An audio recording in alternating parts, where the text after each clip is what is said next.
All right, folks, since we launched this show, we were always focused on Black-owned businesses. And what we've now done is partner with another Black-owned company to create a shopping site. So go ahead and put the site up. And so it's, and again, so on this site, which you can access through Black Star Network, you can access through Roland Unfiltered. It allows you to be able to shop these products. So it's shopblackstarnetwork.com, shopblackstarnetwork.com. And we're going to be featuring different guests every single day this week, but also every Tuesday in our marketplace segment, giving you an idea of these Black-owned products. We see what's happening with Target, these other companies ending their DEI efforts, not supporting Black-owned businesses. And so this is a way where you can actually support them directly. Well, a former educator turned her passion into purpose by launching a company that combines her two loves, teaching and coffee. Ezra Coffee is a premium brand where every blend tells a Black story. From 64th and Tulsa to Lord Baldwin, Jessica Taylor merged her love of coffee with her passion for empowering young people to finish college. For many young adults, financial woes put their degree completion at risk. Well, Jessica found a way to build a business and break financial barriers for students. She joins us right now. Jessica, how you doing?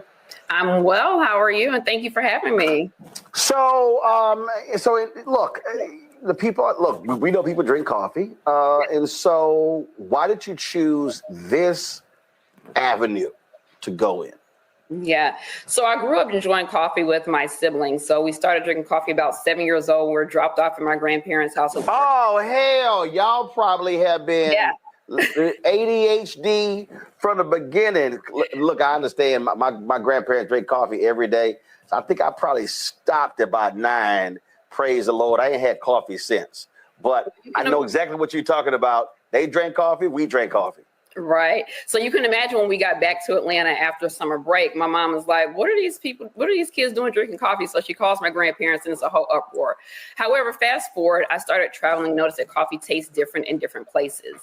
And so during my sister, she suffers from lactose intolerance, which is what 64% of the community suffers from, with the largest group being Black and brown people. So she can't have any milk in her coffee. She also has a soy and a nut allergy. So she can't do any of the other milk-based additives too. So we provide our mixed-based origins in which people can enjoy the taste of coffee with the boldness and low acidity without the bitterness of it as well. So all of our blends, we have an Ethiopian Sumatran, an Ethiopian Colombian, a Kenyan AA. We have a cognac flavored blend, candy yams, and all those different things as well too. And so when I started this, go ahead. Well, for folks who don't know, coffee was founded in Ethiopia. Correct.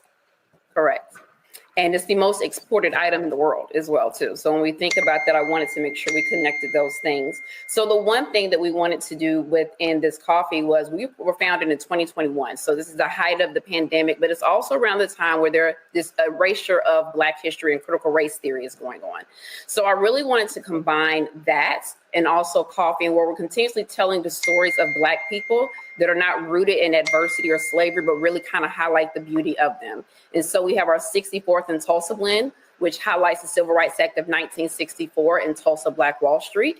And we also have our Lord Baldwin, which honors Audre Lorde and James Baldwin. And then all of these blends tell the story of how these things came together on the back of the bags as well.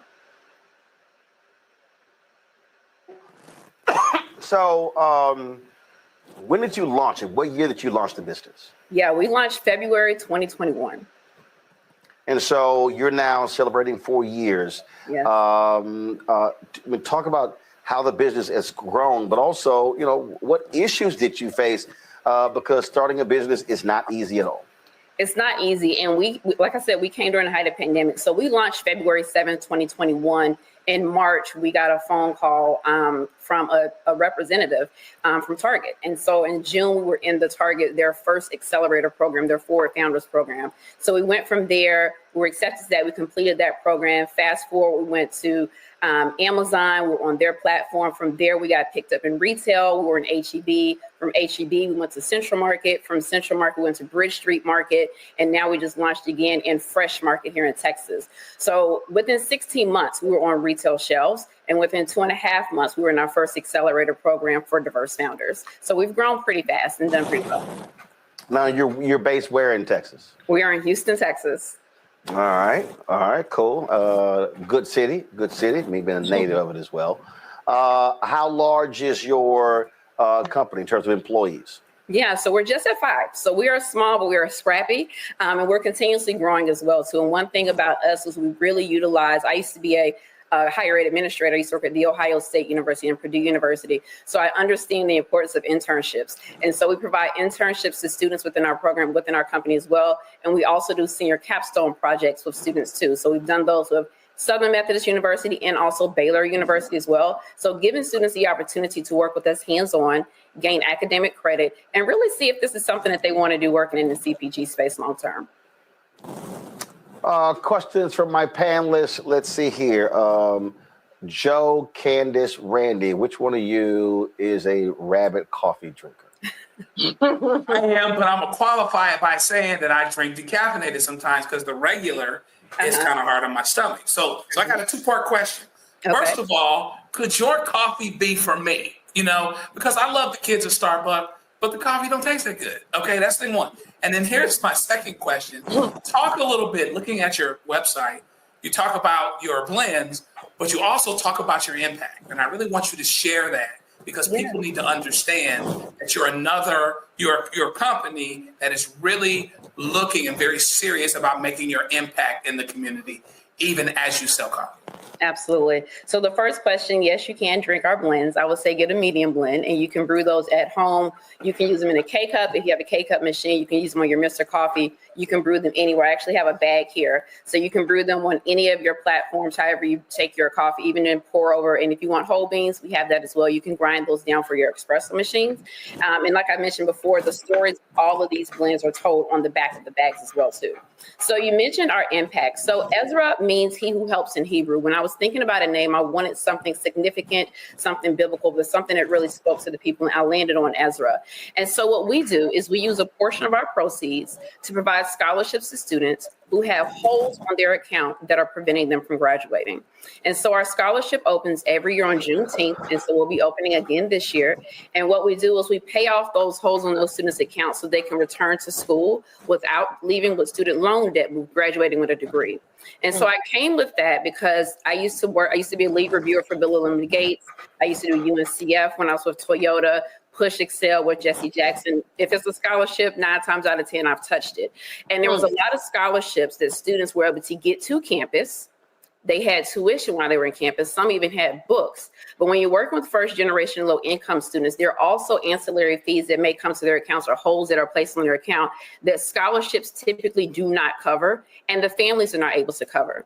And so when you're looking at retention and attrition, you're seeing students leaving campus, not because they're homesick, not because they don't have good grades, but there's a hold on their account that's preventing them from graduating. And so what we do is pay off those holes so those students can actually leave and finish their degree. And so one of our students in 2022, she attended Howard University. And her parents lost their job during COVID. She was going into her senior year. She only owed $793. So if we did not cover that fee for her, she would have had to leave school, sit out for a year so that she can come back and take school the next semester. So we look to make a difference and allow our customers to be a part of that as well as we send out who they were able to support, what students they were able to do. And so we've supported students at Howard University, Spelman College, Southern Alabama State, Miami University, Ohio, East Texas Baptist University as well, to name a few. Amazing. Thank you for that. Of course. Randy? First of all, congratulations. I just love that your brand has just put so much of you throughout it and what matters to you. What's next? How do you see yourself? It seems that it's very important to you to work within your community or to elevate your community. So what is your vision to carry that even further? Yeah, so our goal from my lips to God's ears and us here being 2 or more gathered is that we will have a brick and mortar store and it will continue to expand our retail footprint.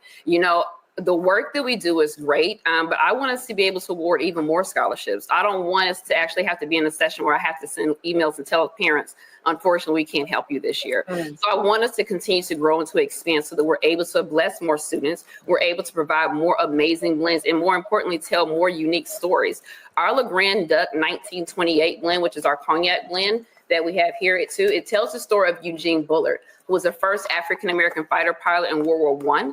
He wanted to open a club after the war, but he couldn't because he did, but he couldn't get alcohol because he was African-American. But his friend Josephine Baker was working for a cognac company as an ambassador.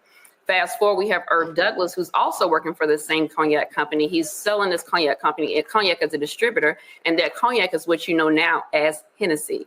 And so what we want to do is continue to weave these stories in about us that are kind of unsung and people don't always know about, but always be able to uplift our history in spaces where they're trying to erase it. Dennis.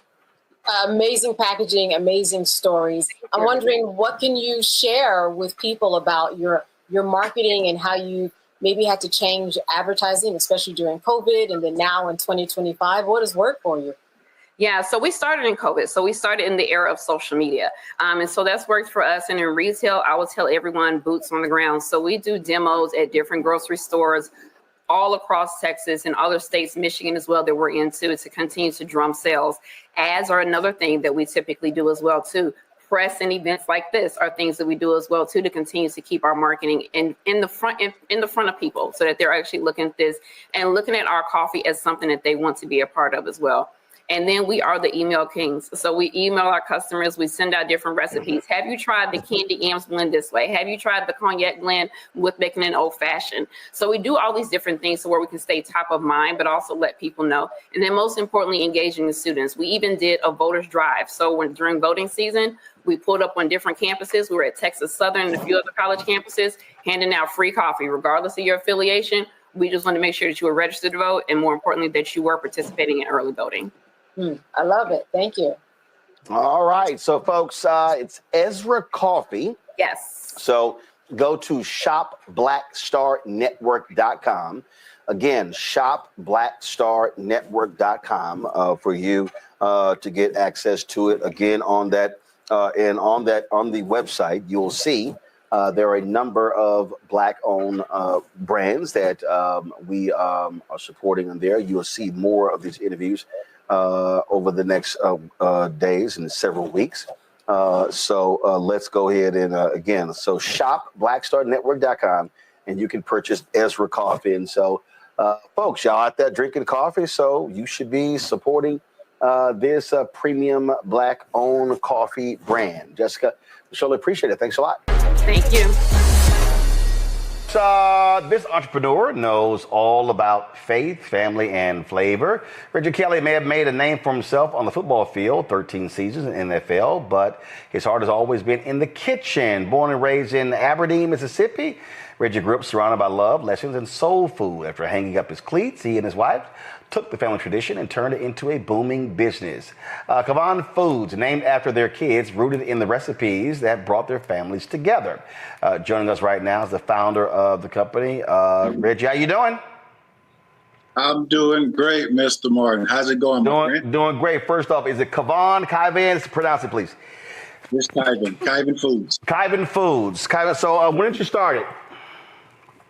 Well, we started the business in 2011, and you know, when I was a kid, I grew up next door to my grandmother, Roland, and my family always told me, "Baby, when you cook, make sure you do it with love." So I've always longed to pass down to my kids, Kyla and Kyvan, and to everyone the gift that's been passed down to me, an appreciation of good food. So, what type of food do y'all have? We have multiple categories, from salsa to barbecue sauces to seasonings, blends to jams and jelly with our honey apple butter. We also have salad dressings as well. So we try to focus on multiple categories. Right. And our product line just has multiple tons of different flavor options as well. How did it come about? How did it start? Like, what was the spark to say, you know what, let's do our own thing? Well, you know, first I would like to say I've had a smooth transition, Roland, from football to food, or as I like to call it, from the gridiron to the cast iron. You know, when I was a player, I used to throw free football camps for the kids in my hometown of Aberdeen, Mississippi. I wanted to reward the kids who exemplified great academic excellence. So I want the kids to understand that when you work hard and when you do good, expect good, and hard work pays off. And so I threw a free football camp for the kids. I flew my teammates down to reward the kids, gave them free NFL gear, free paraphernalia, and the kids had an absolute blast. After the football camps were over, and for that matter, after any event in Mississippi, oh, you're going to have some good food. So my family and my wife's family cooked for all the volunteers. And I tell you, my teammates couldn't stop raving about our family recipes to the point. When one of my teammates' wife called my wife and said, you guys really need to do something with these family recipes. I had no interest in being an entrepreneur, had no interest in the food industry. As a matter of fact, around that time, my head coach, Marvin Lewis, convinced me that my next plan of action should either be an NFL executive or either the league office in Manhattan or be in basically the front office of an NFL franchise. So that was the course of action that I wanted to take, but mulling it over and talking to my wife over and over again, we decided to become entrepreneurs and then name this business after our kids. So the word Kyvan basically comes from our kids. My daughter, her name is Skyla. My son's name is Kyvan. We combined the two to come up with Kyvan. So just like any parents, we want to leave a great legacy behind to our kids, a tangible legacy behind to our kids. We're definitely trying to do that. What year did you open the business? 2011. 2011. So here we are now in 14 years. Greatest lesson you learned last 14 years? Marketing. Obviously, marketing a brand is definitely the life, and it's also definitely can be the death of a business. And you have to make sure that you establish great relationships. Through marketing, we do understand that some of the big brands, the Fortune 500 companies, they have the working capital, right? Also have the personnel, they have the experience, they have the marketing strategy to ensure that they're going to have longevity and sustainability within their company. But one time long ago, they were small companies as well, and they had to figure it out. And so for me, my company being a small company, we had to figure out the marketing piece. We had to find our hero product. I liken it to a franchise quarterback. We had to find the actual demographic of people to market our brand to, and then the correct content that's going to encourage consumers to take a chance on our brand. And if we do it right, which we have done it right, it equals to great ROI, customer acquisition, and a high customer retention rate. Now, are you in stores or are you doing direct to consumer? We do both. So the thing that I really like, the sector that I really like, or the industry that I really like, Roland, is the food service industry, where we service a lot of hotels like the Hilton, Hyatt Regency. My biggest distributors are Cisco and then also U.S. Foods. So that's the sector that I really like, shipping our bulk products to executive chefs. And then they come up with creative plans to come up with creative menu items using our products, creating masterpieces. I really enjoy that. We also focus on the online and e-commerce platform. And yes, we do also do business with brick and mortar retailers. Questions from the panel. Let's see here. Avish first. You know, you said something about your origin story, those after camp good eating that people were having in Mississippi. So I'm just curious, because I know y'all do it right in the South. So I'm just curious, what's your favorite product that you sell? And what does your family make that you absolutely love? You know, I get that all the time. And I would liken it to a parent, right? A lot of people ask me, as far as with my food company, what is your favorite product? What is the best product? Well, sometimes, you know, if somebody may ask a parent, who is your favorite child? Well, I'm not Deion Sanders. I'm not going to say that.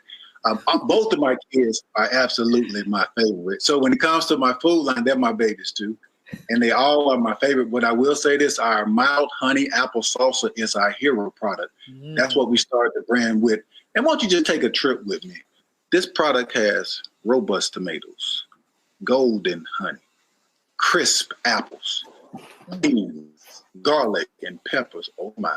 We call it a salsa with soul because it would jazz up any meal. So our honey apple salsa is definitely our hero product. It's our franchise product, and it definitely turned heads. Wow. It sounds amazing. Cameron. Pleasure to meet you. My question is, being a former athlete, being at the highest level, the discipline, the hours, the behind the scenes work that really goes for you to be able to play in the NFL for so long. What lessons and what lessons did you take from your football career that you've been able to apply to starting a business and growing it and becoming successful as an entrepreneur, especially in such a tough market like the food industry? Yeah, but very simply put, those who succeed on a consistent level, right? Those who succeed on a high level, doing it right and on an upward trajectory, they succeed because they do the small things that those who fail won't do. Success has always been wrapped around doing the small, tedious, minute things that those who fail either make excuses why they can't do it or simply too lazy to do it. One of my old teammates, Terrence Mathis, told me this when I was a rookie. He said, listen, Rook, if you do the little things right, the big things will always follow. We always want to look at the masterpiece, the big picture. But what we fail to realize, if we just do the small, minute, strenuous things that pull your hair out, as you can see, if you do those things right, the big things are going to automatically follow. So for me with football, I learned to be extremely disciplined. I learned to do the small things right. They ended up giving me 13 seasons in the NFL. I'm in my 14th year. I'm in the food and beverage industry as well, and we follow those same guidelines.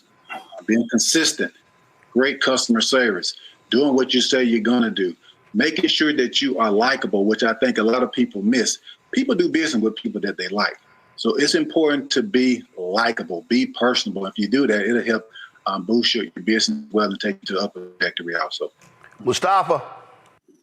Well, brother, congratulations on 14 years. I got family in the SIP, so I'm curious. What makes the food in the SIP different than in Louisiana or Texas? I know Roland gonna have something to say about Texas, so I'm just curious.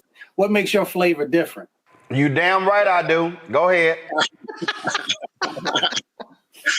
Well, I will say this, we always say we make everything with love. In my family, I come from a family of cooks, not from a family of chefs, and we stick our feet in the corn, calluses, and all. But here at Kyvan Foods, we specialize in innovative, in most cases, never before seen food products. And the kicker is most of our products only use clean, natural ingredients. We kettle cook our product in small batches to retain the nutrients, the quality, and the flavor. And because of those innovations, we have products like our award-winning honey apple salsa, the first ever sweet potato barbecue sauce.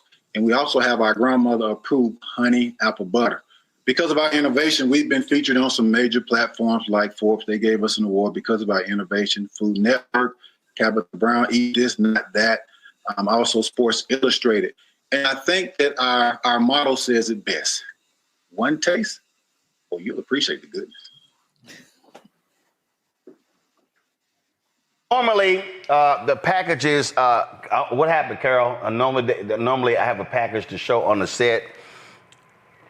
Oh, we ain't getting in time? Okay, so, Reggie, that don't do me no good. You holding it up. Give me the address. I got you covered, bro. That does, so, I mean, I just want to. Talk to me, frat. There you go. And I'll make sure once we get off the show, make sure you send me a little some address, and I'll make sure. All right, because I know I'm trust me, I know I'm gonna get a text any moment from my daddy watching the show, yeah, I know that's gonna happen. Yeah, because you're right. See, he's a cook. My brother's executive chef.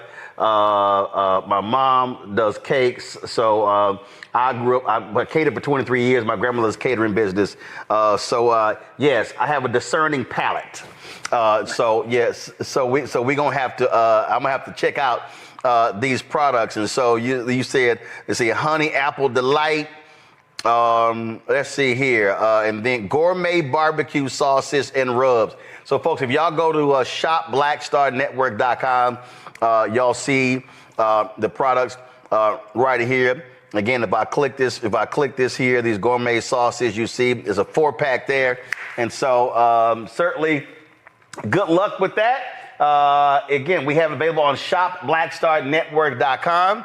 And hopefully our folks will partake. We got Juneteenth coming up. We've got holidays and summers and all kinds of different parties, cookouts, get-togethers, you name it. And so we hope folk definitely check it out. And I know Mustafa, and plus Mustafa's also an alpha brother. He's on here as well. Cameron, what little youth group you in? Didn't you join one of them other little youth groups? No, I'm not Greek. Okay, I was just checking. I was just making sure, because I ain't know if you one of them. I knew you won Alpha, but I wasn't sure you one of the other little youth groups. And so, of course, Avis, she AKA. So I don't know if Avis can cook. I ain't never heard Avis talk about cooking ever on the show. Y'all, drop the lower third, please. I've never heard Avis talk about cooking ever, Reggie. I am looking forward to trying the honey apple salsa. Okay, that's gonna inspire me, Roland. Okay, Avis, salsa is a dip for a chip. We talking about cooking. That ain't pouring something into a bowl. Ain't cooking, Avis. Mess that up though. Hey, you know, it's safe. I can't mess that up. I just put it on the side. Man, right at this moment, I'm just feeling Florida from Good Times. Damn. All right. Reggie, I appreciate it. Thanks a bunch. And also, I take it Black and Old Gold have also been supportive of your company? Oh, absolutely. Absolutely. We just celebrated our 50th anniversary. The Capital Beta chapter at Mississippi State University. The customers are always looking at. All right, then. Well, I'm looking forward to trying the products. Good luck, 06, and keep doing well. Of course, next year you got your 15th anniversary. Absolutely. Sounds like a plan. 06, appreciate it, man. I appreciate it. Thanks a lot. Again, folks, y'all, please check it out. Go to shopblackstarnetwork.com. We have their products on there. We had the other, of course, the last week we had other folks on here. Again, these are Black-owned companies, y'all. And you see them all right here. Renegade Golf, of course, golf balls. Ezra Coffee, Bitoy Sweet Treats. We're going to be talking to Nicole Ari Parker soon about her Gymwrap. So this is what we created. Again, shopblackstarnetwork.com. All right, folks, time for our shopblackstarnetwork.com segment, part of our marketplace where we focus on Black-owned businesses. Now, we all have a sweet tooth, and one Black-owned business in Chicago has just about everything to soothe anyone's cravings. Popcorn, the cookies, ice cream, and brownies. They have it. Layla Bitoy Dillon, the founder, joins us right now. Is it Bitoy or Bitoy? Just pronounce that for us. Layla Bitoy. Bitoy. So the company is Bitoy Sweet Treats. That's it? You got it. All right. So here I have a box right here. Give me camera 3. Come on. Show me the one back. Okay, there we go. All right. So I got the big box here. We see Taste the Magic right here. And so in the box, let's see. I've got a walnut brownie. All right. Now, these so individual, or do you sell it as a box set?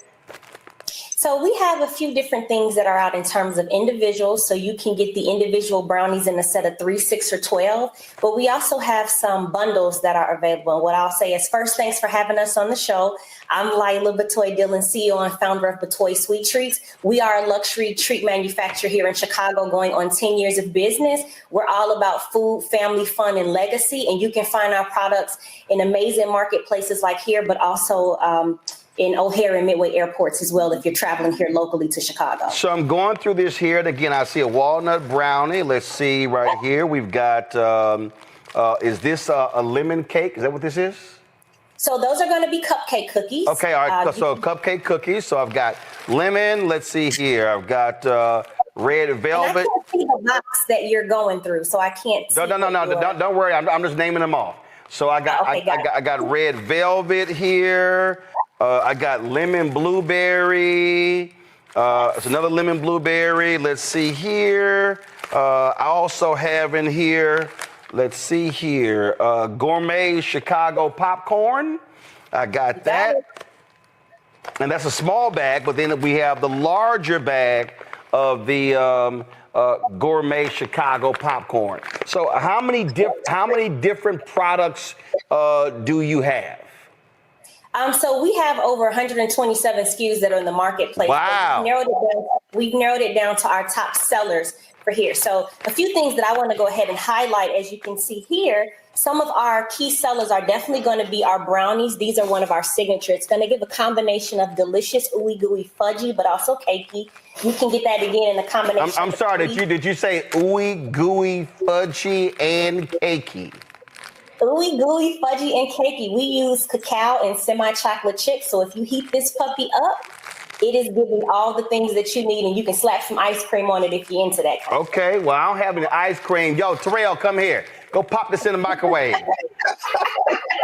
Also, we also have a sweet and savory bundle where you could either get, as you mentioned, either the large bag of popcorn or the small bag of popcorn, and a variety of our best-selling baked goods, which could either be a combination of the brownie and or some of our delicious cookies. So we've got hitting you with our best sellers. Also, if you are old school and you like the traditional pixies, we're hand dipping everything delicious in Chicago. This is going to be our pecan turtles. This is going to be house-made caramel over pecans and dipped in either semi or milk chocolate. So this is also one of our staples here in Chicago.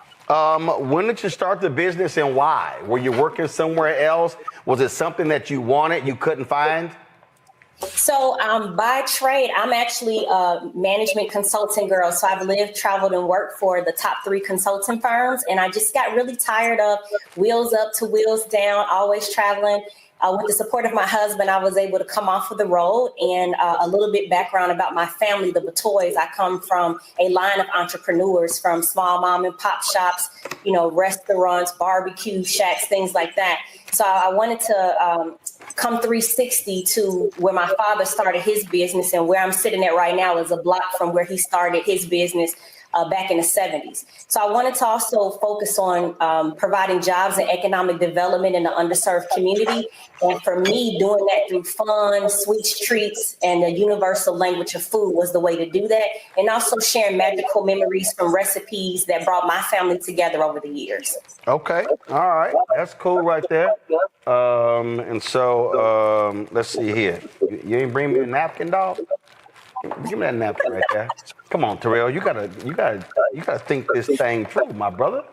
Well, sometimes, Roland, you just gotta get in and get messy. No. I understand that, but I still gotta punch my iPad and my phone's here. So but he a Sigma. He don't know better.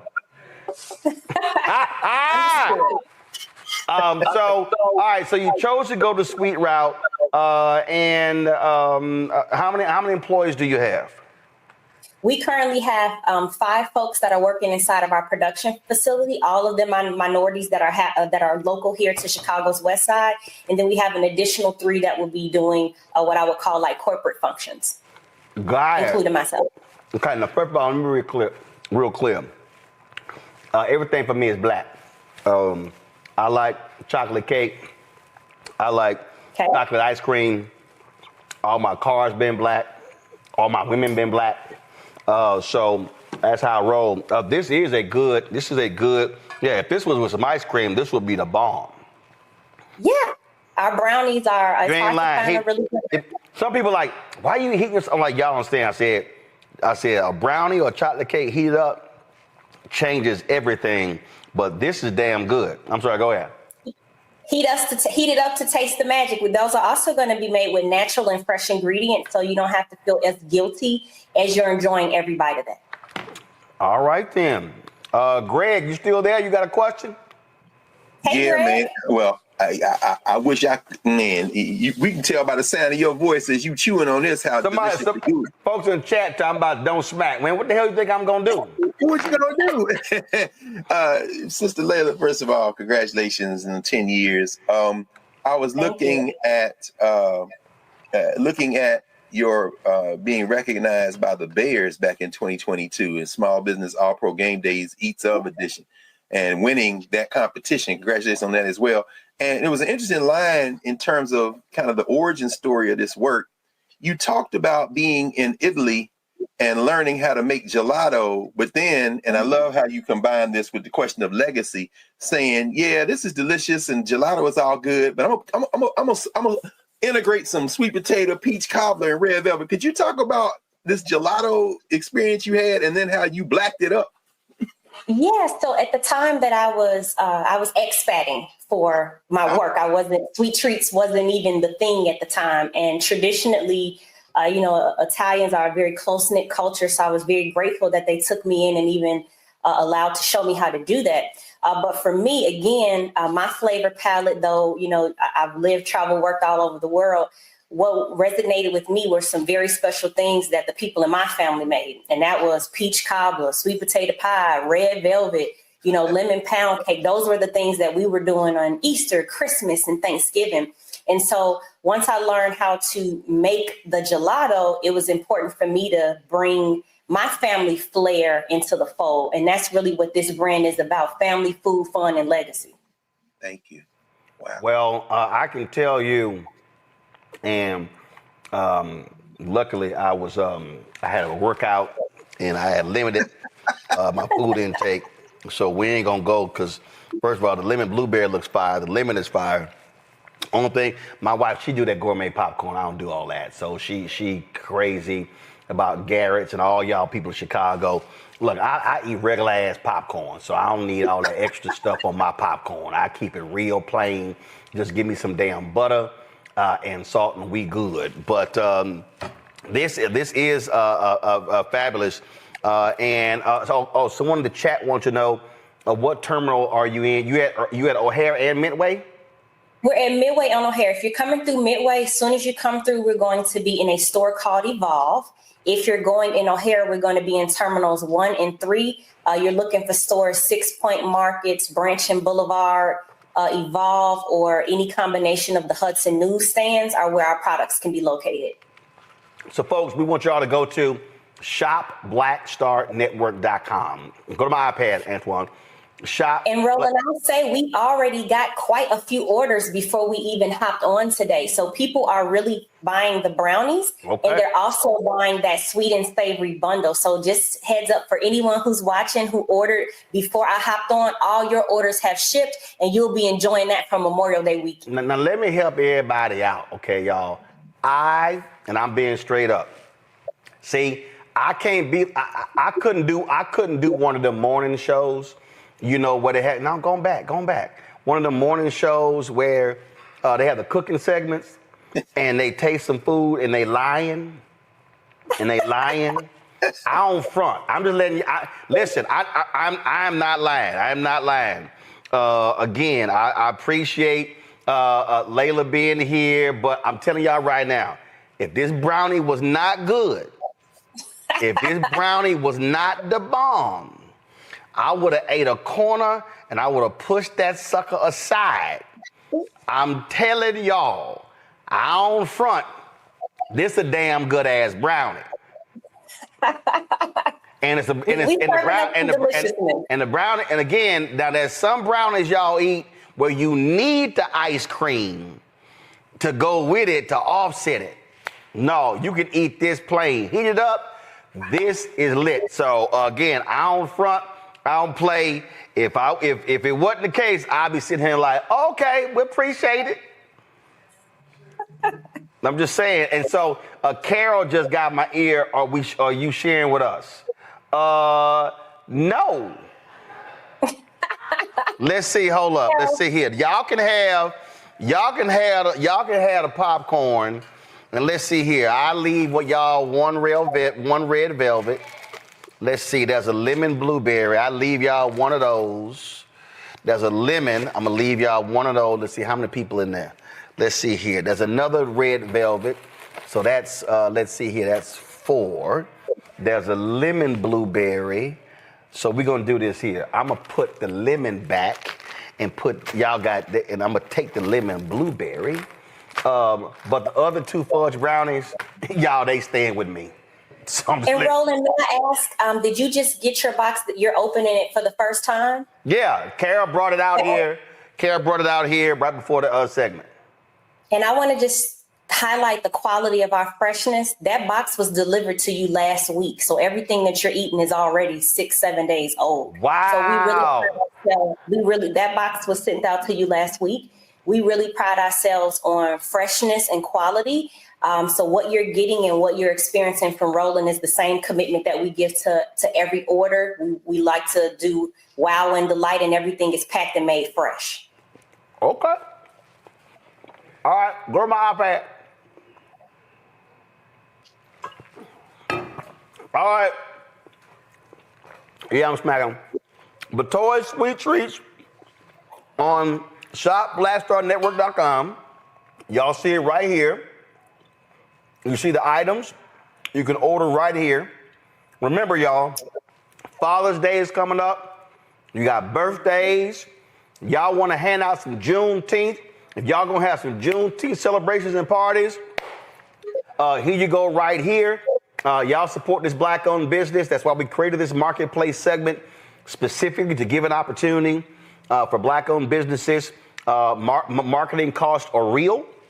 And so we have, of course, a massive audience. You know, we're now sitting at 1.8 million subscribers on our YouTube channel, on our way to 2 million. I think we'll be there by our 7th anniversary on September 4th. And so I want y'all to, again, pass the word. Go to shopblackstarnetwork.com for y'all to enjoy these treats from a Black-owned company. And listen, I ain't got a problem saying it. PepsiCo, they ain't spending no money with Black people. And y'all eat all these snacks and stuff along those lines. And this, Antoine gonna keep it on the sister, bruh. Thank you. Okay? Y'all stop switching. So listen, support. We need our people to be in the habit of making it intentional with our purchases. I need people to understand you buy snacks all the time. You're buying popcorn all the time. And so yesterday, you're buying golf balls. You're doing those things. You're buying coffee. And so we've had three brands on 3 consecutive days. So y'all be sure to support it. And so again, Layla, this is awesome.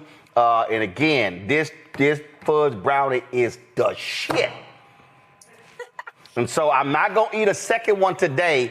I ain't gonna send a second one today, Layla. So I'm gonna hold off, and I ain't gonna do it tomorrow because I'm trying to sit here. Because again, I got a golf tournament in 3 weeks. So goals to drop 10 pounds between now and then. But we gonna hit this weekend with some ice cream. But again, absolutely great job. And you were talking about, you about to make a point about the packaging. Yeah, this is not flimsy packaging. This is, and listen, I understand when it comes to business, packaging costs money. But this is some really good packaging. It will protect your stuff. So congratulations again on this here. And so appreciate you coming on the show. Thank you for having me. Thanks a bunch. Again, folks, pull it up. Go to shopblackstarnetwork.com. Shopblackstarnetwork.com. And you can sit here and you can check it. You can check it out right here. The products. So, Layla, we appreciate that. Greg, I ain't lying, Greg. This brownie is okay. I know, Greg, you super black too. So get you a black brownie, Greg. All right, Layla, thanks a lot. So now we have, go to my iPad. Now we have what is called shopblackstarnetwork.com. And so when you go to the site, you'll actually see all of these products. These are all products owned by African Americans. And so each day this week, you see right here, these Gymwrap by Nicole Ari Parker. We're going to be having her on. You see right here, Renegade Golf. We had them on the show before, and they're joining us right now. This is a Black-owned company out of Atlanta, make their own golf balls. And so when we talk about Titleist, we talk about Callaway, we talk about Trixon, all the different golf balls, they make their own. I was in the Anthony Anderson Celebrity Golf Classic, and I actually played their balls, and they have two different types of balls. But last time we talked, they had 2. I think they now have 3. So joining us right now is Kenneth Duncan, CEO of Renegade Golf Company. Kenneth, glad to have you here. So again, last time y'all were on, you had a couple of balls. So where are you now? Because you see right here, we got Renegade Blueprint. Y'all are featuring the 3-time long drive champion, Maurice Allen, on here. Then it says Renegade MBU TR3. So what the heck is that? Talk to me about these golf balls. Well, first of all, you see the black and gold. I had to represent there. But come on now. Yeah, but the InBooze tray was an exciting development for us because that became our flagship premium golf ball. So You talked about Titleist, you talked about TaylorMade, you talked about Callaway. We wanted a ball that could compete on tour and for all the best players. So for anybody looking for, a high performance, high spin, great performing golf ball, this one is it right here, the Renegade InBooze tray. InBooze is actually a Nigerian word from the Igbo tribe. It means first of its kind, first of a line. So the InBooze line of golf balls, we came out with 3 different in that line, the InBooze Black, and the InBooze tray. The tray is, in Greek life, the number 3, and now we have our 4th SKU, the blueprint you referenced before.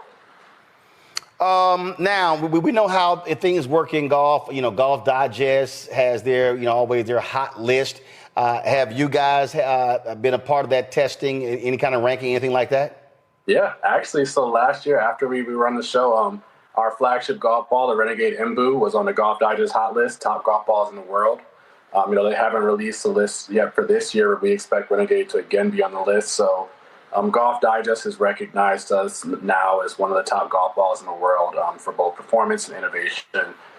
We've been in Golf Channel, we've been in Sports Illustrated. It's definitely becoming something that people are seeing and recognizing. Yeah, well, I'm looking here. It says 2025 hot list, but they've got drivers, fairway woods, hybrids, irons, wedges, and putters. I'm looking for the balls. Let's see here. Let's see. Well, that's best new golf balls of 2025. That's their list. And to tell folks again, look, I've been playing golf since 1987. So tell people, how huge of an industry this is. Yeah, it's a multi-billion-dollar industry, and for a long time, it's been dominated really for 2 large players. Titleist and Callaway own about 70% of the golf ball market in the world. So when we started this company as a Black-owned brand, the first ever Black-owned golf ball company, we went directly head-to-head against those 2 behemoths. Now, there's a lot of smaller companies that are starting now, your Vices, your Cuts, your Snells, Kirkland, that are producing golf balls at a high level. But it really is an industry that's been dominated by 2 or 3 players for a long number of years. Look, golfers are very particular about golf balls, and so explain. So, are the difference between, are these 2 different type of balls, or is this a different branding of the same ball? Yeah, so the blueprint golf ball. So we did something unique. We really target 3 different types of golfers as our core base: millennials, moms, and minorities. And we found a lot of those emerging groups in the game of golf weren't looking for the premium golf ball. So our Renegade Blueprint golf ball is an entry-level ball. Think like, your Titleist Tour Soft. That's meant to be an entry-level ball, cheaper price point. It's still urethane, but it's a $25 price point. So it's kind of designed for people to... Yeah, so let's say, the Blueprint, you did with beginners. Yep, beginners, slower swing speeds, juniors. Parents are buying a ball for their kids.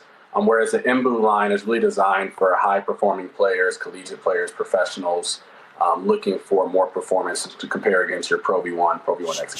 So I'm looking on the back here, and I see InBooze Black, InBooze TR3.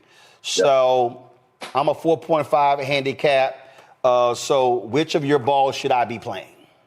I think really the InBooze series, all of them offer something unique depending on your swing speed. But handicap-wise, I think the InBooze tray would be a good fit for you. It's a 90-core compression. So we kind of compare that to the Pro V1 and Pro V1X, a little bit higher. See, there you go. So, and Pro V1, Pro V1X is considered that's the ball everybody competes against. That's the one. They ask us about that one every time. That's the one. That's the one. So I can't wait to test these out. Rebecca, you were all excited when I mentioned Renegade Golf, part of shopblackstarnetwork.com. You play golf? So I'm a casual golfer. I'm a lefty. I ain't never seen the video. I need some evidence. I got proof. Where is it? So first of all, is it on your Instagram page? Do you have it on your phone? It will be tonight. Oh hell no! See. That's how I test folk right there, Pratt. I was like, hold up, I ain't never seen your swing. So here's the thing, I don't put all my business on Instagram. No, damn that. That's Gen X. I'm a millennial. No, hell no. Real golfers ain't scared. Real golfers ain't scared to show they swing.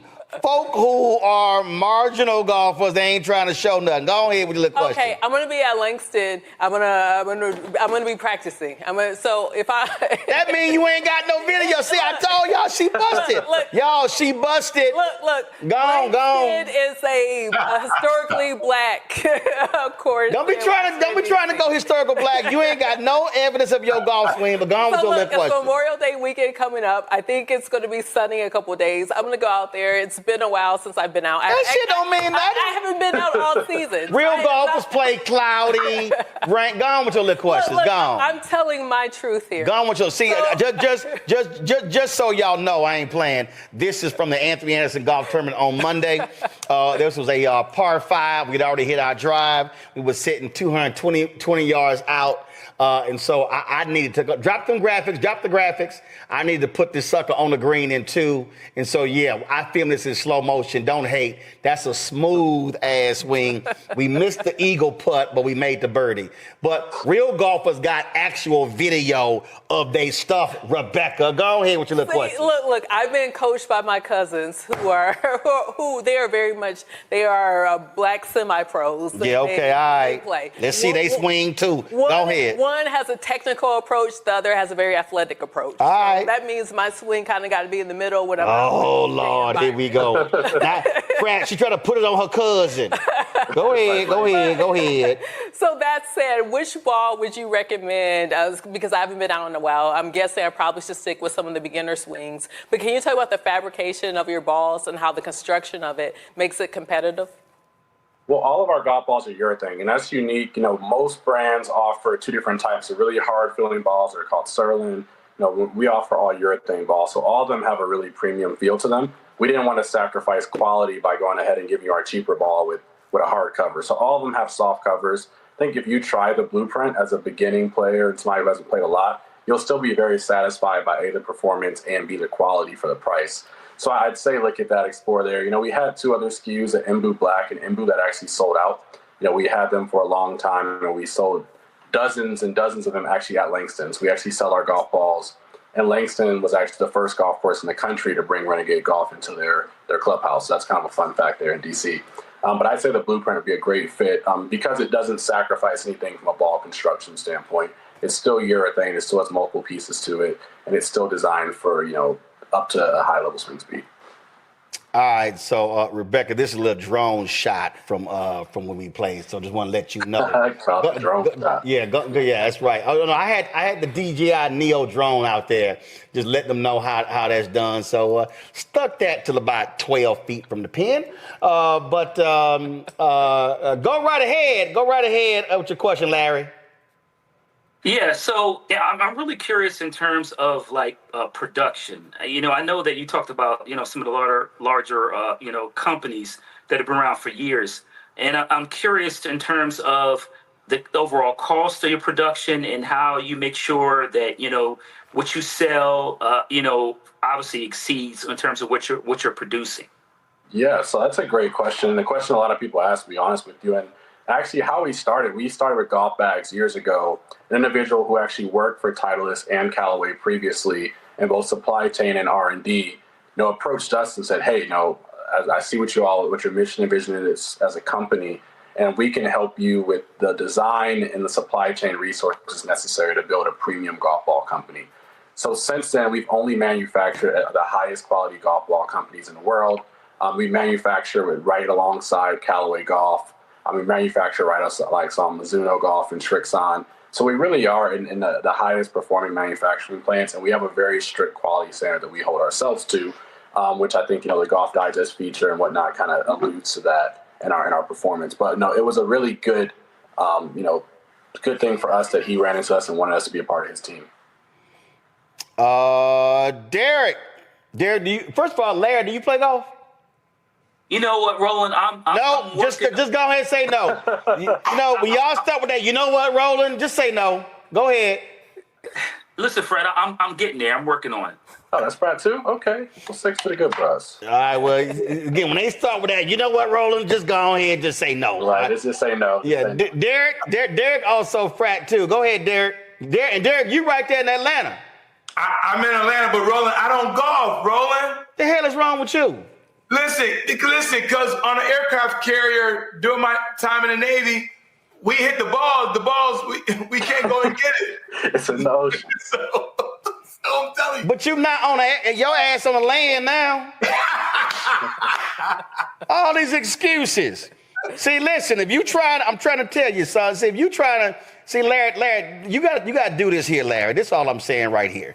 I mean, you got to be able to just understand how to, see, Rebecca ain't got no videos. Let me bring it back because it skipped. Rebecca ain't got no videos like this here. Rebecca, I'm just saying, that's just smooth. Larry, go ahead with your little question.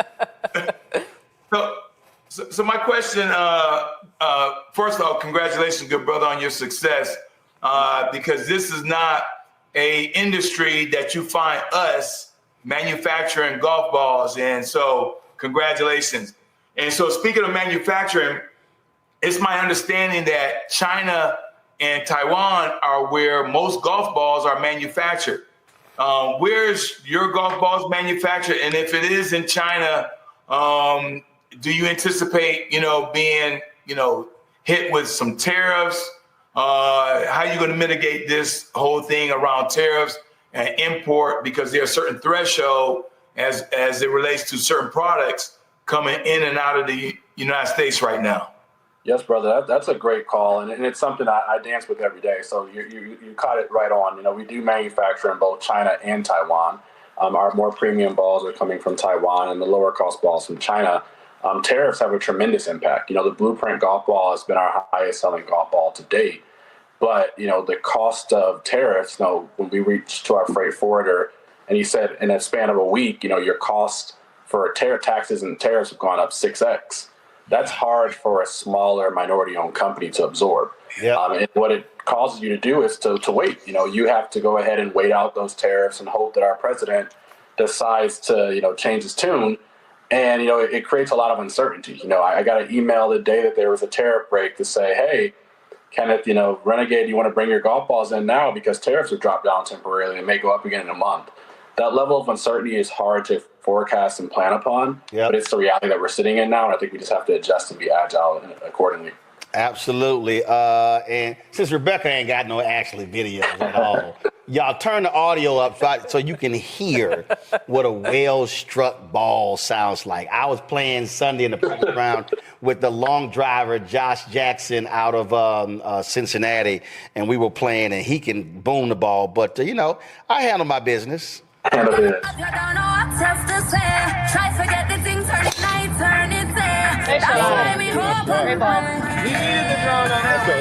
hard too.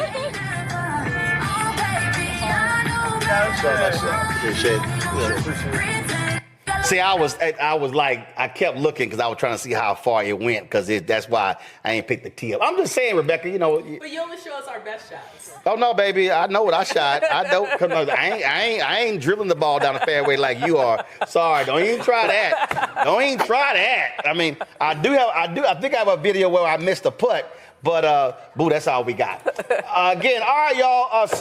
So Fred, you're saying I should be playing the MBU TR3s. Yes, sir. You got no excuse now. I saw you at Steve Harvey's last year. So this year I'm hoping that you got the MBU tray in tow with you, the black and gold box. You can't turn it down. All right, I'm going to do that. Now, do y'all got, y'all have any hats or shirts or anything, or just balls? Yeah, we make hats. We make hats as well. We have a red and black, blue and white hat. And we do some different stuff. We have some different black brands we're trying to partner with as we come out with more apparel throughout the summer. All right. So now y'all had a fitted hats or them damn snapbacks? Got the snapback. Oh, hell no. I hate let me know when y'all got the fitted one.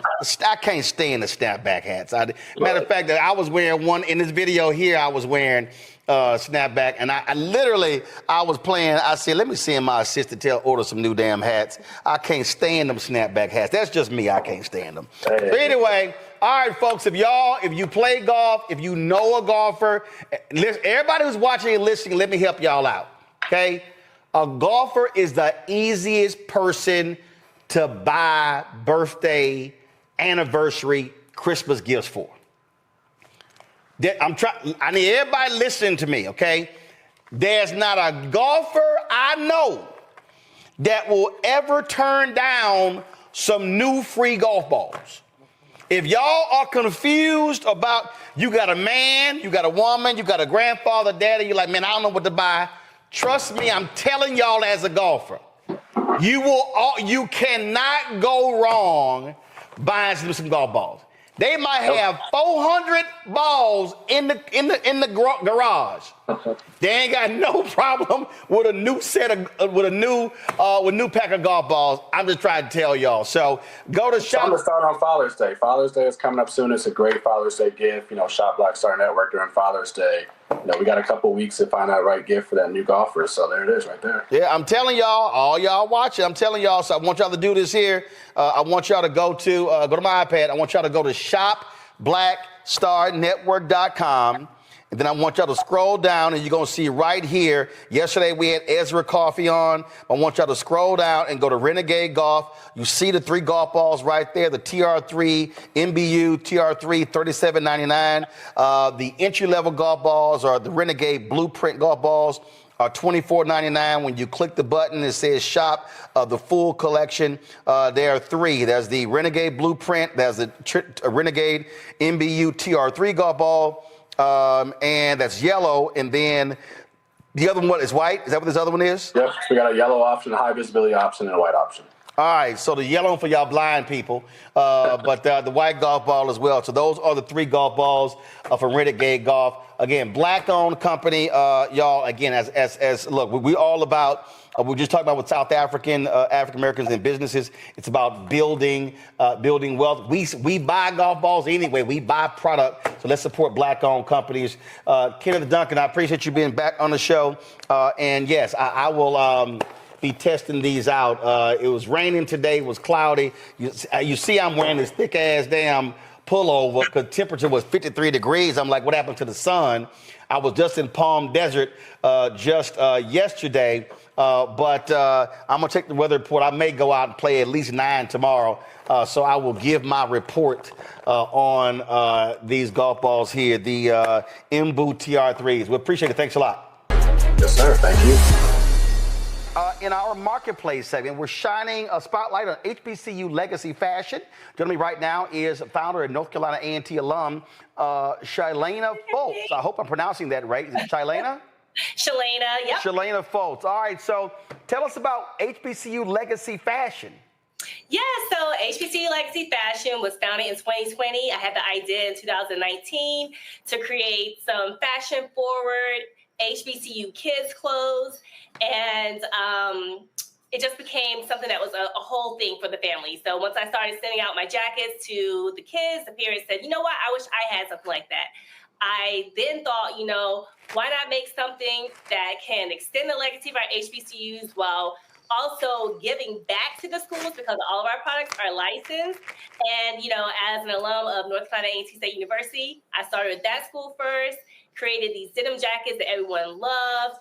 The hoods would zip off. And so it became a whole movement. By 2023 or 2022, we were inside of Belk, Essence, Fest, just doing all the things. And so our goal is to continue to extend the legacy of HBCUs and start with the little ones, to teach them all about their parents' HBCU, in hopes that they will one day go, just to bring a spotlight on HBCUs and to be able to give back.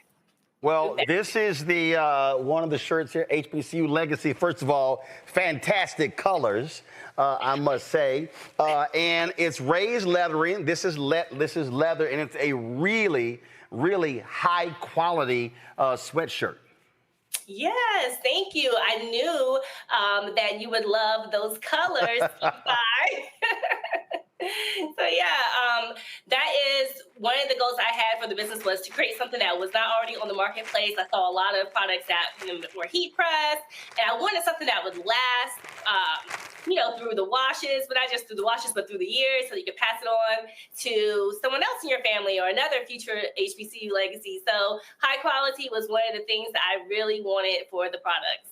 So. Same thing. This is a Norfolk State sweatshirt right here, and same thing. It really is high quality. I'll be honest with you. I really prefer I really prefer, like when I get products, I really prefer raised lettering, stitching, as opposed to your point about a heat press, because when you wash it, you dry it, it begins to break apart. And so this here, I mean, really is, and like I say, high quality stitching, but also the fabric itself.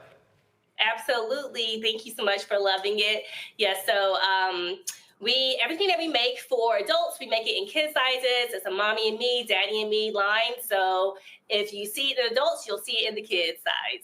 So you did, in terms of how many different schools do you have? How many different sort of SKUs do you have? Yeah, so as far as the schools, we have about 21 HBCUs that we're licensed for, and we continue to grow each year. We have a variety of SKUs, so whether it's a denim jacket, a cowgirl jacket, something that's a part of our HBCU Legacy collection, the T-shirts, we have the sweatshirts. Again, here's the kids' version of the one that you have. This is the T-shirt, the black T-shirt here, and same thing. Even with the T-shirt, you have that raised lettering. So that's I rarely see that type on a T-shirt. Yes, you don't see it. So you saw it here first, okay? HBCU Legacy Fashion. Absolutely. Absolutely. So, again, folks, if y'all go to shopblackstarnetwork.com for HBCU Legacy Fashion, you can see the various products. Again, and I'm telling you, like really, really, I'm a firm believer when it comes to T-shirts and sweatshirts, really, really great fabric. And I can tell you this feels absolutely great. And I really do love the raised lettering that's on here as well, and that's really high quality. And so I've seen a lot of stuff, but I've never seen, especially a lot of HBCU gear, this type of use in raised lettering. Yeah, the material, the T-shirt material, the sweatshirt material is amazing. Yep. It's not a gilded T-shirt. It's not like your regular tough T-shirt, but it's really nice, very soft, and even like during the summertime, it just feels good. The material feels really good. And you can actually, believe it or not, you can actually wash these in your own washing machine. You can turn them inside out, wash them. They don't have to be dry clean. I've done it several times. Lots of customers do it, and it comes out great. All right, then. Well, look, we certainly appreciate it. Again, HBCU Legacy Fashion. Go to shopblackstarnetwork.com to check it out. And we appreciate the work you're doing. And so keep it up. First of all, how long have you had the business?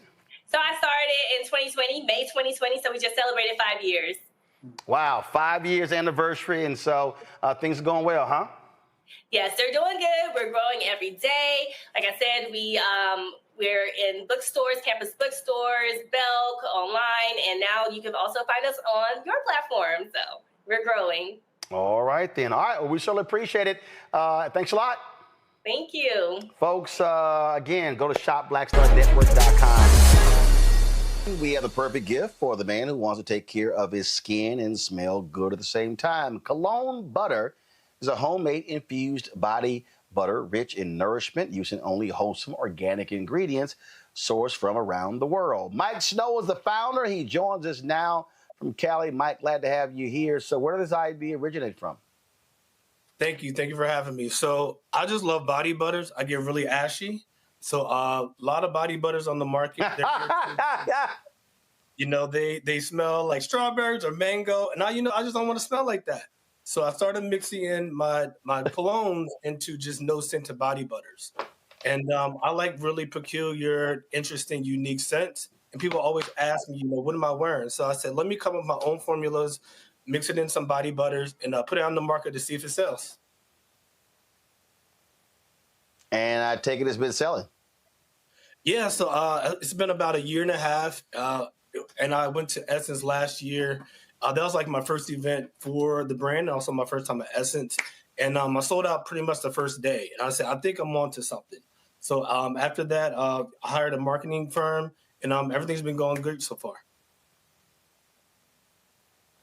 Well, I think one of the things that jumps out at me, I mean, first of all, you're right. I mean, when you're shopping, mango, kiwi, it's like, y'all got anything else different?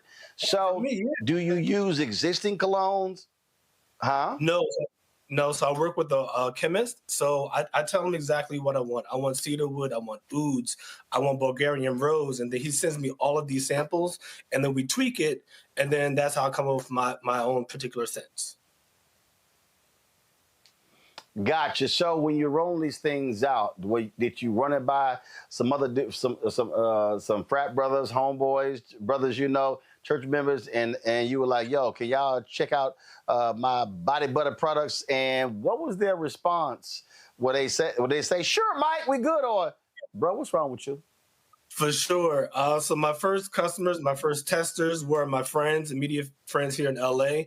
And every kind of launch I do, I send it to my family. I send it to my mom and my dad.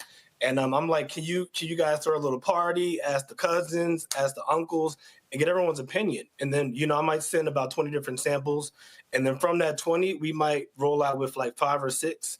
I never have a real specific number of how many I want to send out. Like, I have to send out 10.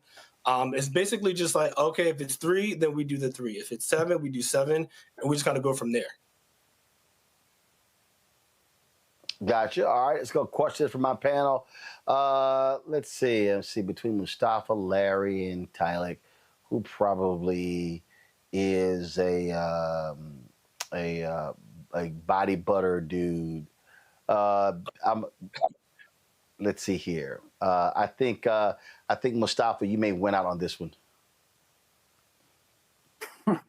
Okay, well, we'll unpack that at another time. But first of all, congratulations on the success of the business so far. I love to see Black businesses thrive. Thank you. I'm curious, what's your projections look like as you're moving forward over the next 3 years? Where do you hope to be, and how do you plan to get there? Sure. So I've gone back and forth, just staying e-commerce and going into stores. So the first, I would say 5 years, I do want to kind of stay just on e-commerce, really get a good foundation with the brand before I start looking at retailers. I just want to have a really strong foundation. And then from there, I will like to have the conversations with some big box stores because I want to grow organically. If you grow too fast, sometimes it's not a good thing. Thank you. Tylik, you use these too. Yeah, look, I definitely will be supporting. Look, the body butter is what keeps it looking good. But my question would be for you. What advice would you give for other young Black entrepreneurs also trying to break into the industry, into different spaces with their ideas? For sure. My motto is, you never know until you try. And, this was just a thought I had. And, just friends and family just encouraged me to okay, give it a shot. And, you really never know until you try. And, my motto also is that, launch and perfect it later. And when I first launched the brand, I didn't really like the label too much. The lid, wasn't right. And, I said, I'm going to launch it. And then, the public will tell you, their opinions, I don't like this or I like that. And you don't change every single thing about it just because people have opinions. But, if you hear from, a consensus of people, perhaps it's something that you should change. And, no product is perfect. And, every product can use improvement. So I say just launch it. Go out there and launch it. You never know until you try. Larry. First, congratulations on the success. I guess the other question is, here you are, you're on the show, you have this product, obviously you're doing well. Can you talk with people who are watching who maybe want to be entrepreneurs? Can you just talk about maybe some of your background that kind of led you to where you are today? A lot of times we see people and you've established a business and you're doing well, but talk a little bit more about your journey to where you are today, how you got to where you are today. Sure. So I graduated from Howard University, majored in finance, and my beginning of my career, I did investment banking at J.P. Morgan, and then when I came out to the West Coast, I wanted to get more like entertainment finance. So I worked at the talent agency CAA. From there, I went to Paramount Global, for BET and VH1 networks. And so I have a finance background. I don't have, I'm not a chemist or, anything like that. I basically just had an idea, and I'm really good at, taking an idea and come up with like a game plan and just kind of like just putting it together and launching it. So from there, I just decided to, come up with the brand. All right, then, Mike Snow, we appreciate it, folks. Go to shopblackstarnetwork.com. Shopblackstarnetwork.com. Folks, your newest product in our shopblackstarnetwork.com site is InBooze. That's right. It's a product that allows you to mix all natural cocktails, all that good stuff. Joining us is Ashley Evans. She's the bold woman behind InBooze. They're all natural cocktail and mocktails infused kits that are shaking up drinks in a healthy way. All right, so break us down, Ashley. What the heck is InBooze? So it's a line of cocktail infusion kits, or you can use it for mocktails. So it's a little pouch of dehydrated fruits and herbs, and then you just put it in a mason jar, and then you let it sit for about 3 days with alcohol. 1 day if you put water in there, and then you get a cocktail or mocktail from it. If you want to mix it with some sort of mixer afterwards, but it's all natural. We dehydrate everything in-house, and it's very clean and easy to drink. So do you mix this with alcohol? Do you mix it with water? What do you mix it with? Yeah, so normally we say mix it with alcohol, but yes, of course you can mix it with water and make mocktails as well. So you want to do about 2 or 3 cups of alcohol with it and let it sit for 3 days, and it'll rehydrate all the fruit in there, and it'll add the flavor for you. So it's just all natural. Most of them are sugar-free. So it's just a really easy way to have nice and light cocktails at home that are bar-style, top shelf style. Yeah. And so how did you come up with this? Where did it start? So in 2018, I just was looking for an easier way to have good cocktails at home. And I noticed when I would make videos, and I was a food writer before this. So when I would make videos, people couldn't find the ingredients that they were looking for. So then I just started kind of dehydrating everything in sight and then putting it in little pouches. And InBooze just kind of came there. I came up with the word, and then I was like, oh, what are we doing? We're putting things in booze. So that's just where the word came from. And then I just ran with it. So we started with 3 flavors. And now we have over 40. So it's just one of those things that keeps growing and growing over time. Questions from the panel. Let's see. Who would I say the biggest drinker on this panel? That would be Randy. I knew it. I knew you were going to come to me, and you're right. Because I want to know where you get these, because I'm ready. And would they be considered healthier than when you buy mixes from, the bar mixes they have? Yes. So we do have a website. It's inbooze.com. And then, yes, they are much healthier because it is just sliced fruit, and we don't add any sugars or anything like that. So it is much healthier. It's very straightforward. What you see is what you get. There's not any additives. And we have all the flavors on our website, and you can also order off of Etsy as well. So we have quite a few different options. We also have garnishes, cocktail salts, and then there's also sugar cubes too. All right, then, Joe. So tell us about the next frontier. What do you guys see yourselves doing next? A very innovative, interesting product. And I think it's great that mocktails are available as well. But what would you think your next frontier might be? So we're in a lot of boutiques and smaller stores, but I really think that there's a whole untapped market with the bars and restaurants. We have a really great product that also could be used behind the bar at airports and things like that too. So we're trying to look at like a larger scale, and so like larger cocktail infusion kits and just different ways to help people have great kind of healthier drinks in restaurants also. Mustafa. Yeah, I'm out my depth on this one. I'm the mocktail person, but I'm curious, what flavors are the most popular? What seems to sell out the most? So I would say for sure year-round Berry Lavender Lemonade has been a great one that we love to sell. Spicy Margarita, that was featured by Oprah in 2020, so that was a big one. That's always a top seller for us. And we love the Blackberry Smash too. And all these are also great as mocktails. So from cocktails and mocktails, you're really having an elevated drink. First of all, when did you start this, and how have sales been going since you launched?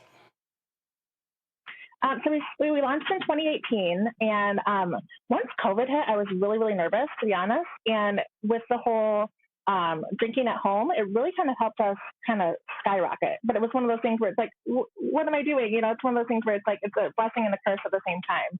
So from 2020 on, we've been really scaling pretty quickly. We are handmade though, so we do have some limitations, but we're just really working with it and just having so much fun. And that's the biggest thing. Obviously right now with the economy how it is, there's always going to be some hurdles that we have to get from packaging or just even with produce and things like that. But we're just kind of hitting those barriers whenever we get to them and trying to work through it. But it's been great. All right, then, folks, if y'all want to try out InBooze, go to, so I'm looking, do I have, I don't have the product, I do have the product, here's the product right here. So hold on, let me just go ahead and grab this, y'all. All right, let's see here. Let me read this here. So, all right, we got InBooze alcohol infusion kit. Now, I don't drink, so it's gonna be the mocktail. So we've got Miami Vice, strawberry, coconut infusion. It says each infusion makes 8 to 10 cocktails. We've got Citrus Grove margarita and orange twist on our classic margarita. So that's one right here. We got here, Randy getting so excited me reading this here. We got red wine sangria. Okay, we got this one right here. I'm telling y'all, I know Randy was like, yo, can you slide them to the crib? It says old fashioned. We got that one right there.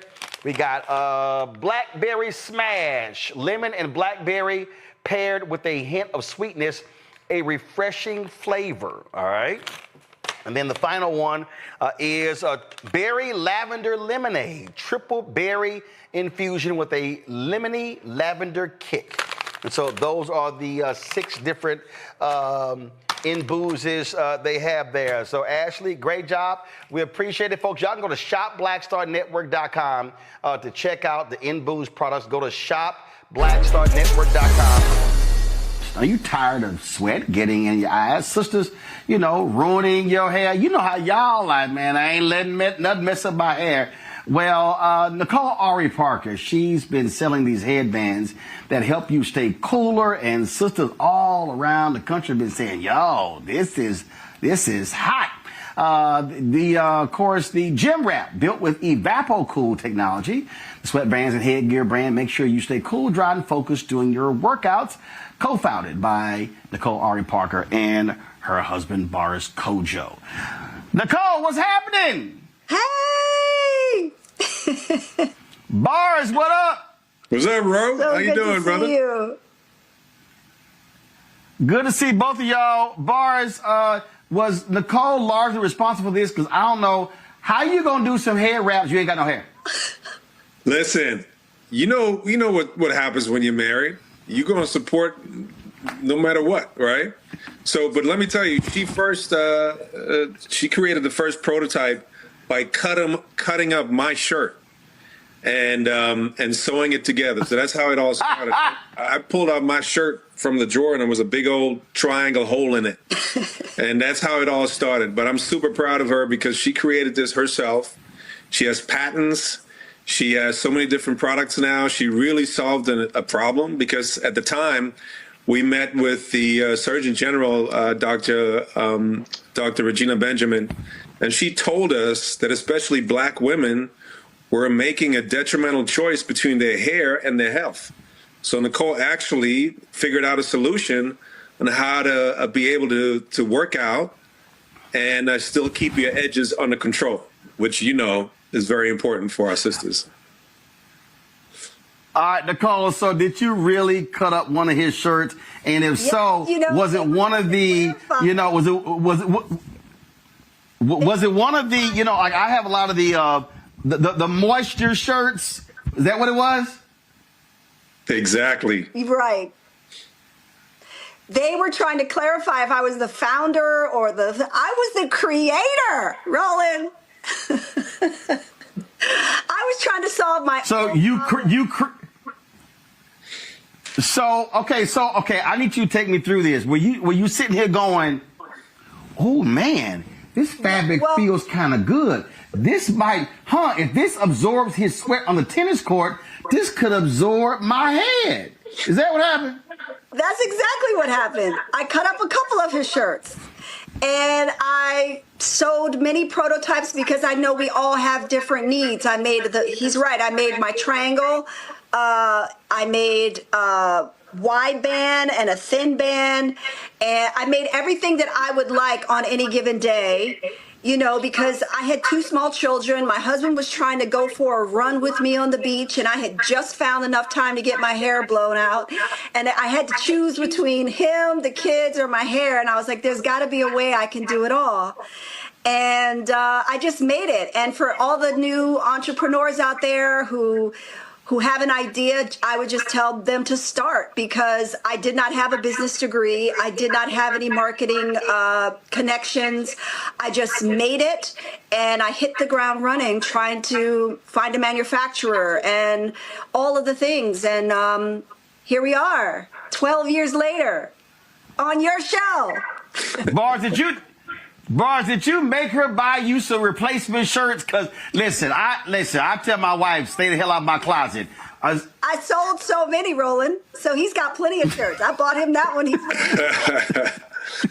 Yeah, she did. I got to be honest, she did. She worked it out for me. But look, this has really grown into a company that has become a staple in our community. I'm so thankful for all the support that we have gotten over the years, and she has really expanded her product line from the first Gymwrap to not just the triangle, but also bandies, the thin ones, the narrow ones, the wide ones. Now hats as well, which I use every single day when I'm on a tennis court. They wick away the moisture as well, the sweat, so the sweat doesn't go into your face. And really, she's allowed us to not have to choose between our hair and our health. We're able to go and work out and take off the Gymwrap, blow dry the edges a little bit, and go to work. So it's really done a great deal of service to our community. I'm super proud of her. So Nicole, you just said something I thought was important. You saw a problem. You were like, man, this board shirt feel kind of nice. Oh, let me go ahead and do this here. And so after you cut up the first 2 shirts, okay, what was next for you? Just walk people. Because see, one of the greatest problems that I always tell entrepreneurs is, don't talk about where you are today. Walk people through how you had to get there, because that's where people get stuck. So after you cut the shirts up, then you went and worked out. What was the next thought for you? Like, okay, where do I go now? I love that question because it was really challenging. Just going right to the source, right to manufacturers, and trying to describe to them the level of specific material that I was looking for. And, who has no relationship to hair or sweating or anything. And, I had to pitch myself just to get the first step. And then when it was time to create a website, and I have great business partners, so they handled what they knew how to handle. And it was just, I had to fight for it. I mean, I really had to dig deep and not give up. And, I had wonderful outlets by being an actor like you. When all that was done, I was able to go on a few talk shows and get it in a little bit. But when it was time to expand and get into a store, I had to wheel my little suitcase up and pitch my product like everybody else who had a face cream or a bathrobe, just like everyone else. They didn't care that I was on a TV show. And I think that's what you're describing again. Why it's so important, because that's what a lot of people don't understand. People, it amazes me when people say, "Oh man, I would have been an entrepreneur," and I go, "Do you know what that means? Do you know what it means to? Do you know what it means to?" Yeah, I'm like, I was at a book signing a couple of weeks ago in Detroit. and my assistant didn't ship the books ahead of time. No. And then if we did ship them late, it was going to cost like $400. I was like, well, damn, that's, $20 time each book. That's eating in the profit. And so, oh, hell yeah, I put 100 damn books in a suitcase and wheel that sumbitch into that sucker and pull it out myself inside. I mean, again, that's what you have to do. No matter whether you are an actor, whether you're in media, if you're trying to actually do a business, you're going to have to do stuff like that, and your ego has to get set aside. But you do have to have a little bit of self-confidence, though. It's like being humble and bold at the same time. Like you believe in what you have, and yet you are in the waiting room with everybody else.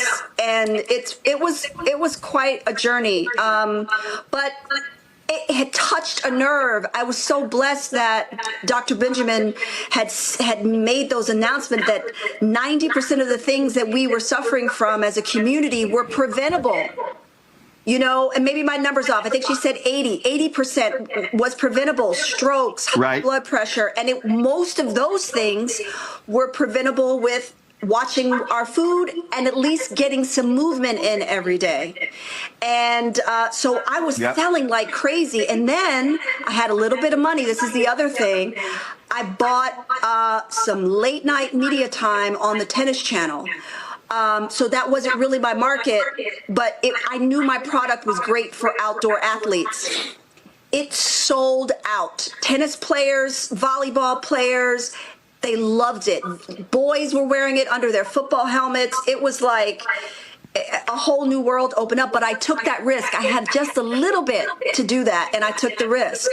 So did that idea?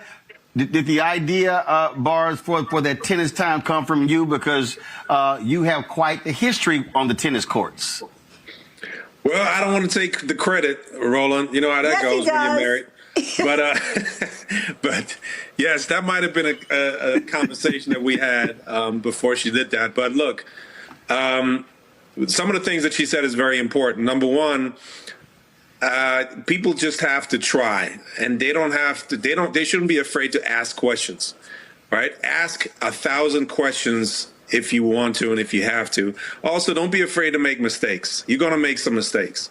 I think resiliency is very important. A lot of people give up right before they're about to hit that plateau or that next level. And also, like Nicole said, all the money that she made went right back into the business. Because in order to expand, in order to scale, you're going to have to spend the money that you're making to grow the business. It's not that easy, but it is worth it. And I have to really, again, say that she was doing this in the name of service. And I think that is also an aspect that has really helped her grow, because she was providing a real solution to people. And I think it was sort of, the product and the business was anointed. It was really divine intervention that helped her grow this business, because she was doing it in the name of service. Well, it certainly serves a need. I mean, I'm looking in our group chat, and there are people sitting there talking about it right now in terms of places they've been. It's hot.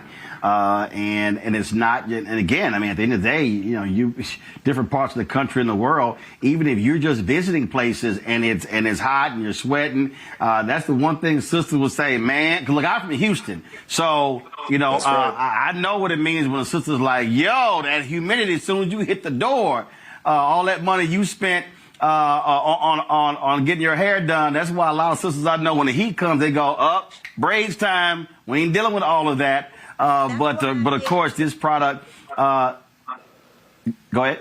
I was just saying, that's why I make cute styles too, just for running your errands.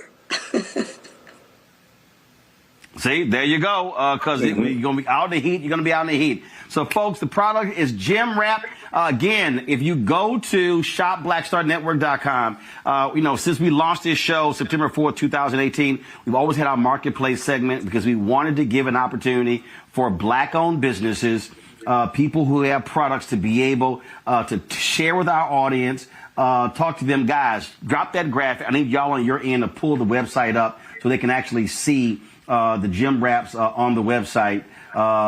So again, if y'all go to shopblackstarnetwork.com, we want y'all to let folks know, pass the word. Again, because there are a number of products that we have on the site. We featured other people as well. And I'm just go ahead and cut to it myself. So if you go to the website, you'll see right here, you'll see the different products right here. The hat 2.0, Gymwrap 2.0, the pony 2.0, full triangle, what's this? Bandy 2.0 set. Shadow black white bandy 2.0 as well, and then of course the visor as well. So those products are on the website as we speak. It's for men and women, and so I might have to try one of these, Nicole, because I play golf. And listen, when I walk in the heat, you're sweating. You should definitely try the hats. The hats, I've worn them, every single day. It's the best hat you'll ever try. It's soft and it has. Which one? The hat 2.0? The hat, yeah, the hat. Not the pony. The pony has a little hole in the back for the ponytails. I'm not sure if your hair. Yeah, no, I don't have that issue. Ain't no ponytail here. That ain't gonna happen. So it'll be the hat. Because and again, I mean, because I have it's like one of my alpha hats. And man, the way that thing's made, like when I'm sweating, when I'm over a putt, it look like a waterfall just coming straight down. I'll have to try the hat. All right, the hat 2.0. And listen, I test drive everything, so I'll let folk know. And so y'all go to shopblackstarnetwork.com. Check out this. Quickly from our panel, questions. You got any? Randy, you first. I've had a Gymwrap for 10 years, easily. It works. No, it works. My hair is usually short, and you really did. I mean, you solved a major problem. Black women would not work out because of our hair. We would completely, we get our hair done on Friday. So it's like, I can't work out Saturday, Sunday, Monday because I want to be cute. Maybe you do Tuesday, Wednesday because you're going to get your hair done again. Like our health was very much determined by our hair. And so my best friend called me and said, have you tried so-and-so? And I did. And it truly works. Roland, you don't even have to test drive. I can honestly tell you that it works for real. And so thank you very much. Thank you. Thank you for that. And I made them, Roland. Mustafa, I'm sorry. Go ahead.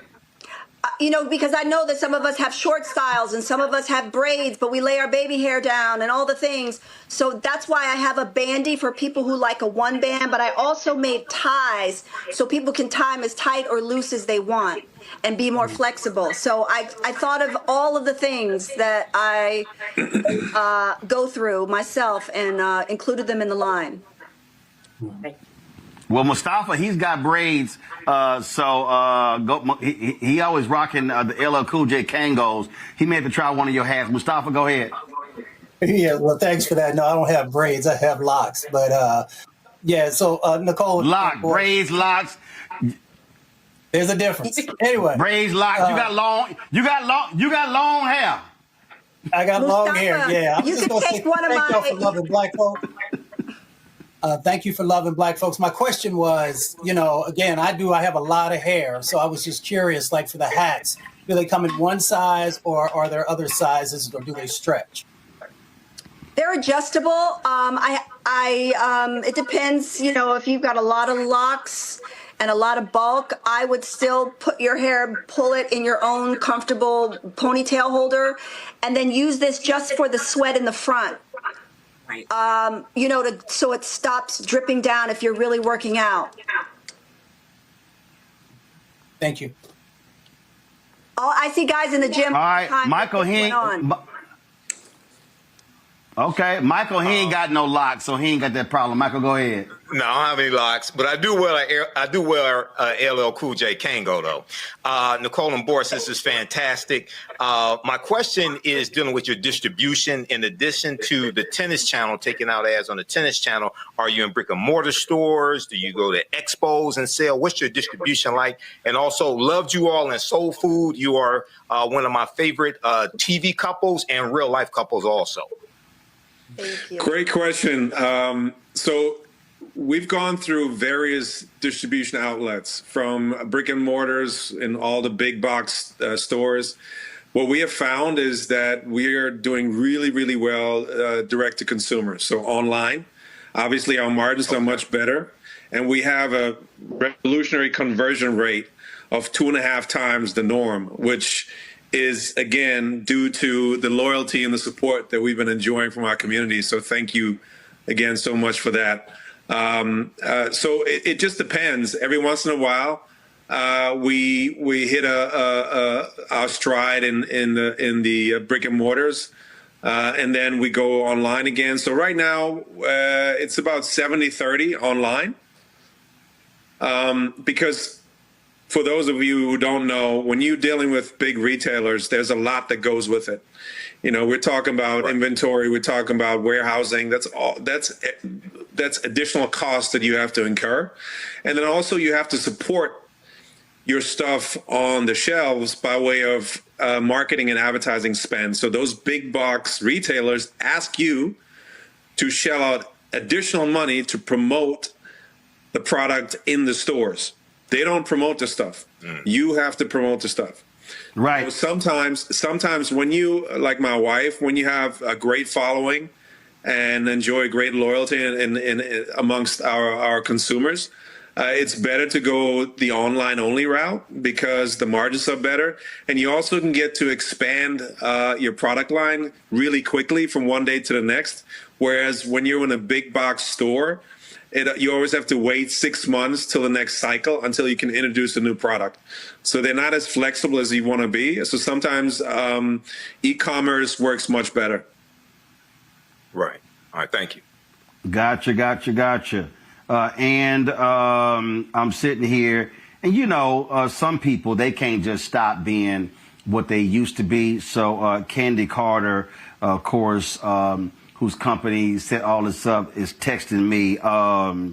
Ask about new season of Sex and the City reboot and Just Like That. She used to be a producer with Oprah's show, so she can't stop producing. So I guess she figured she want to produce me. But go on right ahead. Tell me about the season 2 of the Sex and the City reboot.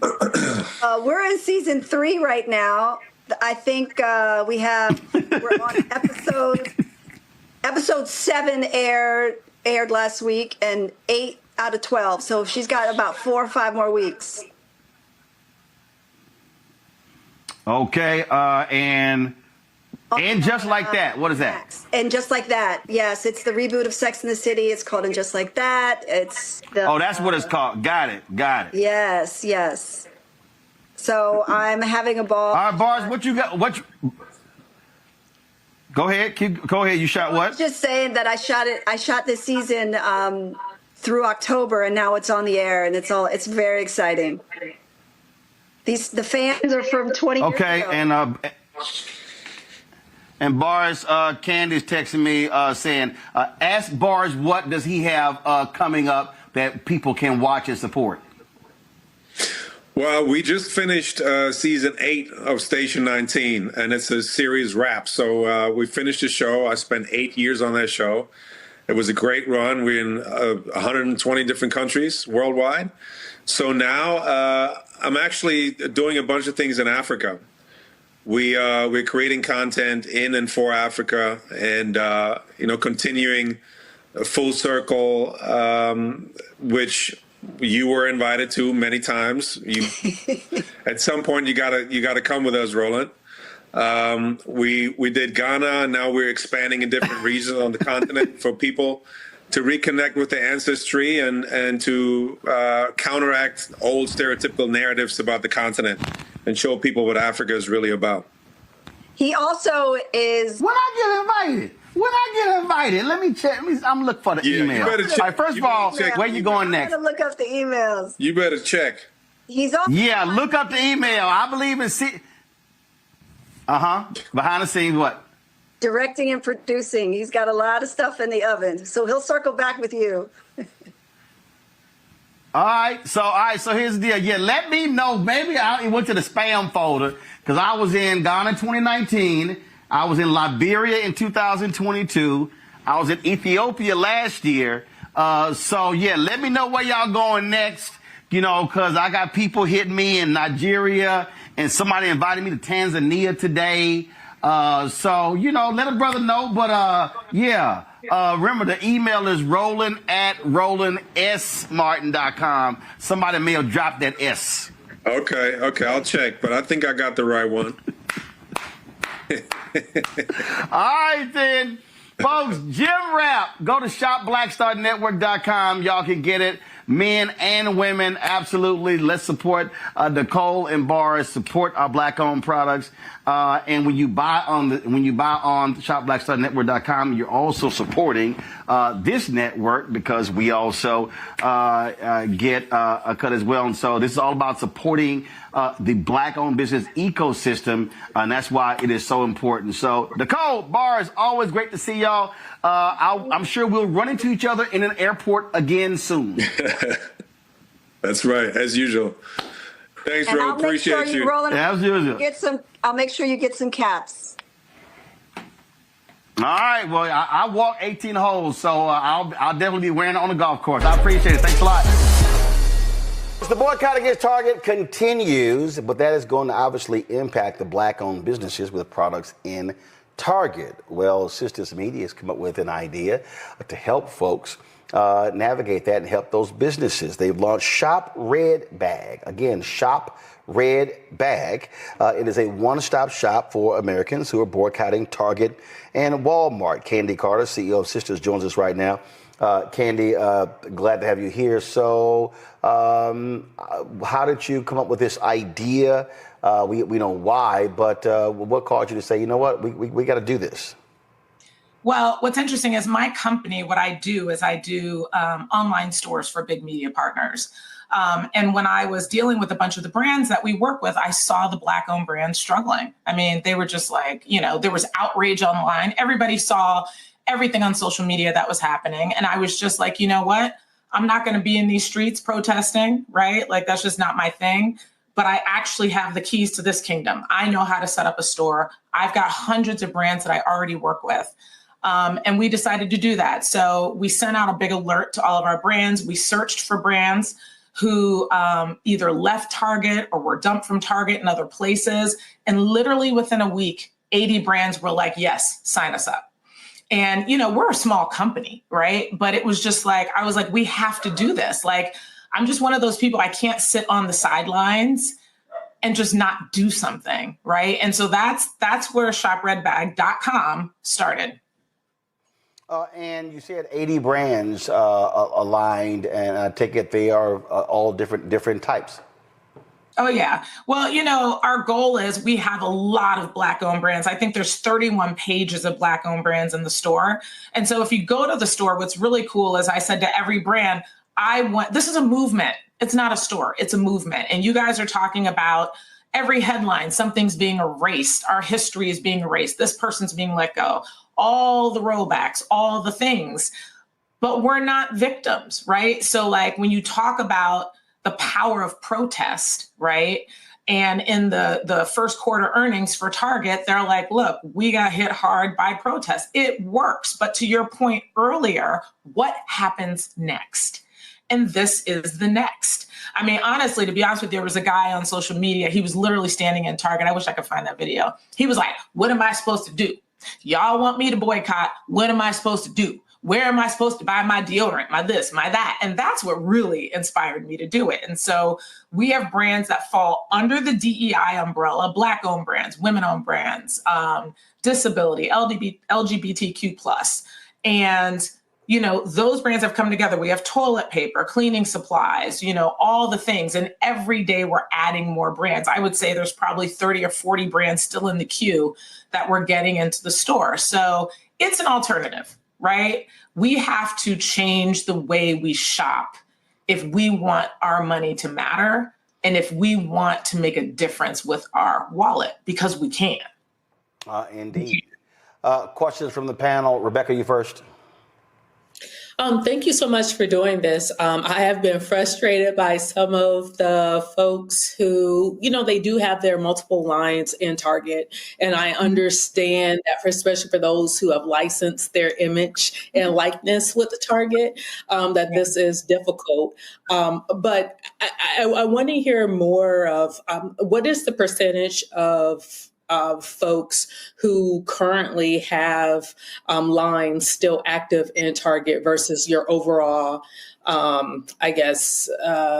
manufacturer creators or small businesses that you feature on your platform? Yeah, I don't know the exact number we have. So if you go on the platform, you can shop brands that have been impacted by the DEI rollbacks. So if you click on that, you can see all the brands in there that have been impacted by it. You can shop Black-owned brands. You can shop veteran-owned brands. You can shop generally. But what's interesting is every single founder has done a video in the store because this is a movement. So if you go on the store, you can literally click on the videos and listen to the founders talk about their journey, how the DEI rollbacks have impacted them. I think what people don't think about, and this is what a lot of founders told me, it's not just not having shelf space. There's no longer programs to teach people how to get into retail.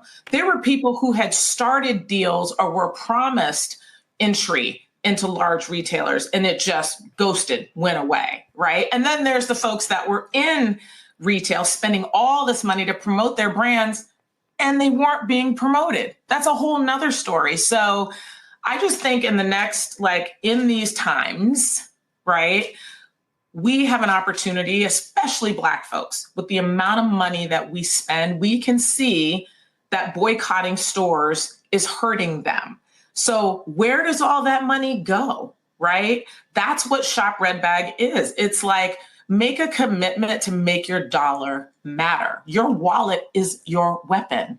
If you're not the person who's going to boycott, if you're not the person marching down the street, this is a way that every single time you spend money, you can uplift the community. We all need to grow.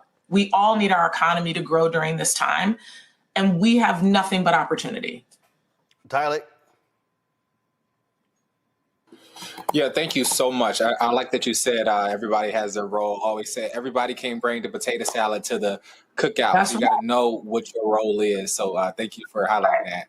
My question would be, what advice would you give to young Black creatives building businesses rooted in purpose, but just not for profit? What would your advice be for them? Well, it's interesting because do it. Just do it. I'm just a doer, right? I have a son with special needs. 6 years ago, I'm like, he has no friends. So I started a foundation and it's called We've Got Friends. And now we serve hundreds of families throughout New Jersey. I'm just a mom. I'm just a business person. And it's like, if you have an idea, do it. I always tell young people who work for me, we're in meetings and I'm like, listen, I don't care who the idea comes from. If it's good, we're doing it. So just do it. I mean, it sounds cliche, but it really isn't. Now, let's just break it down. Do one thing every day. I always say too, let your day job finance your dreams. Don't quit your job, but just do one thing every day towards that thing that you do and see if it works. But I think a lot of people get paralyzed by, the idea of it, the fear of it, and then they just never try it. But you'd be surprised how simple things can be if you take all of that fear away and just go, okay, what's the one thing I can do today?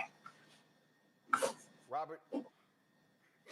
And on that point, one thing Reverend Jackson would always say is that we can't just boycott, we have to boycott also. Meaning that we have to invest in buying things in our own community. And what you're doing is outstanding around that. And this really dovetails into the previous conversation when we were talking about this history of protest and this history of Black activism, because what many people forget is that during the Montgomery bus boycott, people didn't just not ride the bus. They were paying their friends and neighbors and church fans and community people to get them back and forth. When we say we're not going to your lunch counter, we didn't just starve. We were going to Big Mama's lunch counter to put money in her pocket. How can we get the influencer economy to understand that if we are all putting our creative minds together and our creative outlets together, then we can go. If Black folks had gotten behind Roland 7 years ago, when he got started on this, as opposed to diving in now, then this would be rivaling any of the big networks. So what do we have to do to kind of break through that almost post-traumatic slave syndrome where people think, well, it's not given to me by a white hand, then I shouldn't want it? You know what's so funny? Roland is the best example because I'm like, you own the Black audience in news in America. You own it. To your point earlier, nobody else is doing it. So if millions of people can follow Roland, right, on this network, then millions of people can shop at Shop Red Bag and stay out of. Here's my thing. If you knew somebody didn't like you, right, didn't want you in their circle, no, you wouldn't be jumping out the bed to run over to their house. Think about how hard Americans work for their money, right? We got headaches, we're working weekends, we're so tired, we can't do anything. And you really want to spend that hard-earned dollar with people who don't care about you? It's just mind-boggling, right? And so, we're actually going to New York tomorrow to talk to young people, to really just talk to people about what matters to you. Right. And I think now more than ever, I think people are really assessing, like, how important is it for me to spend my dollars with people who actually care about me, who actually believe in what I stand for. Right. Because I don't think we can just frivolously throw our money around anymore. I don't think it's fair to us. It's not going to be helpful to us. And the only way, to your point, that we can grow really over the next 4 years is to do it together. And we just have to come together. And coming together also means being consistent. I tell people all the time, on March 4th, when we did the State of Our Union coverage, we had 250,000 people watching us live. It was amazing. 250,000 watching live. Well, if I look right now, we're sitting there, we've had almost 4,000 tonight. But if we're hitting 200,000 every night, we literally are rivaling all the cable networks. We're rivaling those shows. And what then happens when those folks, and so when they, to your point, learn about Shop Red Bag, learn about shopblackstarnetwork.com, learn about these things, now they are buying products at a faster rate. And so what I keep saying is, and in one of our promos, Jeff Carr says, bring your eyeballs home. We have to understand, wherever our Black eyeballs go, our money follows. That's right. That is absolutely right. And so, for shopredbag.com, we are adding brands every day. We have a section at the bottom. If there's a brand that you love, tell us about it. We'll put them in the store. We're adding in 30 SKUs of shoe racks and, things to strain your vegetables, all the things, right? And so keep checking in. We're doing all kinds of things, but the idea is this is an alternative, right? And everybody, the woman who had the book, it was such a great point. You just go out there and protest, and literally everybody was like, so what are we supposed to do now? What are we supposed to do? You know what I mean? And so for me, I'm like, all right, let me be part of the solution. I'm not going to get on social media and just complain. I'm just going to do something. And so now we have all of these brands and more brands coming in. And they're all, and like I said, if you listen to these guys in the video, they're passionate.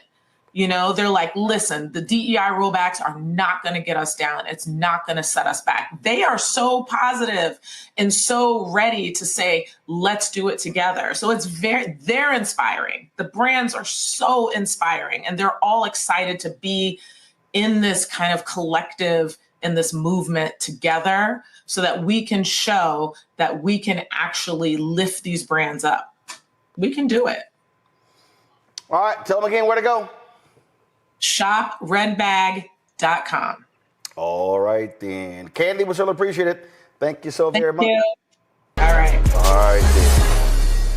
Folks, my next guest in 2009 launched the Beauty Stat blog to demystify skincare ingredients through what he called a factual, science-based lens. After years of research, Ron Robinson developed a breakthrough technology to stabilize and formulate pure vitamin C. It began as a blog, is now a full skincare line. Beauty Stat offers science-driven products trusted by consumers and professionals alike. Ron joins us right now. Ron, how you doing? So great to be here. I'm a big fan. Appreciate it. So, what got you started in just studying skincare and vitamin C? Great question. Totally fell into it. So my parents wanted me to be a doctor, didn't know what I wanted to do. So I went to med school, did really well in school, but decided it was not for me. So I dropped out of med school. And I bet that didn't go over well at home. Not at all. My parents were really, really disappointed. They're like, "You're a bum. What are you going to do with your life?" So I sent out resumes, and I was hired as a cosmetic chemist for Clinique 35 years ago. And that's how I fell into the world of developing skincare products that deliver results. So you go to med school, you drop out, and then you get hired as a cosmetic chemist at Clinique. Yes. So what did the parents say when you got the job? Okay. They were like, okay, what is a cosmetic chemist? Until a few months after working on the job, I brought my mom home some of the skincare products that I was developing.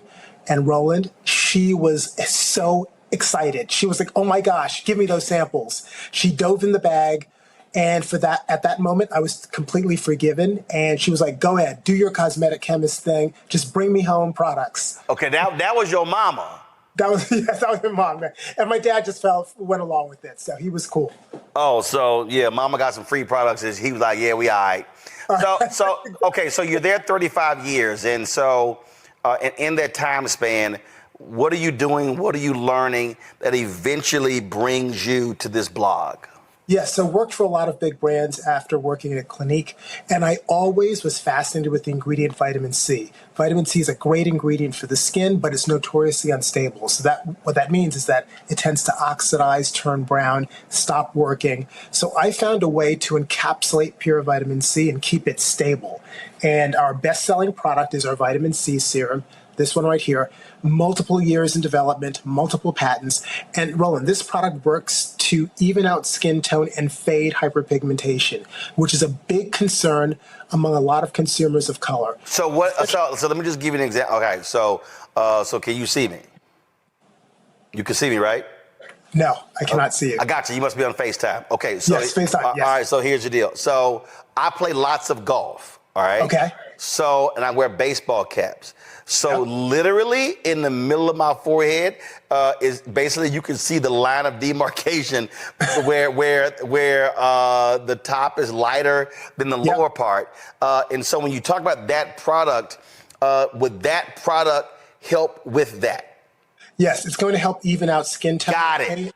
And any hyperpigmentation, which is a big concern. You know, when you're looking in the mirror, if you see yourself on camera in a selfie, and if you're unhappy with your skin tone, if you wish it was more even and you could fade that hyperpigmentation, Beauty Stat has you. Our vitamin C serum, this is award-winning, multiple patents, great clinical testing and before and after photos that show that this product delivers results. So what, okay, so all right, so here's another example. So I play lots of golf.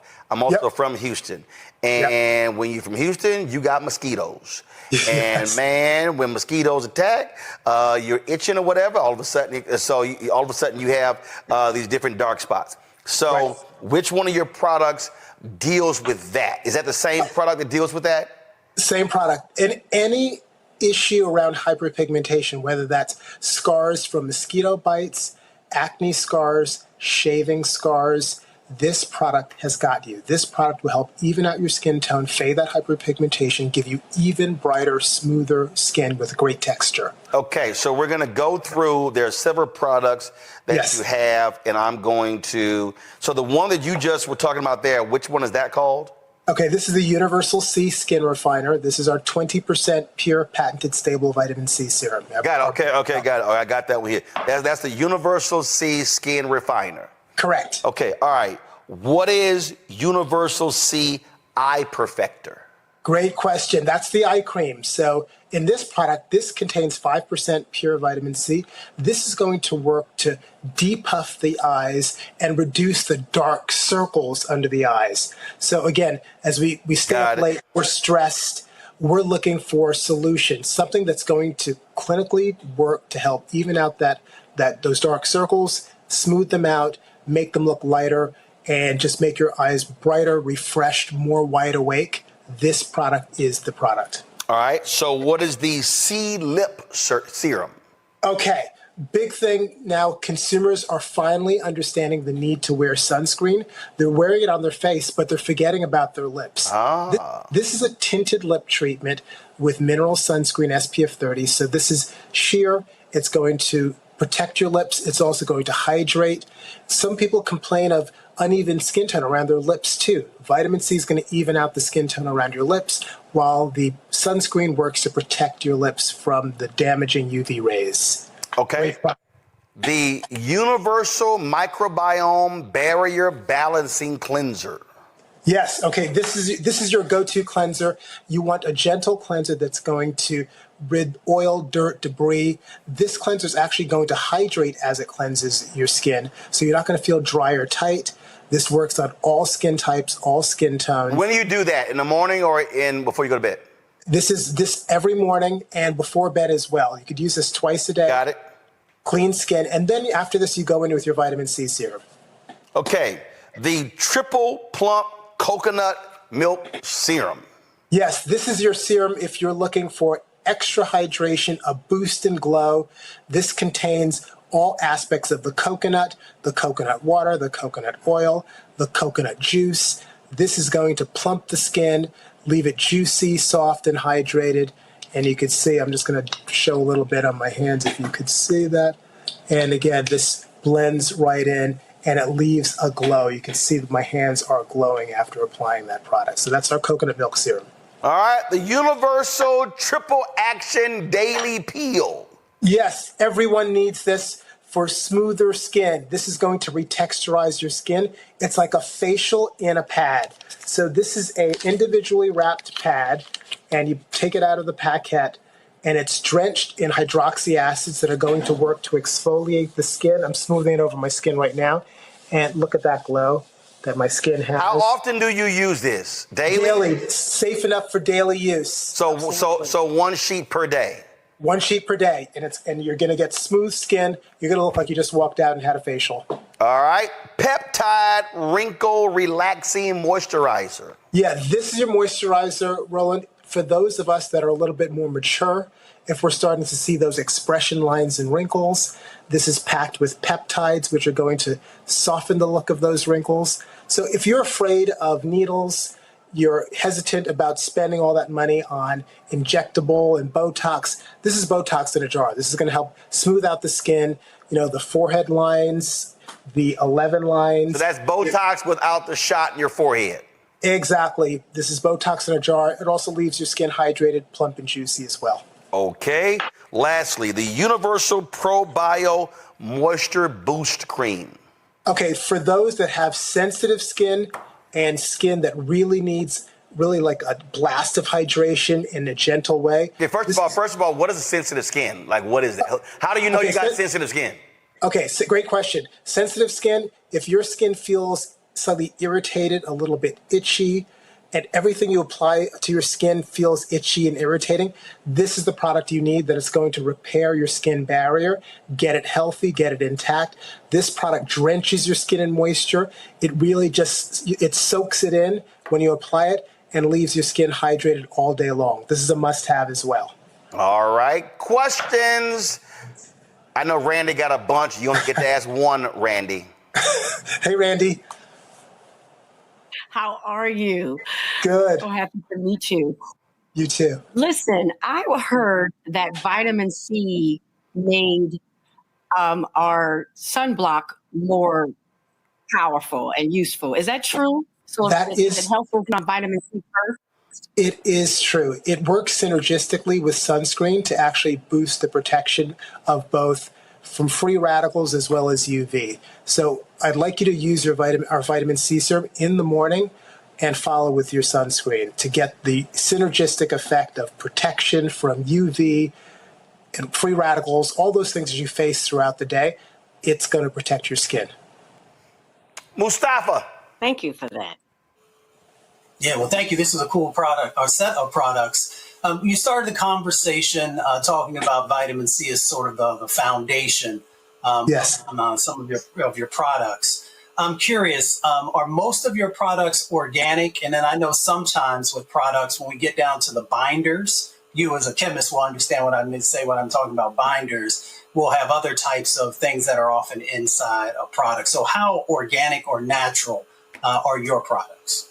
We don't claim to be specifically organic or natural, and I'll tell you why. The key thing as a cosmetic chemist with a fast-growing brand like BeautyStat, I want products and ingredients that are safe and effective. It doesn't matter whether they're naturally derived or synthetic. As long as they're safe for use and effective and deliver results, those are the two things that I focus on. And again, some ingredients we might use are natural or natural derived, like the coconut we mentioned before. That's natural. But a lot of other ingredients we use are synthetic. Again, safety and performance, delivering results. All right then, folks, if y'all want to check out BeautyStat, go to shopblackstarnetwork.com. Pull the website up, y'all. These are the products. You go to the website, you'll see, you can simply scroll. You can check them all out, BeautyStat. All the products that we just covered, and there's 4, 5, 6, 7, there was 9 of them. They're all there on the website. Y'all check it out. And again, listen, the thing here, Ron, a lot of people don't think about, the skin is the largest organ. And a lot of folk just sort of ignore it. And, when we go out and people think that, I'm only going to be out for an hour, no need to put on sunscreen. But the reality is, you got to protect the skin. You got to protect the largest organ. It's with you for life. You got to take care of it, and it'll take care of you. All right, then. Again, y'all, BeautyStat. It's available. ShopBlackStarNetwork.com. All of the products on the website, Black-owned companies. We featured all of them on the show. You definitely want to check it out, folks. This is about us supporting our own. You can buy direct. Again, ShopBlackStarNetwork.com. Check out the products, the BeautyStat products right now. Go to the website. Ron, we appreciate it. Thanks a lot. Roland, thank you. Appreciate it, guys. All right. Thank you very much.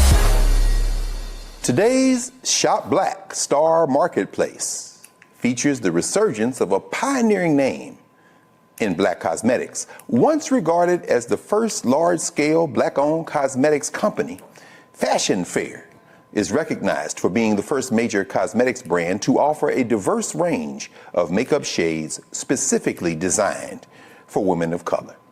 Fashion Fair was initially conceived by Eunice Johnson, the wife of John H. Johnson, founder of Ebony Magazine and Johnson Publications, to cater to the beauty needs of Black women. Although the brand faced challenges and was on the brink of closure, it was revitalized by Desiree Rogers, a name we know well, the company's new CEO and co-owner. Sister Rogers joins us now. Welcome to the Black Star Network and Roland Martin Unfiltered. This is Desiree. How you doing there? Good to be here. We are so happy. I tell you, there's an elder here who was one of Malcolm X's lieutenants who worked for the Johnsons for many years, Peter Bailey, who used to work with Miss Eunice Johnson back in the 50s. With the Fashion Fair. And of course, those of us who are of a certain age, I didn't know anything about the Fashion Fair, but all I knew was when you opened up Ebony Magazine and saw all these cities and all these beautiful Black women and all of this stuff going on, it was like, this is like the traveling Black excellence show, and somebody take me to the Fashion Fair. So please, to see these products, and we have some of them here with us right now on the table, please walk us through, after your long and distinguished career, as your long and distinguished career continues to extend, why you got involved with taking one of our most iconic brands and one of the most familiar things in our community, a symbol of community, a symbol of hope, a symbol of Black self-determination, economic empowerment, and said, let me jump in here with both feet and revive this. Can you give us a sense of how you got involved? Well, I have to tell you, I was certainly very surprised when I found out that the brand was in bankruptcy court. And Cheryl McKissick and I were so lucky to have the winning bid and to be able to bring this iconic brand back. So much of our history is, people are trying to wipe away our history, remove our history. Can't be, reading books are a problem now. You hear all of these things. And so I think it's super important that we maintain the iconic businesses and brands that have always been there for us. And so Fashion Fair is over 50 years old. And it was originally created, as you said, by the Johnsons and Eunice Johnson in particular, because models did not have the colors they needed for their skin tones. And so we are continuing that tradition of ensuring that all of our people, black and brown, can easily be matched and their shade is available with very high quality products, dermatologist approved, vegan, cruelty-free. So we've completely re-envisioned the line in its glory of the past, let's say. Yes. You know, and it is interesting because, of course, in its first iterations and as it unfolded over the arc of decades, we thought about women.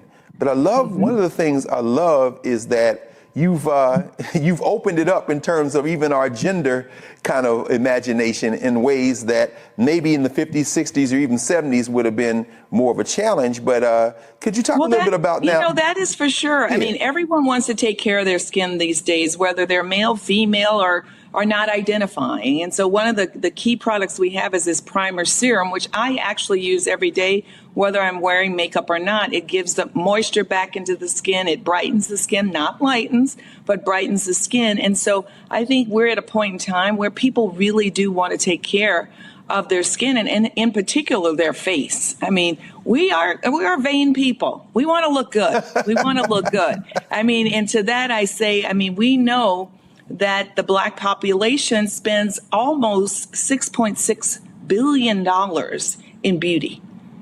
I mean, 6.6 billion, and that's 2021. So my data is a little bit old. We spend about 11% on all beauty products.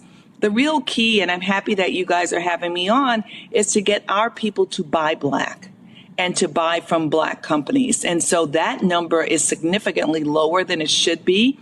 2.5% of Black Americans are buying from Black companies. And so we've got to change that. We have to invest in our own communities because we know when we do, that money gets invested back to us, whether it's support of educational systems or mentorships or jobs even. Most of the people that work at the company look like me. You know, it's interesting, and thank you for saying that and putting it in context. Read in one of the pieces where you made the comment that Black folk who carry a bag should maybe try to hit a threshold target. If you're going to buy Black, you don't have to buy everything Black, but I think there was a percentage you suggested. Am I remembering that right? You are correct. I mean, so I think that it should be, probably, 12, 15%. I mean, why not? I mean, I think there's so much history to, us not buying Black. What's the quality like? It's almost like brainwashing. Like we think like if we buy, Black, it's not the same quality as the Chanel or a Dior. Or people will say to me, well, that brand is so, that brand's old. My grandmother used that brand. And I say, Gucci's old. Right. Chanel's old. Dior's old. But families took care of those brands and now they're still thriving. So we've got to begin to think about the brands that have been created by our people and making certain that those brands extend another 100 years. Indeed. And so less criticism and more trying brands, looking at them, touching, feeling them. And, I think if you touch and feel our brands, I mean, I'm pretty confident you're going to fall in love.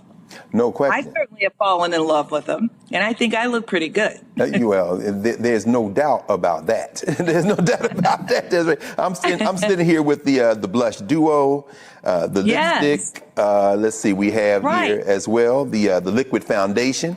See, you got me. You got me. Like, wait, can I put this on? Liquid luxury. That's what we're calling it. And we don't name any of our brands by number. I think you have Honey, I'm Fabulous. Yes, Honey, I'm Fabulous.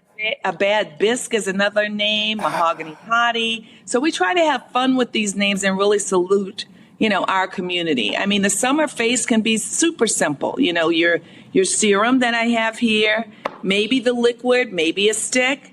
And you can have a couple of sticks. It's really easy to, have a couple of shades. I mean, I use my stick also as eyeshadow. If I'm traveling, I don't want to carry a lot of stuff. Maybe a little lip teaser and a lipstick, and you're done. Oh.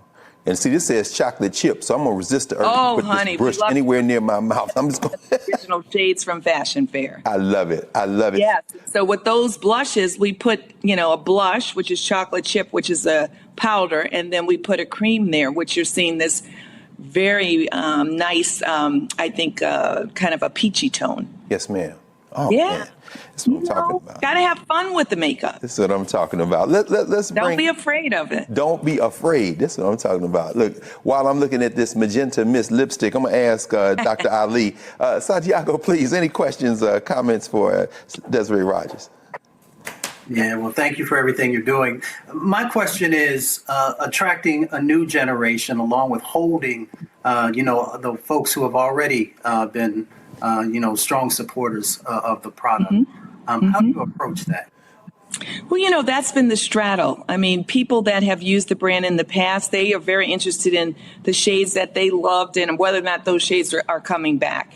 And they want to try, and they've been supporters for a very long time. It's how do we get their daughters in that young generation, to your point. We were recently out with the Black influencers in beauty and talking to them, and we're going to be hiring several of them to provide that message for us and really talk about the newness of the brand and why they love the brand. And so I think it's about introduction. It's about social media. It's about support. It's about being here on this show and talking about the brands and making certain that people are aware of the brand, where they can get it, fashionfair.com, also Sephora, also Macy's.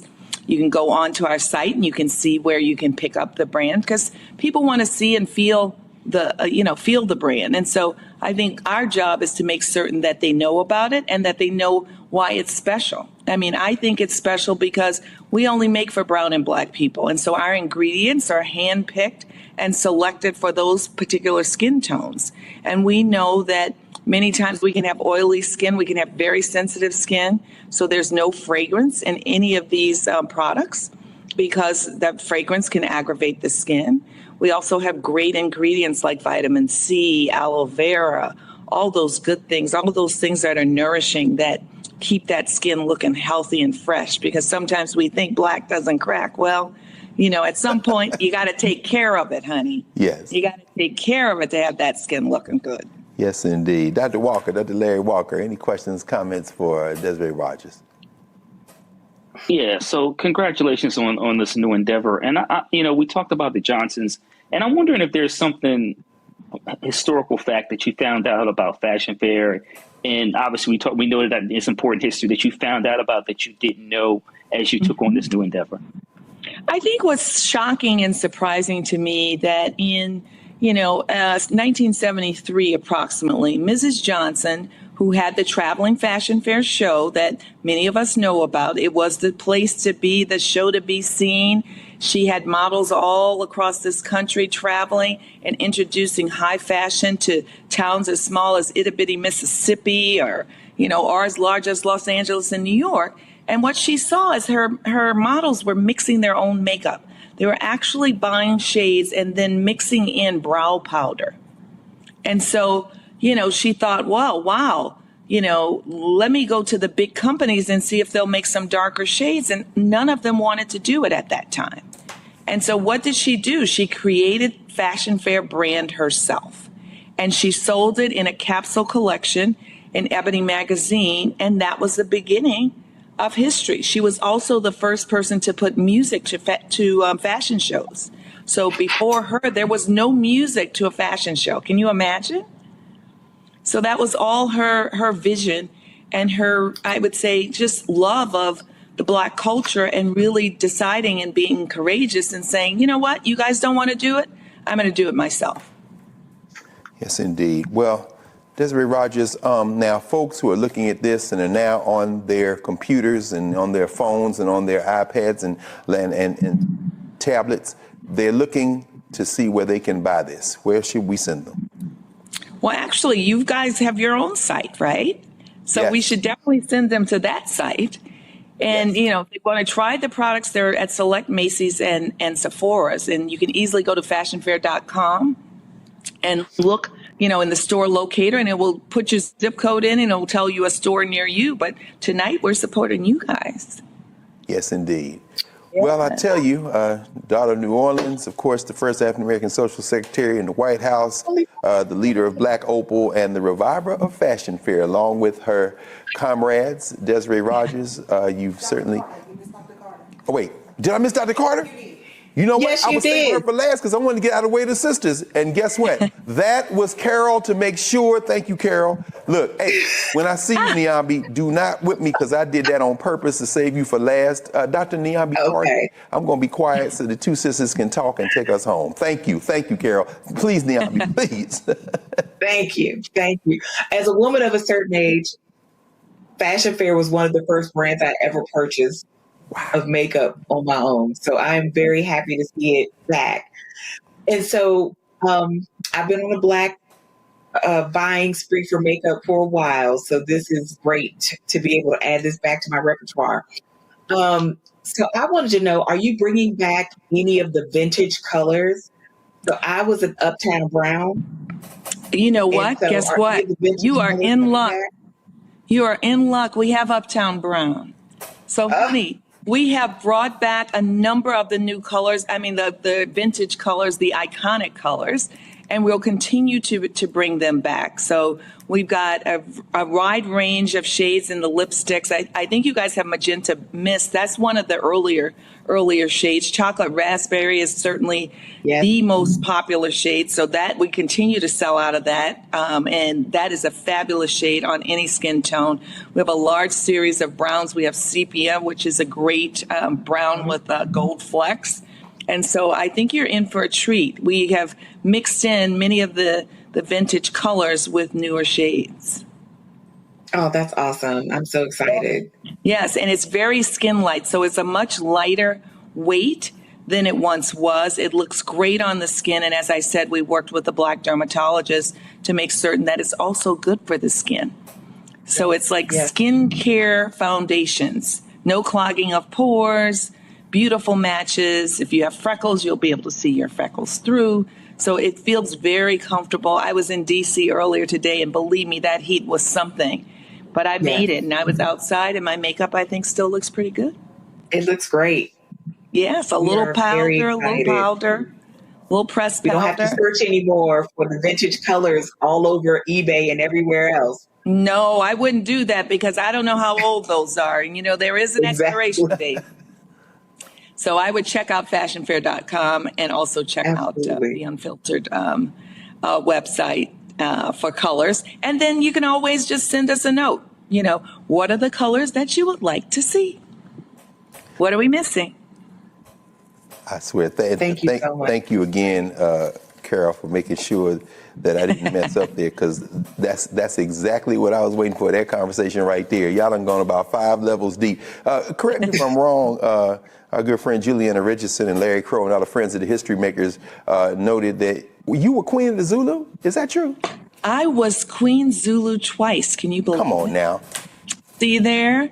You want some more history? I'm also a descendant of the Voodoo Queen of New Orleans.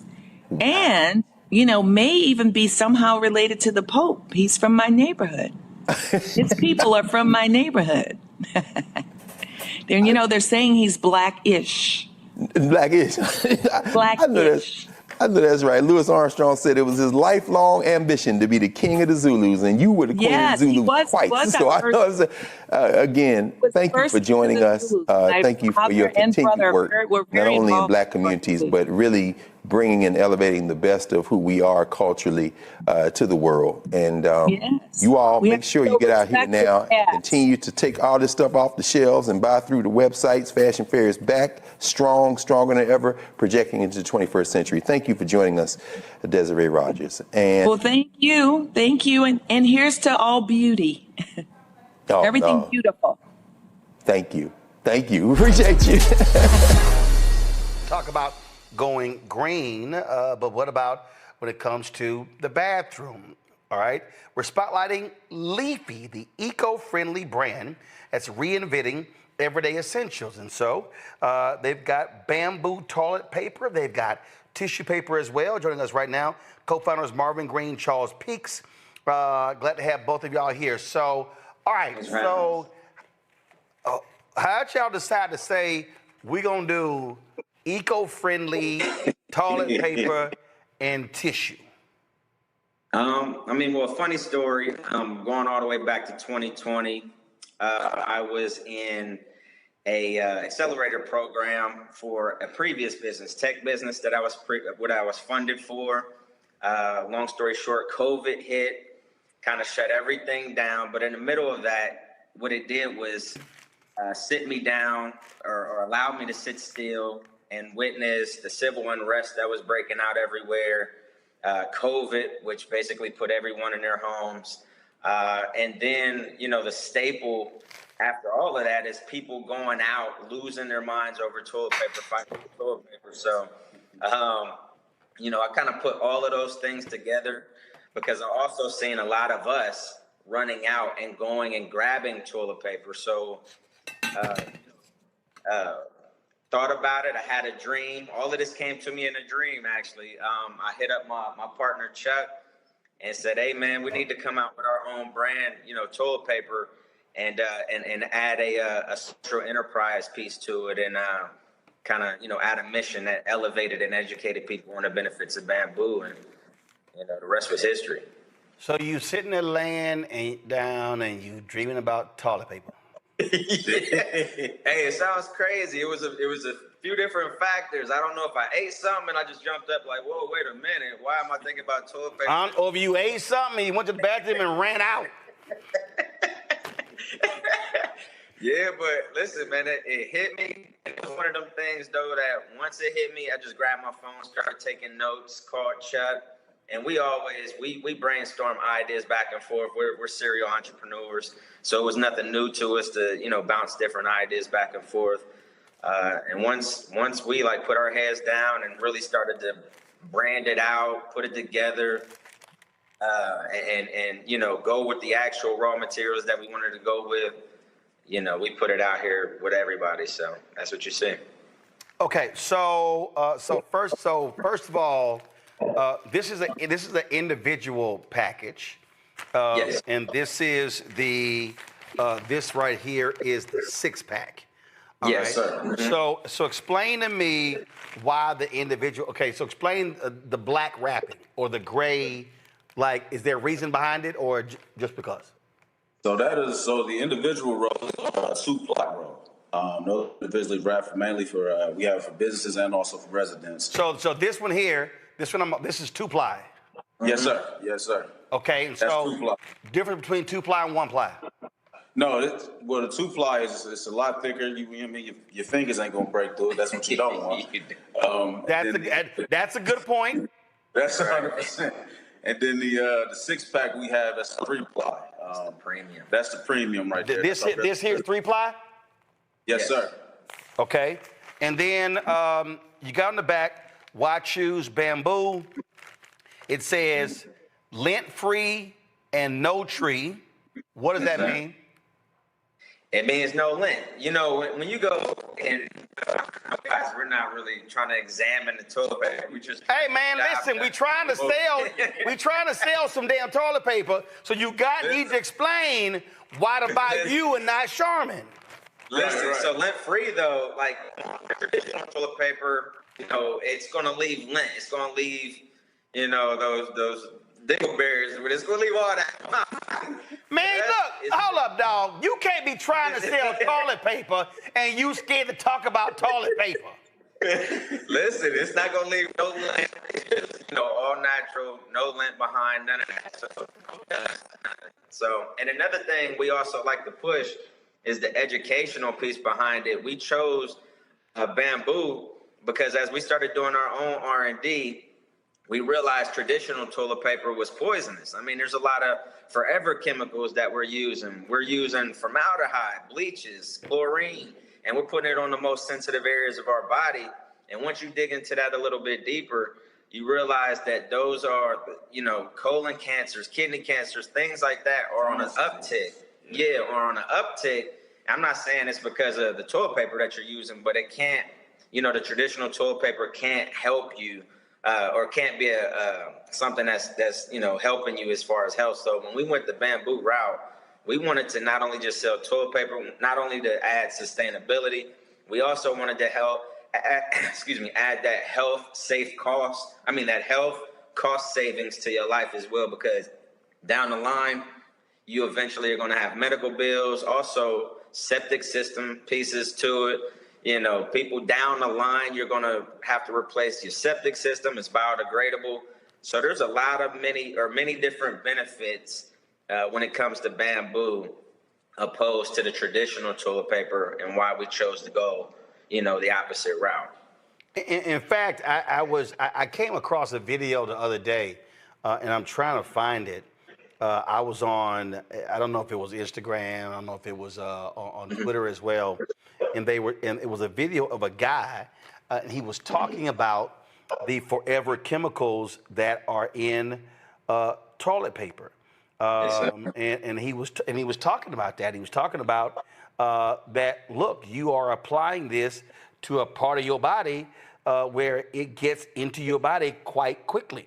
And it was the first time I actually had seen a video on that very thing. Mm-hmm. Go straight to your bloodstream, you know, most sensitive areas. So, yeah. It's crazy when you start to really think about that. All right, so we done covered the lint-free and no tree. We covered the biodegradable part, the no chemicals part, the 100% bamboo, and the high-quality 3-ply. Okay, so explain the more oxygen part. More oxygen, bamboo. More. Hold up. You gotta let your partner talk. Oh, my fault. My bad. Go ahead. I mean, I don't want his family like, damn, he ain't get to say nothing. Go ahead. So bamboo actually produces more oxygen than the actual tree. It's a natural antibiotic. So it fights off a lot more diseases than the actual tree would. So, I mean, those are the things that we bring to the table outside of just having trees and chopping and messing up the ecosystem. We're saving a lot of trees, and we just don't want to mess up the ecosystem with just chopping down every tree that we have here in America. So we chose to switch it over to bamboo. All right, so okay, I'm gonna let my panel ask a question. They might ask what I'm about to ask, but I'll wait. So let me go to them. And so Tyler, you're first. Yeah, let me just say I learned so much about toilet paper. I'm about to when I go in the bathroom, my own toilet paper. I first want to say thank you for your vision and showing how entrepreneurship can drive both environmental sustainability and community uplift. I think you all are challenging the myth that social impact and business success are exclusive for one another, especially during this time when corporations are leaning away from those priorities. My question for you would be, what advice would you have for other young entrepreneurs from underserved communities who are looking to break into this green industry in this space? I would definitely, out the gate, I would just think completely out the box. I mean, me and Mark, we didn't grow up thinking that we would own a toilet paper company. That just wasn't an option or occupation to even pick up. So whatever you do think of, or you have just a weird inkling of, try it. I mean, that's the number one thing I would definitely do is try it. And you never know, it may work, but you don't know until you give it a shot. So just quit. I mean, traditional businesses and traditional jobs and careers and things like that, as we know, I mean, America's changing, the world is changing. You know what I mean? You can make millions of dollars from sitting in front of a computer screen right now. So you never thought that was possible back in the day. So now, I mean, I would just say completely think all the way out the box, and it should work. I mean, you never know. And I just add in there, I mean, as us both kind of see, just be persistent. You're going to go through some days where it's like, man, this ain't it. But you got to stick with it. You got to go through those ups and downs. You got to learn. You got to go through the fire. And basically be refined to become the person that you're supposed to be in order to handle what it is that you're trying to create. So I would say just be persistent and stay firm in what it is that you believe and make impact happen. All right, Larry. Yeah, gentlemen, congratulations for, thinking outside the box. So my question deals with, what are you projecting over the next 3 to 5, even 10 years out in terms of market share, or percentage of market share you think you could capture over the next 3 to 5 or even 10 years out? Great question. So we actually believe that we can capture about 10%, and that's been aggressive with it, 10%. But we also have community that's backing us. Going back early 2024, I would say we realized we had community is because when everything shut down with DEI, we were actually onboarding with, Cleveland clinics. We were onboarding with a lot of major corporations, and then supplier diversity programs shut down, which kind of put us at a pause. But what we did was we took a video that we had with Chase Bank that was already featured across the country through Chase and shopped it around through social media. So we really got to see the impact of what social media could do, and it allowed us to go viral. But from that, we're pushing almost, close to about $1 million in revenue this year just from that social media impact that we have seen over the past few months.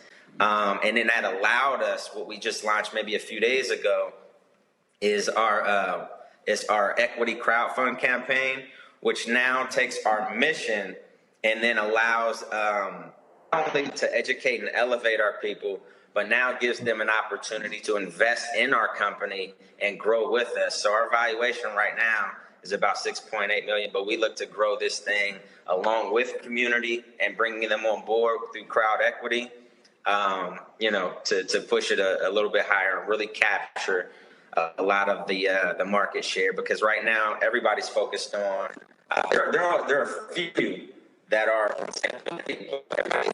Hold on one second. Hold on one second. You started breaking up there. Finish that last point. Can you hear me? Yeah, go ahead. Okay. Yeah. Finish. Yeah. So we plan on capturing about 10%. I would say 8 to 10% over the next 3 to 5 years. Okay. So, where is your? Let's see here. I'm on a website here. Where's your equity crowdfunding campaign? Equity crowdfund campaign is on WeFunder. People can find that at www.wefunder.com/Leafy. Yep, /Leafy. Okay. And it'll pull us right up. All right, here. Let's see here. All right. Yeah, we just launched it a couple of days ago. That actually is about to update to around 42,000.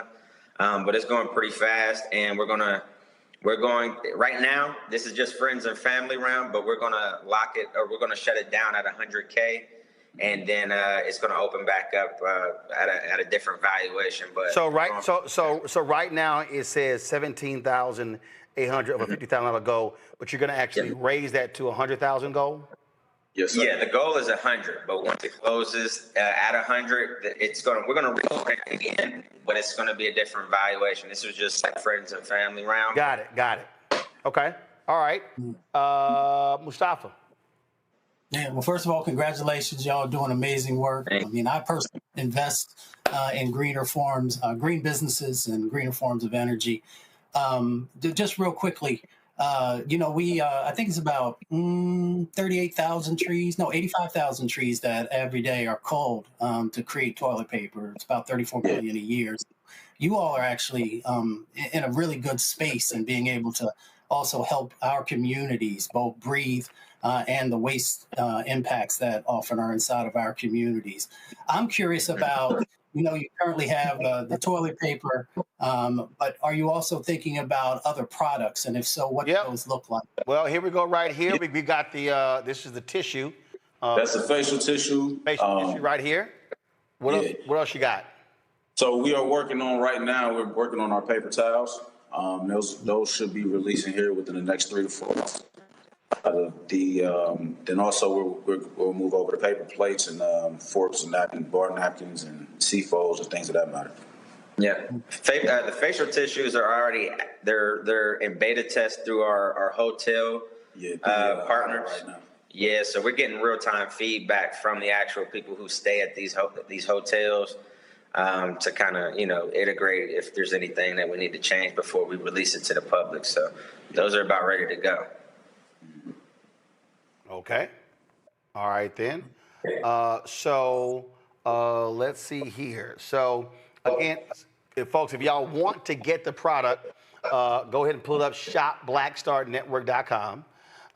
That's where you can actually. No, that's not what I want, y'all. I don't want the graphic. Okay. No, guys, y'all gotta do better. When I ask y'all to go to shopblackstarnetwork.com to buy the product, I need y'all to go to the website.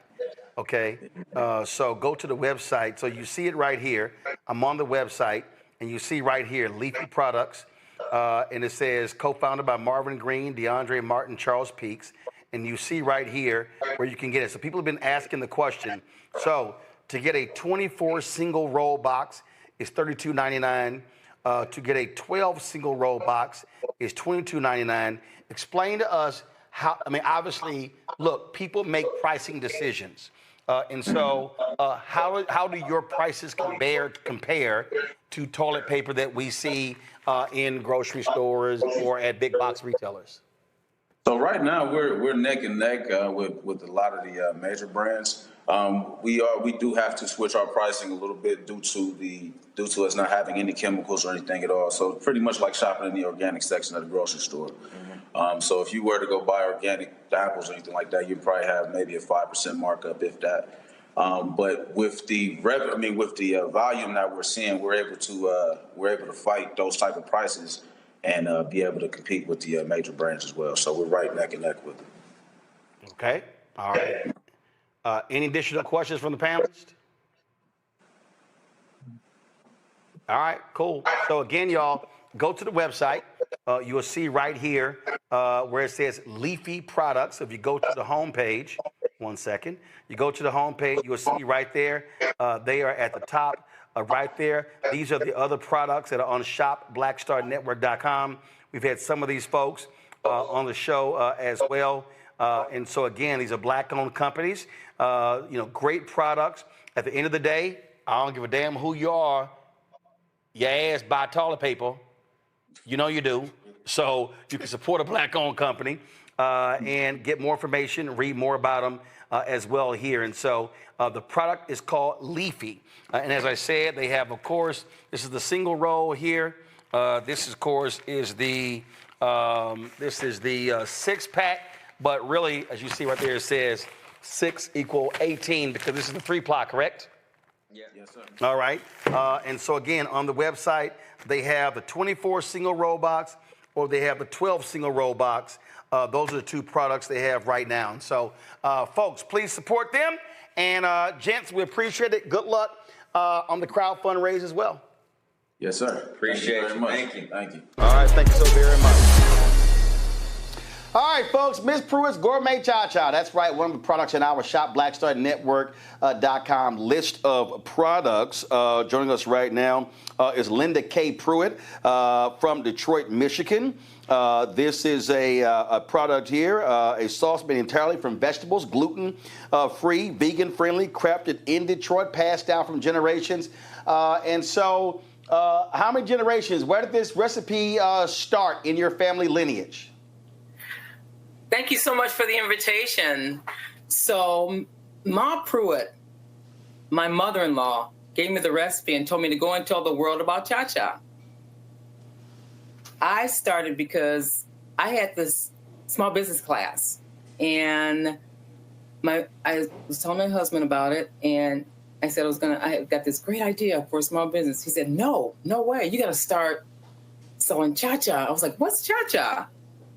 It's an authentic Southern cuisine. It's a relish condiment sauce. You got to talk to my mother about this Chacha. She's going to tell you about it. It's a great history, rich history. So Ma Pruitt, my mother-in-law, and I sat down, and she talked about Chacha. She gave me the history lesson about Chacha. She told me that Chacha. So it's a relish. Hold on, yes. It's a relish. It's a relish condiment sauce. Yes. Okay. All right. Yeah. So got it. And what is it put on? Is it put on bread? Is it put on crackers? What is it put on? Historically, collard greens, pinto beans, black-eyed peas, hot water cornbread. Oh yeah. Yes. Nowadays. Got it. Okay. So when you asked about what is Chacha, what did she say? She sat me down and she talked about Chacha, the history of it, and she said that Chacha originated in the backwoods of South Carolina, Charleston, South Carolina, 5 generations in the early 1830s. And she said that her mother told her about it. And their ancestors were slaves. When they were not picking cotton in the fields or gathering up the vegetables, they were allowed to pick up the scraps. That's right.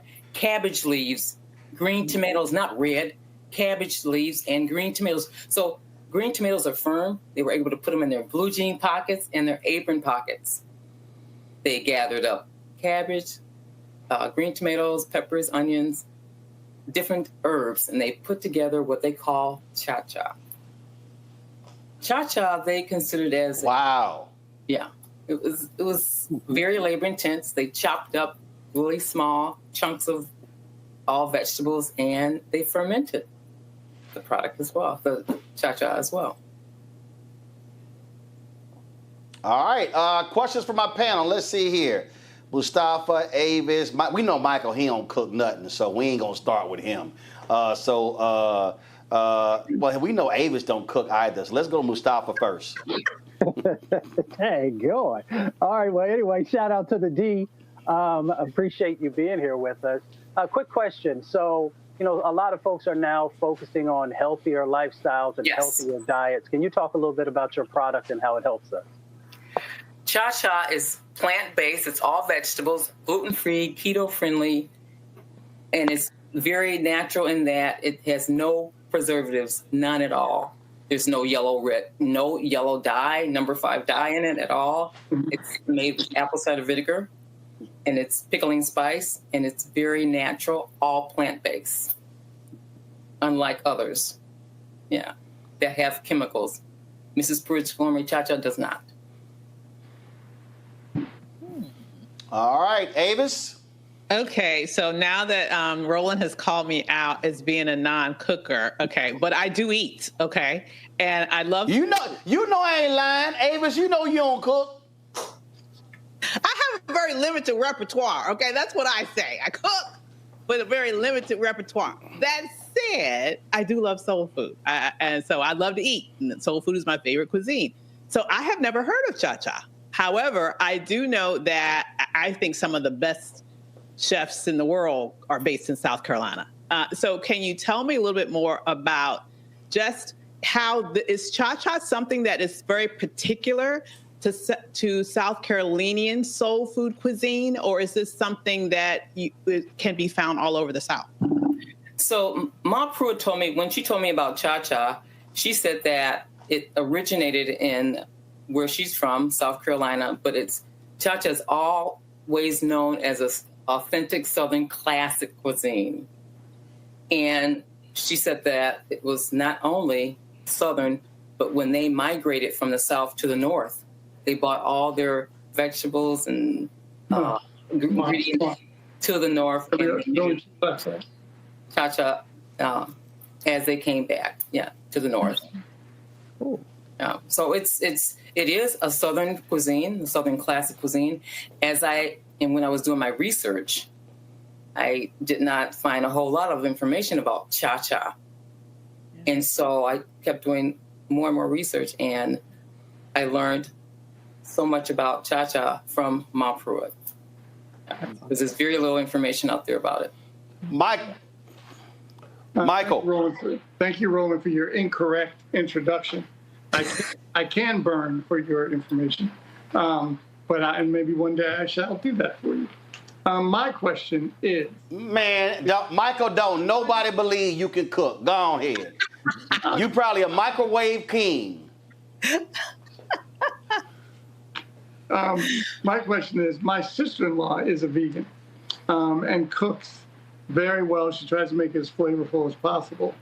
As a carnivore, how can she attract me more to some of her cuisine? What are some of your tips for her to attract, I guess, people like me?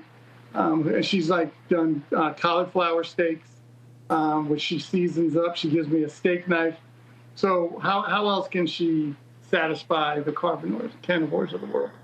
Oh, I'm so glad you asked me that question, because Chacha is plant-based, and vegans love Chacha. It really enhances the flavor in tofu, any kind of vegetables. I love it on a veggie burger. and any kind of soups, salads. It really enhances the flavor of whatever they're eating as a snack, meal. It's amazing in terms of enhancing the flavor. Oh yeah, for sure. And I know you'll mention it. How do we get your products? Where are they? Yeah, online. Michael, we got that. Michael, we got that. Okay, Michael. You get one question, Michael. That's it. We know you can't cook, but you get one question. All right, y'all. If y'all want to get Miss Pruitt's Gourmet Chacha, go to shopblackstarnetwork.com. You see the product right there. It's among the other products that are on our news desk. But if you go to our website, shopblackstarnetwork.com, you can get the products with the other black-owned products that we have on there. Linda K. Pruitt, we certainly appreciate it. Thank you so very much. And I look forward to testing this out when I get back in studio. Thanks so much for the invitation. Thank you. All right, folks, on tonight's ShopBlackStarNetwork.com marketplace, we're bringing the world straight to your plate. International travel chef Joanne Thomas has traveled the globe, tasting cuisine and savoring flavors from the bustling streets of Paris to the vibrant markets of Morocco. Now she's sharing those tastes with us. She takes us inside to, of course, some new products that she has launched. Let's get right into it with Chef Joanne Thomas. How you doing? Hold on, can't hear you. Hold on, say it again. I said I am fabulous. How are you? Doing great. Glad to have you here. So walk us through, what are these products? I have one right here, these various butters. And so explain these butters, because I thought just one type of butter. No, I've created Gourmet compound butters. So I have a buttermilk honey vanilla bean butter, an OM garlic roasted garlic herb butter, sweet and sassy honey sriracha butter, brown sugar baked cinnamon molasses butter, and I believe that's the one that I sent you, and then indulge me chocolate butter. Okay, so how are these butters used? I mean, are they used like jelly, like peanut butter? Are they, I mean, walk me through how these gourmet butters are used. My brother's an executive chef, so he probably is like, oh, I can tell you, but how are they used? Yeah, most people immediately go to, I'm going to put this on bread. But I always try to educate my customers on thinking outside of the box. So, for example, the buttermilk honey vanilla bean butter, I season salmon with my signature spice blend, roast it in the oven, and as soon as it comes out, I put the honey butter on it and let it melt through. For the garlic butter, I use it to finish steaks, vegetables, garlic mashed potatoes. The honey sriracha butter, I use it on avocado toast. It's great on seafood. The brown sugar cinnamon butter, a roasted pork loin, sauteed apples. So there's so many different things that you can do. French toast, and then the indulge me chocolate butter. I actually put that on a coffee crusted beef tenderloin, melted and tossed popcorn in it. So think way out of the box besides bread. If I look at my panel between, let me see, Robert, Yasmin, and Mondale. Robert probably the bougiest, so he probably knows full well about all of these different butters. So Robert, what's your question? One, I am not bougie. Bougie is bourgeoisie, which is the middle class. I'm an aristocrat, so I will just point that out. To black people, that's the same damn thing. Go ahead. No. You got to look at the French Revolutionary history. But on this point of the butter, so I usually use a compound butter on whenever I cook a ribeye. Normally, I will cook it at about 122 degrees in the sous vide, and then blacken it on the black top. Then put cowboy butter. When it comes to the compound butters, do you have often I do a whipped brown butter where you leave the particulates in the bottom, you can have the Maillard reaction and the umami flavor in it. Are you planning on expanding out to create more options, or even a whipped compound butter that could be used, as Roland said, to be spread on toast? Well, these butters are whipped compound butters. So okay, so those are the details we needed, Roland.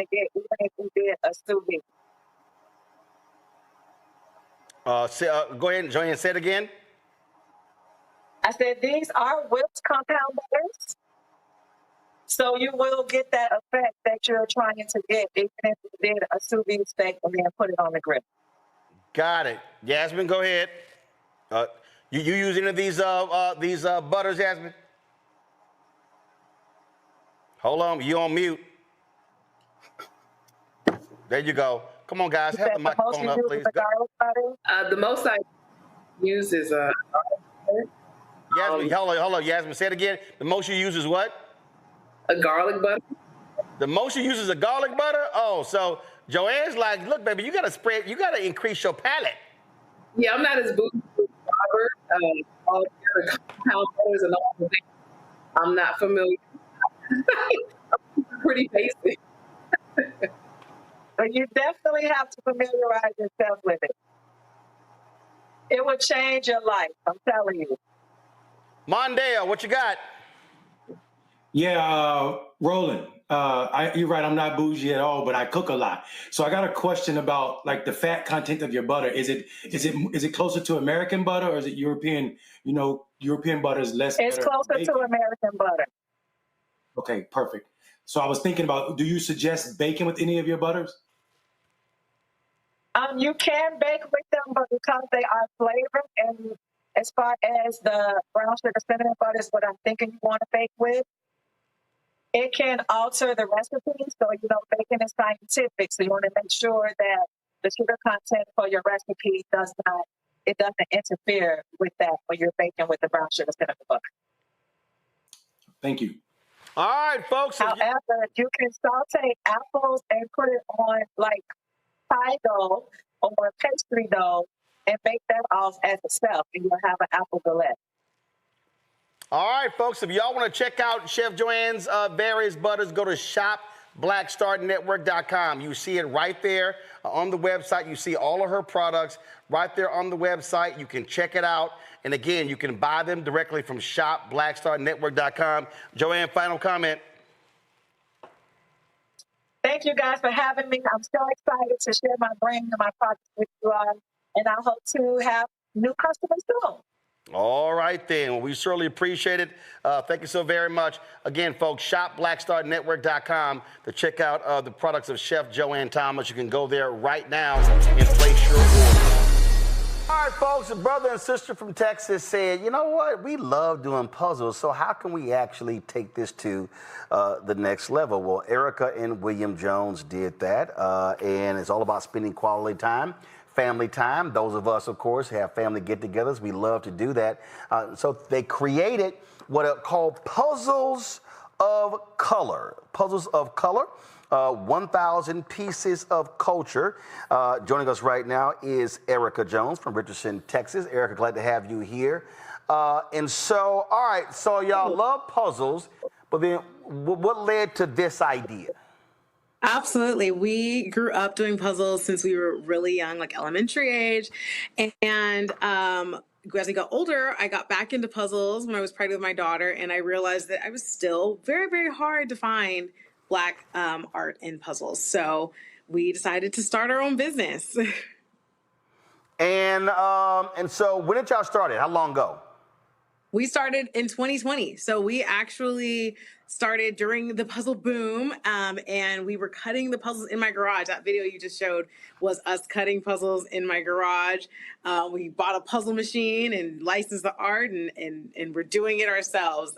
So now we've expanded quite a bit. We're available, in several different retailers on our website, and have over 35 different puzzles available on our website for anywhere from 10 to 1,000 piece puzzles.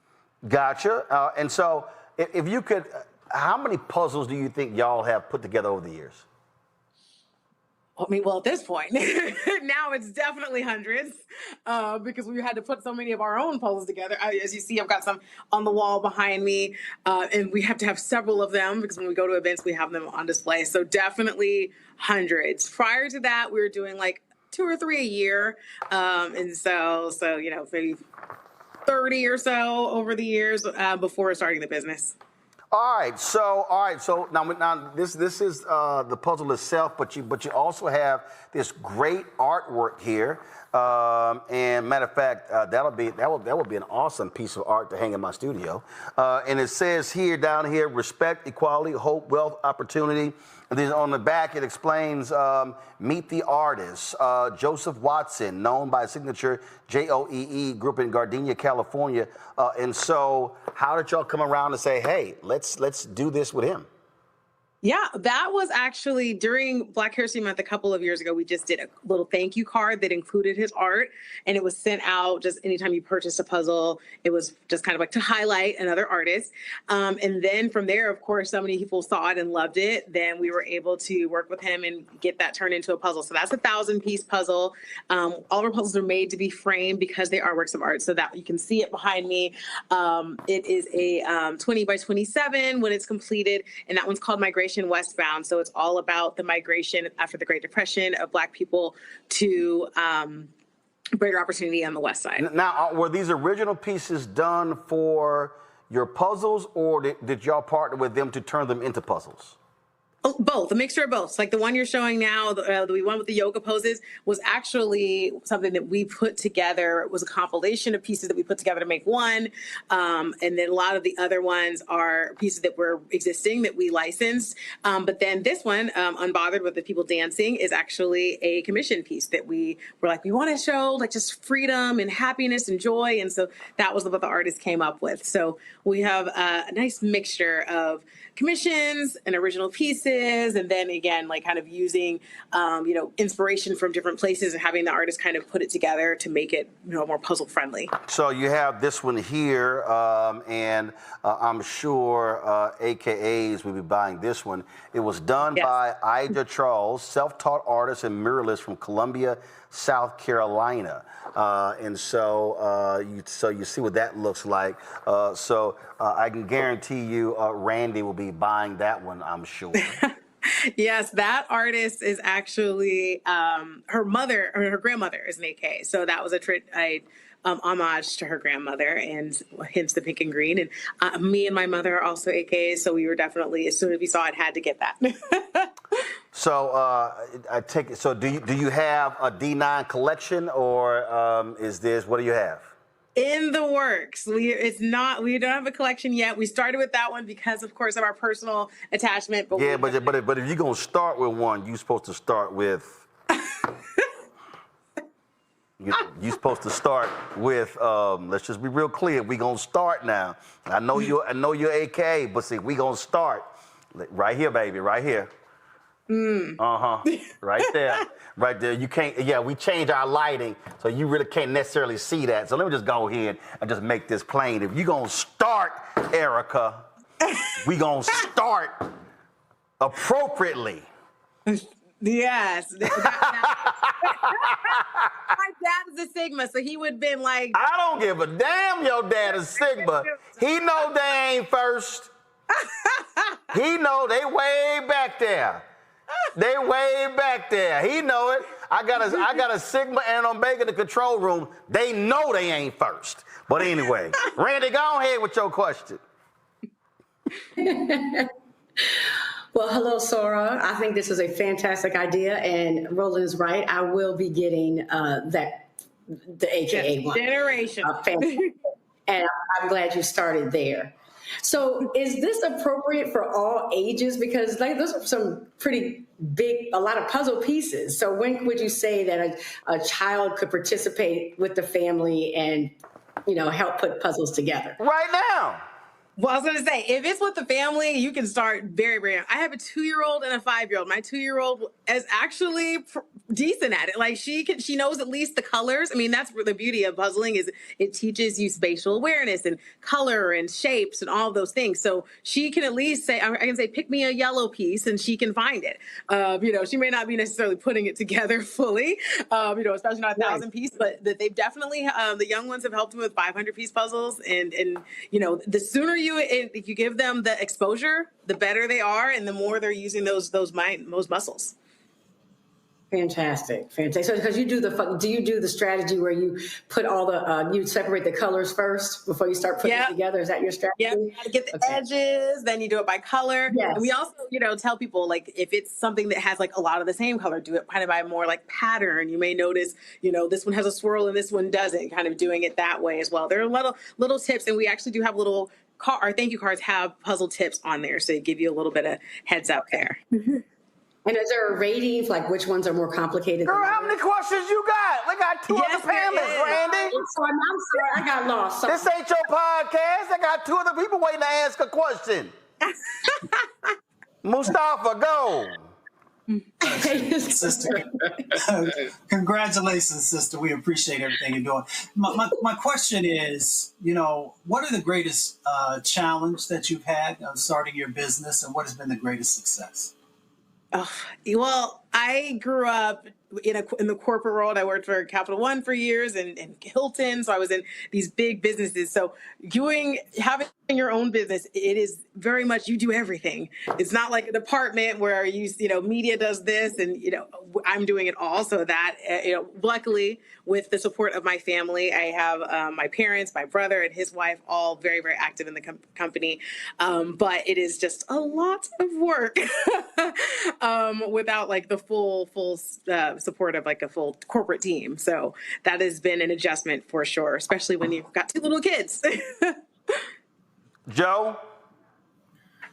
I would ask, this is really great, and I'm going to get this from you. So I'm wondering what are some of your next frontiers in terms of other things that you want to puzzle, and I'm picking through the website a little bit, and I'm not seeing sports, and I'm wondering, sports figures, is that intentional at all? I wonder. So I'm asking kind of what window you're coming through on that, because always Black folks, sports and entertainers. Where's my Michael Jackson? Where's my, you know what I mean? So tell us about that. Well, as we mentioned, I definitely would like to get a D9 collection going. Again, in the works, trying to find the right artists and all of those things. Sports, ironically, we are actually working on our next collection, and we will have a sports puzzle within that collection, because we want to, speak to especially the boys. We have a lot of female-centered images, so we want to kind of give something for the guys to enjoy as well. So we will have a basketball-centered, potentially basketball. We're still working on that centered piece in the next collection. But yeah, as far as like major figures, we don't typically do puzzles with them, just because licensing and all that stuff. We want to make sure that we're not, violating anything there. But we would absolutely love to. We're in the talks with some estates to be able to potentially do some puzzles featuring historical figures. We do have a Harriet Tubman puzzle, so that's like a historical one there. But we're working on expanding in that area as well. Excellent. Thank you. Now, you mentioned pieces. This one here is 750. This is 1,000. So what do they number? What's your smallest number of piece puzzle, your largest? We do have 300 piece puzzle, 300, 500, 750, and 1,000 are the majority of our regular ones. We do also have a couple of kid-friendly puzzles, which are 48 and 100 piece. But those are kind of limited edition, so it's like you got to catch it when you can. All right, then. Okay, so if people want to reach out to y'all, where do they go?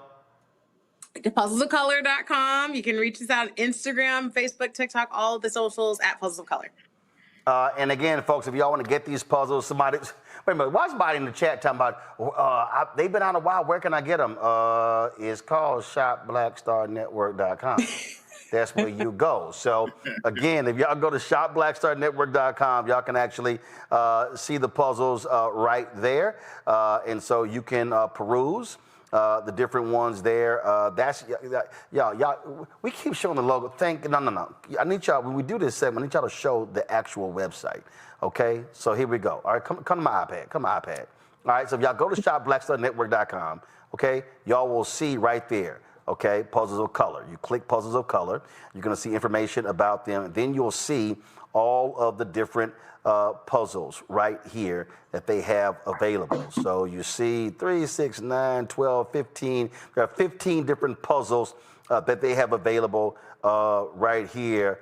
Y'all getting real spicy right here with this black plum puzzle right here. Okay, y'all trying to be grown and sexy with the puzzles too?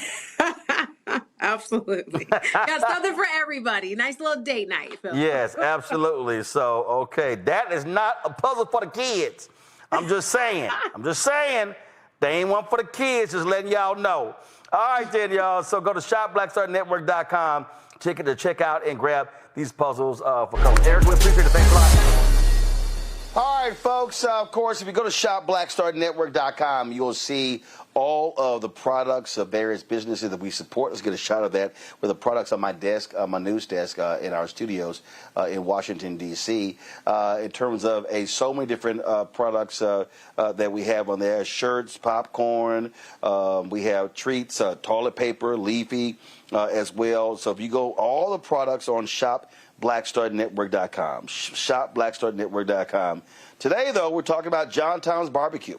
It began as a cherished family recipe, slow smoked and passed down through generations. Now, Leafy Begis is taking that legacy from backyard pits to store shelves nationwide.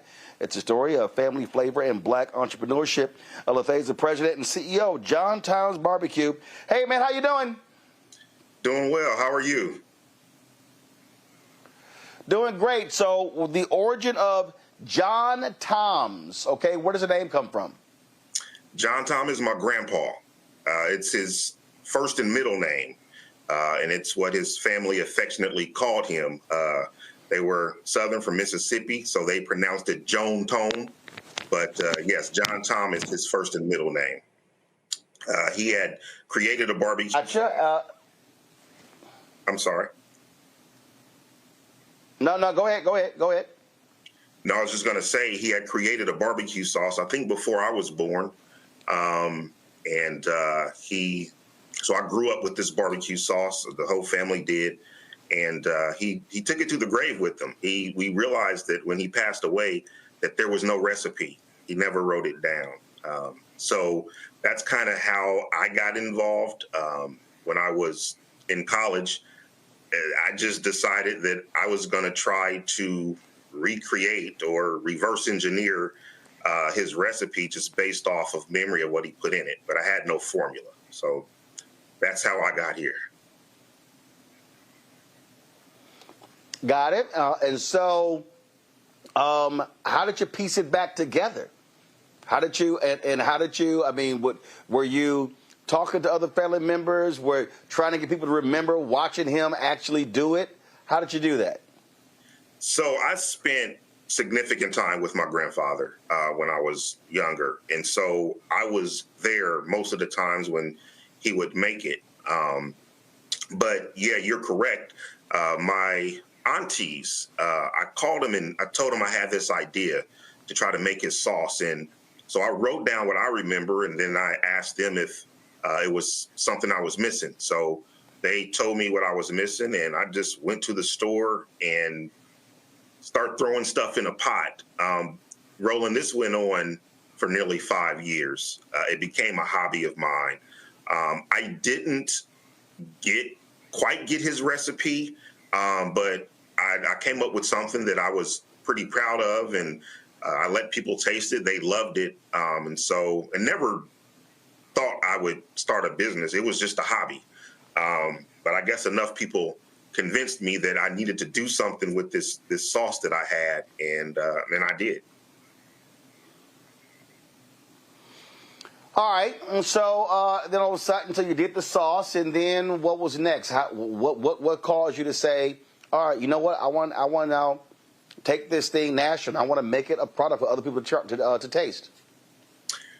So I was living in Milwaukee, and I was a television news reporter at one of the news stations there.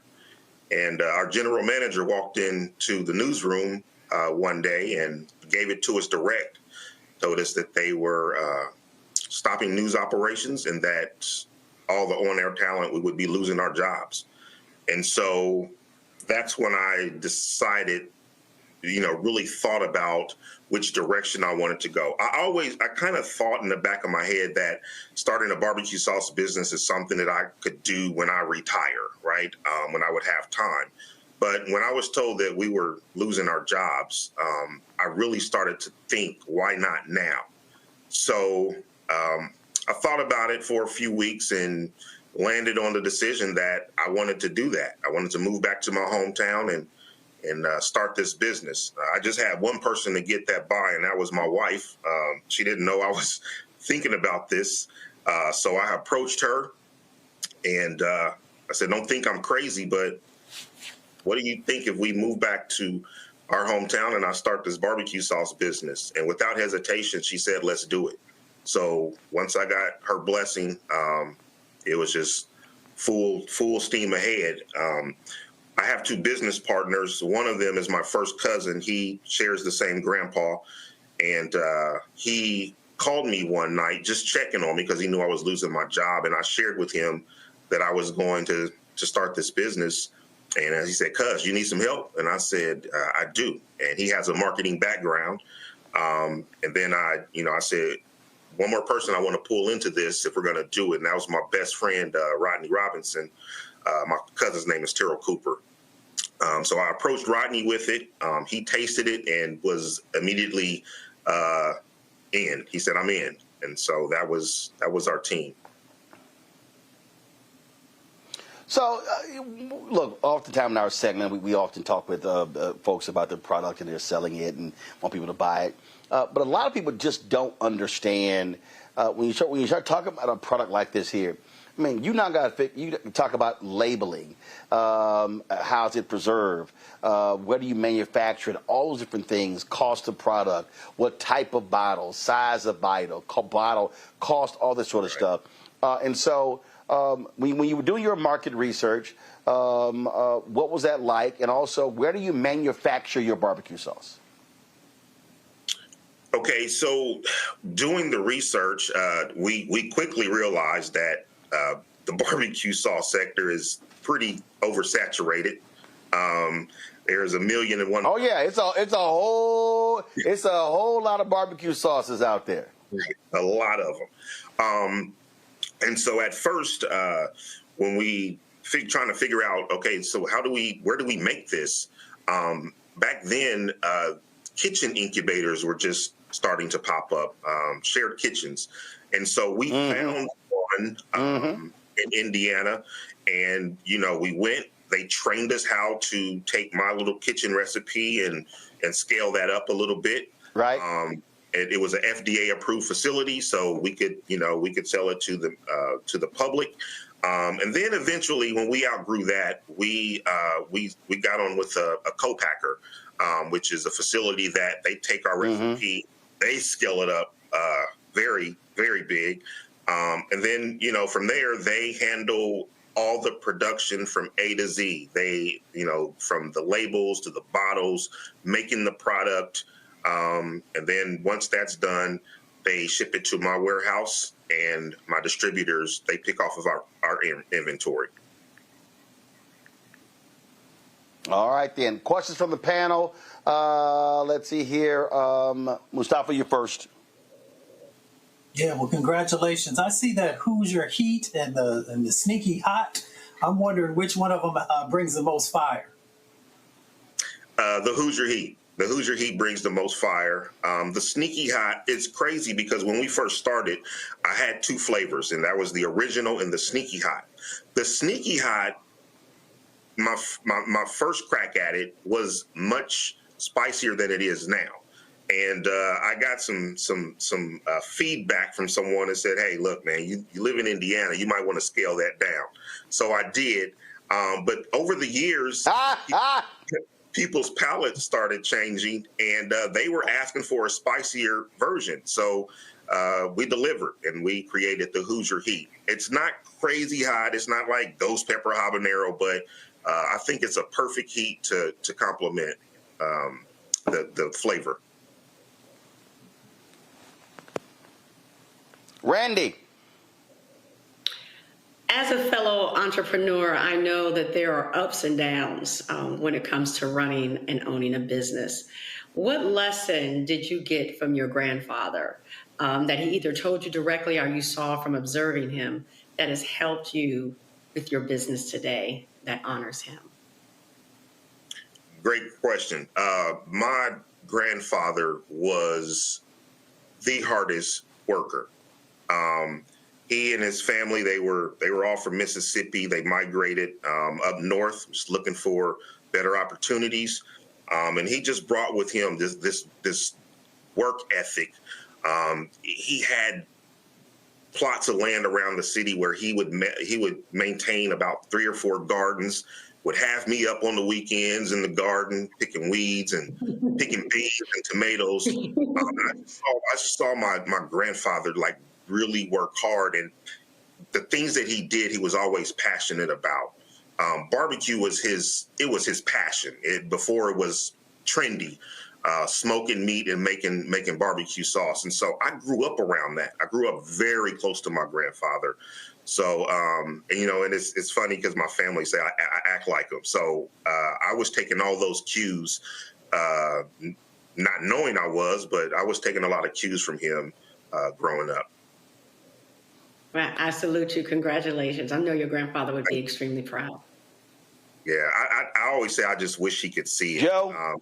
Yeah, we went kind of a different direction, and instead of really going retail hard, we decided to go after like your food service accounts. So most major sporting venues in Indiana, you'll find our barbecue sauce there. So if you go to a Colts game, we're there. If you go to a Pacers Fever game, we're there. If you go to Notre Dame game, Purdue, IU, Ball State, we're there. So we kind of chose that lane because we saw nobody else. You had a barbecue sauce doing that. So those are the kind of accounts that we go after. Fantastic. Joe? Great. Congratulations on everything that you're doing. I was looking on the list there, and I saw that you guys are just about everywhere in Indiana. I've got a daughter in Louisville, Kentucky. So let me know if and when you guys have any plans to get across state lines. Yes, absolutely. I will do. We actually did a activation at Churchill Downs on the anniversary a couple years ago. So we were fortunate and blessed enough to have our sauce there for that running. But yeah, that's one thing that we're really doing is starting to cross those state borders and become more of a regional presence. Excellent. Congratulations. Thank you. All right, then. So, folks, check out the product, John Tom's Barbecue. It's on shopblackstarnetwork.com. Give me a shot of it again. This is a live look of the shot. We have it there on our news desk. This is the website right here. So you go to shopblackstarnetwork.com. This is what the bottles look like in real time. You can try the barbecue sauces, 4 different sauces there, and we certainly want y'all to try those. And, of course, other products as well. LaFaye, man, we appreciate it. Good luck with the company, and thanks a lot. Thank you. Thanks for having me on.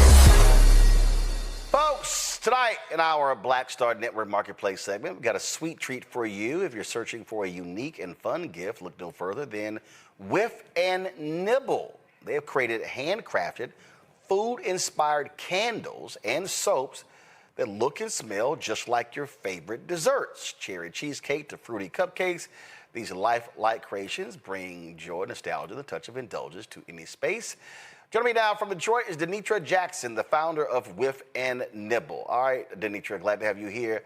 Okay, how'd you come up with this idea? Where did it come from? How you doing, Mr. Martin? Good. So Whiff and Nibble actually came from a place of darkness, right? Now, I'm a foodie, and at the time I used to be 280 pounds. So after a very traumatic time in my life, I wanted to become a new person physically, mentally, and spiritually. So I went on a weight loss journey. And instead of eating desserts, I would smell desserts, and that satisfied my cravings to stay on track and to lose the weight that I wanted to become a new person. So my love of candles, my love of food, we put the two together, and Whiff and Nibble was born. Okay, so I'm sitting here right now looking. Okay,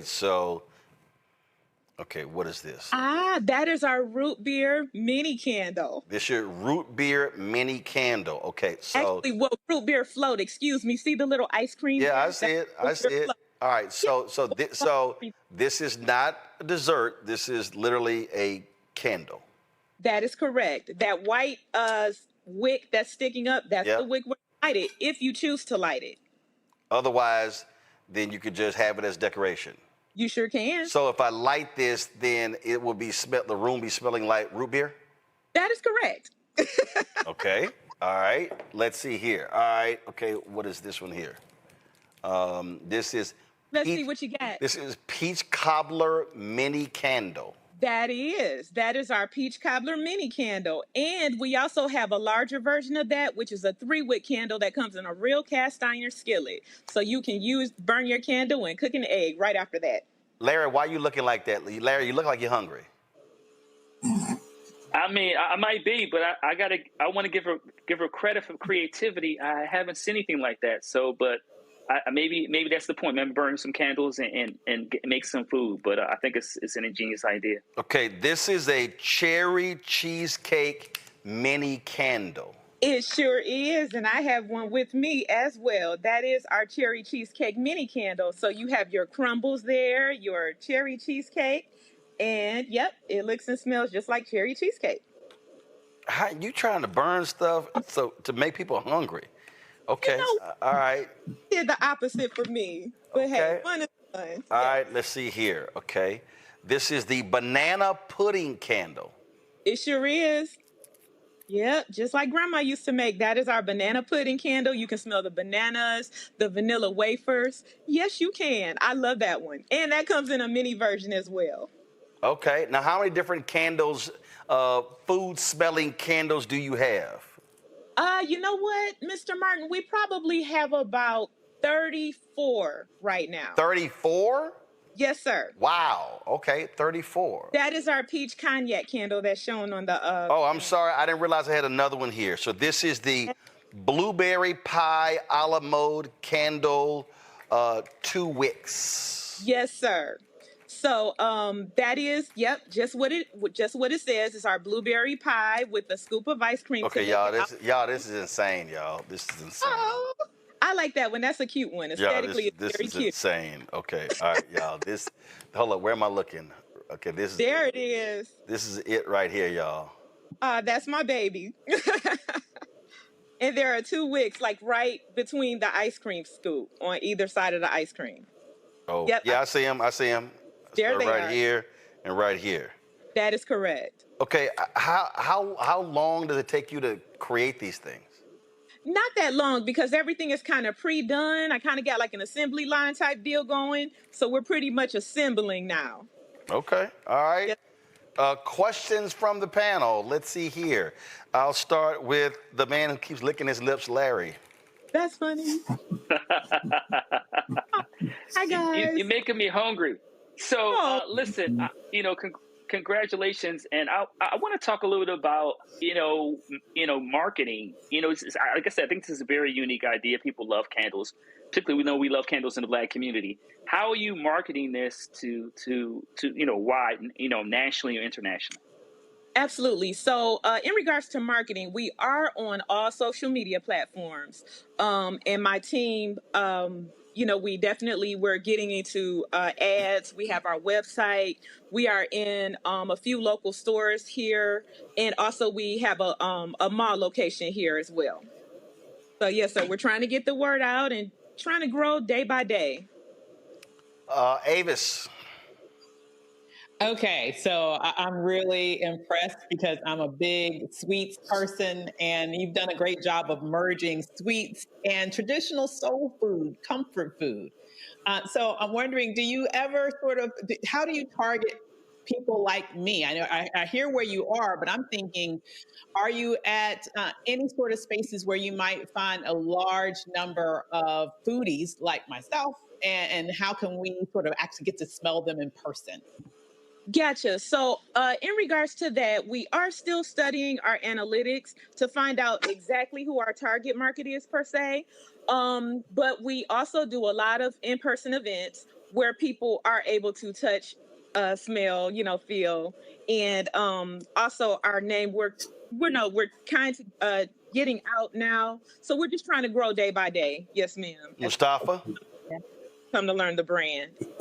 Mustafa? Yeah, well, this is amazing. I was going to ask the question: has anybody ever got the munchies and accidentally eaten one of those? But you know somebody accidentally took a bite and they were like, yes, this ain't going over well.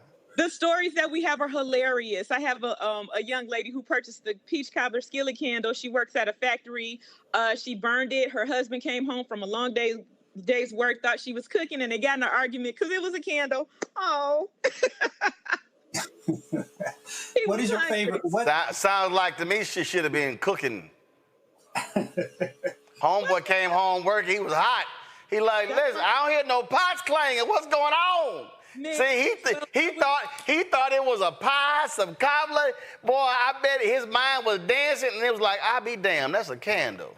Exactly. That's exactly what happened. Oh, I feel so bad. Amen. Oh.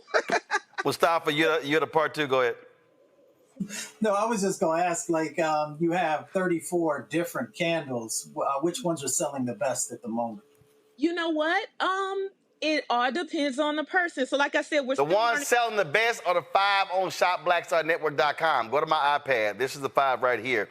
We got the cherry cheesecake scented mini candle, the peach cobbler candle, the blueberry cheesecake scented mini candle, the banana pudding candle, and the apple cobbler. So these are the 5 best selling right here.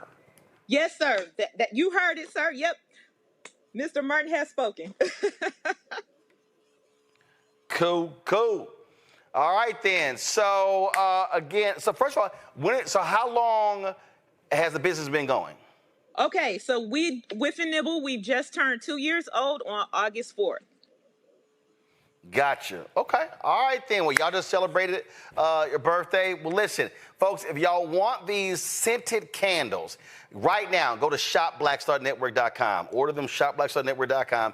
Y'all know we got our black-owned products. You see all the other products right here to my right on our news desk. So we got all sorts of stuff. All sorts of stuff over here. You see all these products.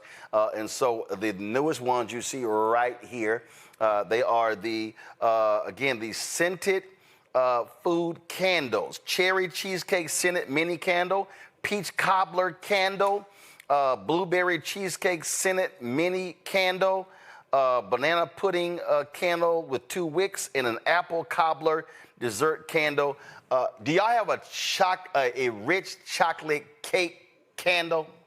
We do not have chocolate cake. Come on now, y'all, because listen. We don't. Not yet. Now, that's my absolute all-time favorite. I like chocolate cake, chocolate ice cream, black cars, black women. That's how it always goes. So everything chocolate. I know that's right. So everything chocolate. All right. Again, congratulations. Thank you. Folks. Again, if you go to the website, you will see Whiff and Nibble novelty gifts. Founder is Denitra Jackson out of Detroit. Denitra, glad to have you on the show and glad to have your products in our shopblackstarnetwork.com marketplace. Thank you so much for the opportunity. Have a blessed day. I appreciate it. Thanks so much. If y'all look at the Paul Robeson, not my Paul Robeson. You know what? I need to get a Paul Robeson picture in our studio. James Baldwin, the James Baldwin piece that hangs in our Black Star Network studios there. I love that piece. And so one day I was on Etsy and I actually saw that and I hit Dominique Brown and I said, man, I got to get that. And so she sent that to us. I bought it from her, paid for it. And so she's the award-winning artist behind Domo Inc., of course. Vibrant art pieces, unapologetically bold and reflect a creative brand known for modern portraits, cultural textures, and all of that. Dominique joins us right now. Glad to have you here. First and foremost, just folks who don't know, when did you really start your art? Man, I've been drawing since I was a little girl. Like my first image I have of myself, like I guess thought, was when I was in preschool. I did an illustration of a lady on a paper plate. To me, I thought it was bomb. Probably now in hindsight, it probably wasn't. But my teacher telling me like, this is a really nice portrait, I think like basically put me on the path to just always keep drawing.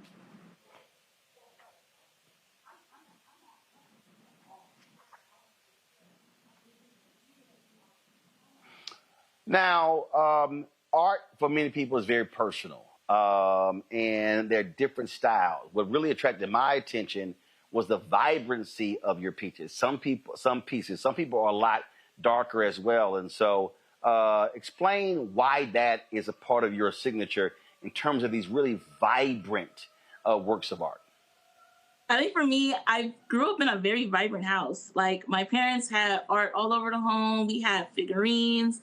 Every Christmas, they're always buying me art supplies. Like I've always been around color. Like my house is colorful, as you can see. I think for me, I think it's really important to bring that into people's spaces. I think obviously like people I guess like you probably can look at, like, let's say if you have a kid that grew up in a beige room compared to a kid that was born in a colorful room, the kid that was in that colorful room is creative, has thoughts behind, they're just like more artistic. So I think that's why I push that in my artwork, of just kind of basically inspiring people to be creative. Let's go to some questions from my panel.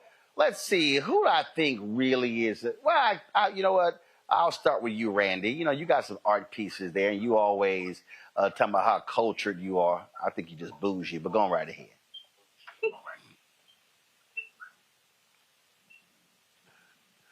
Whatsoever. I got kicked out of my kids' art class, asked me not to volunteer anymore. So I am very inspired and respect all that you're doing. I'm very familiar with your art. Let me ask you a question. When you said, I want to be an artist and this is the living I want to make, how did your parents react? Because I feel that sometimes because, Black Americans, we've had to live in a kind of a place of fear. And we talk about get that good job with benefits. We sometimes are confined and don't feel like we're able to go out and really use our creativity. So was it easily accepted? I like that point that you made. I think I was blessed when my parents were always pushing me. I said one of the big things that my parents did was my mom, she was taking off from work on Saturday to drive me to USC when I was in high school so I can start taking art classes. Once I got to college, you mentioned with art, you start to think like maybe there isn't space for me as an artist. So I ended up going to get my master's, went all the way through school to get my master's in marketing. And then once in 2020, then that's when I really got serious about like, okay, I actually should be an artist. That's fantastic, because just your existence is providing inspiration to so many people. Thank you. So thank you.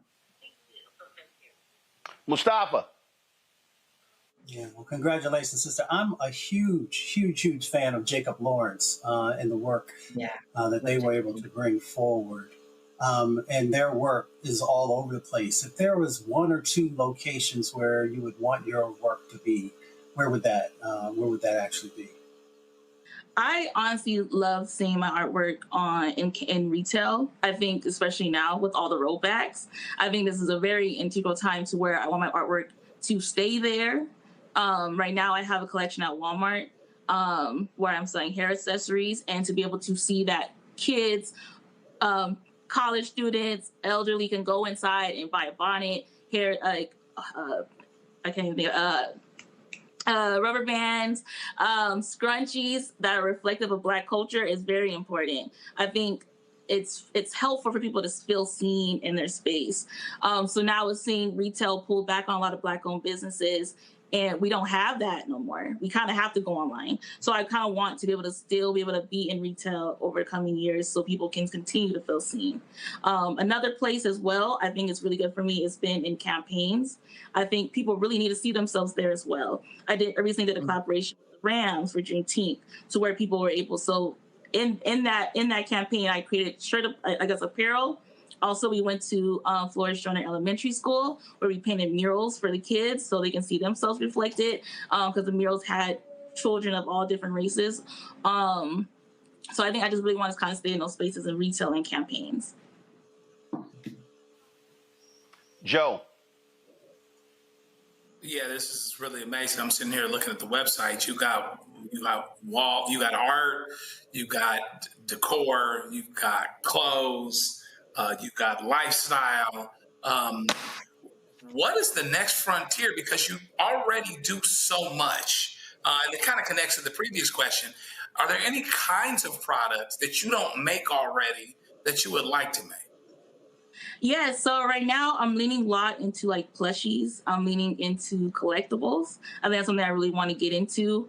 Like Christmas season is coming up. So like currently right now we're creating nutcrackers, which is different.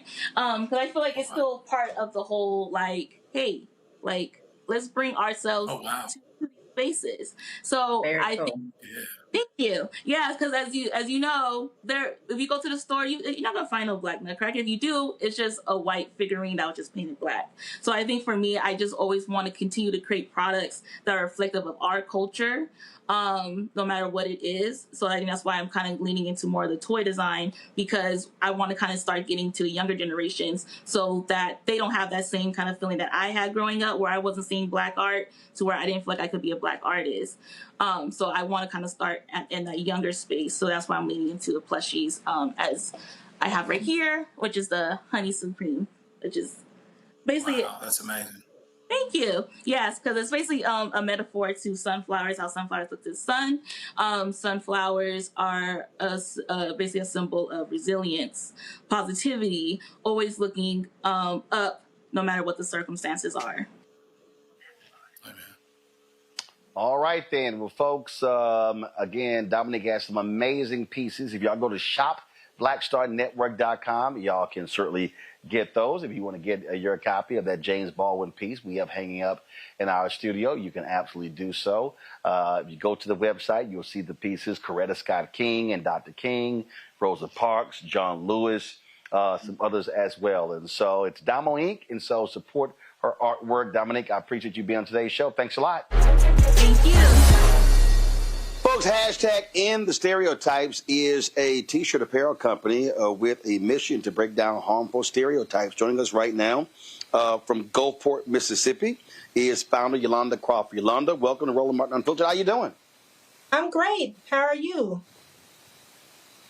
Doing great. All right, so where did this idea come from? Where did it start? It started back in 2009 when I was living in Tennessee. And I went through the mall and I saw a gentleman wearing a shirt that said, "I support single mothers." But on the shirt was a woman on a pole, giving the image, she was an exotic dancer. And that image really bothered me because I am a single mother and that's not who I am. So that evening, I couldn't shake it. And so it came to mind, how can I combat this? How can I let people know that is not who all single mothers are? And I just began to sketch out, I am a single mother. I am not promiscuous. I am not on welfare. I am not. And that's how the idea became. And then I just expanded to, I am a Black woman. I am not loud. I'm not angry. I'm not ghetto. I'm not bitter. I thought about my father, my brother, my son, thought about what they are facing as Black men. And the idea just grew from there. And you started this when? 2009 was when it was first started. I launched my first website in 2012, and we revamped in 2021. So you revamped in 2021, and so how's it gone so far? So far, it's going well. We are still small but growing, but definitely we're getting more attention, more sales. We're growing faster now. Gotcha. And what would you say is your most popular shirt? The most popular shirt by far right now are the I Am a Black Woman t-shirts as well as the I Am a Black Man t-shirts. All right, then. Questions from my panel. Mustafa, you first. Yeah. Well, sister, thank you for doing this. It's always important to correct the narrative and to bring forth the beauty that exists in our community. I'm curious, as your business is growing, where do you see yourself in the next couple of years? I I want to develop a full fashion brand. So not just t-shirts and hoodies. We want to be top and bottom in retail stores, in New York Fashion Week. I want it to grow, but not just for, any general purposes. I want people to become more knowledgeable of how harmful stereotypes are and how they affect our community. Larry? Yeah, congratulations on your success. So my question relates to, what are you doing? Like you've got some great, very creative T-shirts. What do you do to protect the product? Right, there are a lot of entities out there that replicate T-shirts, etc., hats. What are you doing to protect your brand from that happening? We are still working on that. The brand itself is trademarked. We are working on how we can protect our designs. That's still a work in progress. Right now, it's just, we're just playing, but we didn't want to wait to get our ideas out there, our messages out there, but we are working with attorneys on how to continue to protect our designs and our wording as they continue to roll out. How many different designs do you have? Right now, we have about 14 different designs. Okay, 14 different designs. So, what would, now, did you come up with all of these, or did your users, did your fans also, your supporters suggest different shirts they would like? These are all my ideas so far. We are open to hearing from our fans, from our buyers, of what else they would like to see. But so far, all of the designs that are on the website currently were all born from me. All right, then. Well, folks, if y'all want to check out these shirts, go to shopblackstarnetwork.com. They're on the website. You can check it out, shopblackstarnetwork.com. Hashtag in the stereotypes. Look at all the different designs. You want to get one of these shirts, please do so by going to shopblackstarnetwork.com. Yolanda, we certainly appreciate it. Congratulations on this, and hopefully folks will buy all your product up. Thank you so much, and thank you for having me. We appreciate all that you are doing as well for the Thanks a bunch. All right, for all of y'all who love to wash your car, that is not me. I'm just letting y'all know. I am not spending all that damn time trying to wash a car. But the creator of 5W Auto Cleansing Accessories provides high-performance cleaning products that deliver showroom results without compromising your environment. Rick Potts is CEO of 5W Auto, joining us from Cerritos, California. Glad to have you here. So let's talk about this. First of all, let me be real clear, okay? All right. I know there are people, I post this all the time. I know there are people out there, they love, my homeboy called me, he was like, man, I'm going to wash my car he said, I'm old school, I got to wash it myself. I said, that's way too much time, bruh, on the car. I will go hit some golf balls, but knock yourself out. I will pull into a car wash. So let's take us through. So first of all, guys, so do you still wash your own car? I do indeed. Why? I do indeed. Like, what do you, what does it do for you? I'm just asking, what's key? It's muse for me, Roland. As far as if you're stressed out, it's a way to calm down. It's a way to relax. If you've been to a tonal car wash, it's a way to eliminate complaints. It's to get the results that you want. And if you're environmentally speaking like us, saving 40 gallons of water to do so makes all the sense in the world to us. So how long does it take you to wash your car? I wash it every week, 35 to 40 minutes. Every week? Every week. Man, please. Listen, if I wash my damn car once every 3 months, that's a miracle. I ain't paying no attention to that car. That's just me. That's just me. Roland, on top of all that too, there's a bit of exercise to it. Listen, we're not here to deceive anybody. I mean, there's a little bit of hard work and exercise to it, but I think once you get your car on the weekly regimen, it gets easier. And I say 40 minutes, I can probably do it in 27 minutes if I'm really being efficient about my time. That's why I go walk 9 holes. I get the exercise. All right, so let's talk about here. All right, so we got Tire Shine. We've got waterless wash and wax. Yes. And then we've got wheel cleaner. All right, take us through these products. What makes your products so different and unique? Roland, to answer that, it's a system. And then when I say a system, if you look at those bottles are color coded. We're not trying to confuse the public. Red. All right, so we got orange, we got blue. Yes, sir. We got red. Yes. And so what makes that system different is, listen, when you get the towels with those bottles, there's no confusion. When you pick up those bottles, you pick them up with confidence. You pick them up with, hey, listen, if I need to clean the wheels, I clean the wheels. If I need to do the body, the blue bottles for the body, and then we clean it up with the tire shine. As far as it's kind of like, hey, let's put the finishing touches on it. So, and when I say the differentiator, Roland, to your question, essentially when you take those 5 bottles that we have minus the odor eliminator, if you're out in your front driveway and you say you're down in Houston, and Houston is having a water restriction in your area, and you want to wash your car, if they shut down, let's just say hypothetically, the water at your tunnel car wash, what are you going to do? So that, having that as a backdrop, we're in Los Angeles as far as LA County, drought conditions, super drought conditions here. And it's getting more and more prescient to say, listen, we need to find ways to conserve water. And this system allows you to do that. Okay, so allows you to conserve water. So you're calling this water saving, eco-friendly. Okay, walk me through how is this water saving? So if I, yes, so when it's time to, hold on one second, which one is here? Blue. All right, so let's see. So when it's time to wash the car, I ain't got no water. So you're saying that if I'm not using any water, I can use the waterless wash and wax to wash the car using no water. Absolutely. That 16-ounce bottle, Roland, I can clean my car, a mid-size sedan, with 4 ounces of that magic. Hold up. You can wash the whole car with 4 ounces of this. So this is 60 ounces. So you're saying no water, you can wash your car 4 times with this one bottle. That's correct. Okay. 4 times a month. So that 4 times a month on that, we call that RTU, which is ready to use. So 4 ounces of that once a week, 4 times a month. You're saving 40 gallons of water. It's 160 gallons a month. So okay. So what are you doing? I mean, are you doing the 4 ounces into something else? Are you putting are the 4 ounces going on the towel here? I mean, just walk me through that process. Good question. So let me be real clear.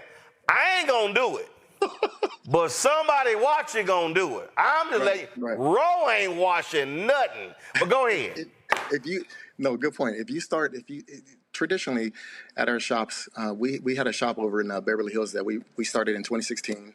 And we shut that shop down in 2022 to stop essentially washing the cars and sell this product. And so, Roland, what you would get is if you started from your hood and worked from your hood, say down to that front quarter panel, and you spray this product on, you let it sit there. This product, it's registered and trademarked at the U.S. Patent Office. So obviously there's something in it to say, listen, you know what? We are not here to hurt the car. We're not here to hurt the user. And we're definitely not here to hurt the environment. And if you let this product sit there for 30, 40 seconds, you will literally see this product breaking the light to medium soil down on your car. You wipe in horizontal lines, and you wipe from top to bottom. If you just work your way around the car as far as to that front door, the back quarter panel, essentially, and you work your way around to the other side doing the same thing from top to bottom, spray this magic on there as far as the wash plus wax, and you let it work. It'll break down the dirt. We use quality microfiber towels. Roland, that's really important. These chemicals, these formulas, and these towels work together. You have to use essentially together to get those professional grade results. Okay, so how you come up with this? Like when you're sitting around going, damn, we using way too much water. Or were you saying, man, I'm tired of my hands shriveling up because of all this water? What happened? My uncle was a biochemist at ExxonMobil, and he used to come out from Houston to I live in LA now, and he used to come out for the summers, and he used to be like, hey Rick, you know what? Let's clean your car. And he had a something that wasn't exactly environmentally safe, I will admit, but he said, hey Rick, if you really want to get serious with this, get you a chemist, get your own formulations, run it, test it. And essentially, it can be done. But obviously, if you're doing something of what I'm bringing and using against your car, you can't do that at retail as far as it's not consumer safe. Now, when you looking at your uncle saying, bruh, you want me to go get a chemist about washing a car? Are you serious? Or were you saying, dog, it's soap, water, and a sponge? Believe me, it wasn't soap water and a sponge he was using, but essentially it was something that kind of stuck, Roland, seriously. And as it was something that stuck, I worked in corporate America, I worked in corporate finance, but on the weekends I would clean cars, and I would get the comments and I would get the results, and they're like, man, why, your car is always this, your car is always that. And it's just something that stuck, Roland. I left corporate America as far as corporate finance, and I said, listen, start my own company, and here we are. I mean, we're still at it. All right, so we washed, so 4 ounces. So this bottle here will get us 4 washes. Now after y'all wash the car, I ain't gonna say we, what do we go to next? We go to the tire shine, or do we go to the wheel cleaner? The wheel cleaner. All right, so the wheel cleaner is next. All right. Very good. There's a cadence. So we would start with the body, right? Number 2, the cadence is the wheel cleaner, right? Because essentially, if your car is light to medium soil, we would have on gloves. So the gloves are, listen, we're trying to keep your hands as clean as possible. Okay. There's a reason for that. So blue, we would start with the body. Number 2, orange, wheel cleaner, we would start with the wheels. Spray that magic on 30 seconds. It won't singe your nose, nothing harmful. As far as the chemicals in it, nothing harmful. You work your way around 1, 2, 3, 4 wheels. After you're done with the wheels rolling, number 3 would be tire shine. We're going to put that tire shine on number 3. The gloves are still on. We're trying to protect your hands. All right, so now do we have gloves on, washing for wireless washing, wax? We gloves the whole time? We recommend it. Is it any gloves? Is it the latex gloves? Just some latex gloves. Okay. Some light, because essentially we're trying to keep your hands clean. Because the number 4 process is really, why we do that. And so if you start with number 1 with the wash plus wax, your gloves are on. Number 2, you come back with the wheel cleaner. You clean the wheels. Safe for all surface types as far as wheels. Number 3, you use the tire shine. Listen, some people like the tire shine. Some people don't. We prefer it. We love it. Our customers love it. So that's 1, 2, 3. Okay. Roland, when you're done with those 1, 2, 3 steps, we take those gloves off. We clean your hands. We clean your hands with essentially a wipe, right? We want to get the moisture. We want to get the grime. We want to get the soil off your hands. Because when we get to step 4, as far as the windows, we want clean hands, and we spray that yellow, as far as that glass cleaner, on those windows with that yellow glass towel. And if you, again, wipe in horizontal lines, you will see very clearly as far as the power of, listen, these windows will probably look about as good as they've ever looked as far as when you first bought the car. Okay. All right, let me go to my panel here. So let me see, which of these 3 likely spend their Saturdays washing their car? Probably you, Tyler.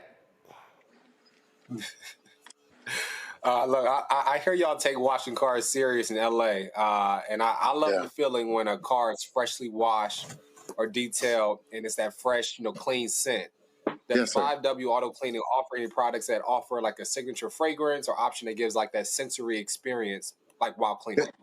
Good question. And I will say to your statement, LA, you will see some clean cars out here. As far as odor eliminator, we saved that for last. Roland, I'm not sure if Roland can put that up. As far as it's a purple bottle, we have a fragrant. No, I don't think I had a purple bottle, player. Hold on, wait. No. There should be a purple bottle there. Mackenzie, where the bottle at? Mackenzie. But to answer that question, we will finish it off with an odor eliminator. If, pet scents. If you have food scents in your car, some people smoke. It will eliminate. Mackenzie, you're supposed to give me all the bottles. See, that's right. That's why you're on TV right now. Purple. That's why you're on TV. Thank you. You're supposed to give me the towels. Mackenzie, you're gonna be the producer. You're supposed to produce. So to answer all right. So let's go on back. Hold up. Since Mackenzie fine did her job, okay. Odor eliminator. All right, the purple one. All right. So yes, sir. Odor eliminator. I got odor eliminator. Then I got glass cleaner. Okay, go ahead. Sir. Roland, I tell you what, if you go ahead and open that purple and just kind of spritz it in the air, maybe you can tell your panel what that smells like. Man, I ain't about to spray this stuff in there. What's wrong with you? No. Or you can smell it there too. Just smell it there and just tell me if you smell that in your interior cabin, what do you think that smells like? It's pretty good, right? What does that smell like? First of all, I'm stuffy right now, so I really can't smell a damn thing. I really can't smell a damn thing right now because I'm stuffy. But go ahead. It didn't hurt your nose, right? It didn't. No, it didn't hurt my nose at all. And actually, and it's not an overpower.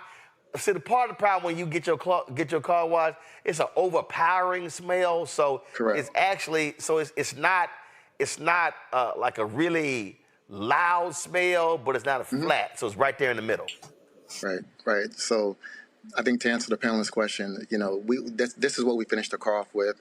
You can spray it. There's a black towel that comes with that odor eliminator. We don't suggest directly spraying it on leather or cloth seats. Spray it on the towel.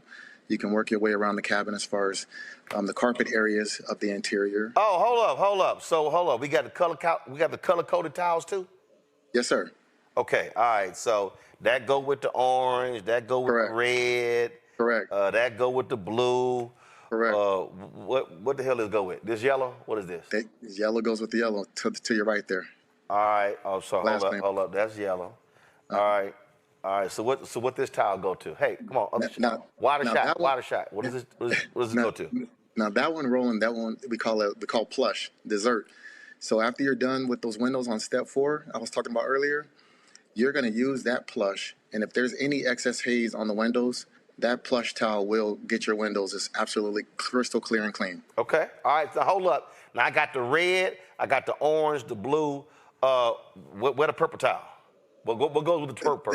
The purple towel, essentially. I'm just messing with you. I know what you're doing. This the odor eliminator. Ain't no towel. Right. There you go. Essentially, I'm like, you don't put air freshener scents in your car with a towel. But, ain't no towel. But black, as far as black, I mean, purple, we could make it purple, but black, I mean, do you really need a towel to put the odor eliminator in your car? So. Okay. All right. Larry. Yeah, so congratulations on this and having you here this evening. Can you talk about where people can buy the products? Is there ShopBlackStarNetwork.com, Larry? Larry, this is the ShopBlackStarNetwork.com marketplace segment. You can buy it on Roland. So right. You can find it on Shop Redback. No, you're gonna buy it on ShopBlackStarNetwork.com, Larry. Larry, keep up, Larry. Roland. What I meant is if you get it there, right, and then say you need to order a lot of them. Easy. You order a lot of them from ShopBlackStarNetwork.com. Larry, let me help you out again, Larry. This is called the ShopBlackStarNetwork.com marketplace segment. So if you're trying to buy the 5W Auto products, I need you to go to ShopBlackStarNetwork.com, Larry. That's exactly what I just said. I just said that. And when you go to ShopBlackStarNetwork.com to buy the products, you're also helping fund BlackStarNetwork.com. And you get a discount, right? You get a discount. It's on the website. It's there. Let me go to Mustafa, because Larry clearly don't know what the segment is. Mustafa, what's your question? Oh man, got my head down. So first of all, thank you, brother. This is incredibly important. I mean, getting real serious. 280 million vehicles on the road, 100 billion gallons used every year for car washes and other folks cleaning their cars. And Rick, just so you know, Mustafa is one of the biggest environmentalists, probably the biggest black environmentalist. So you know he is loving the saving of the water with the product. But Mustafa, going right ahead. Please go ahead.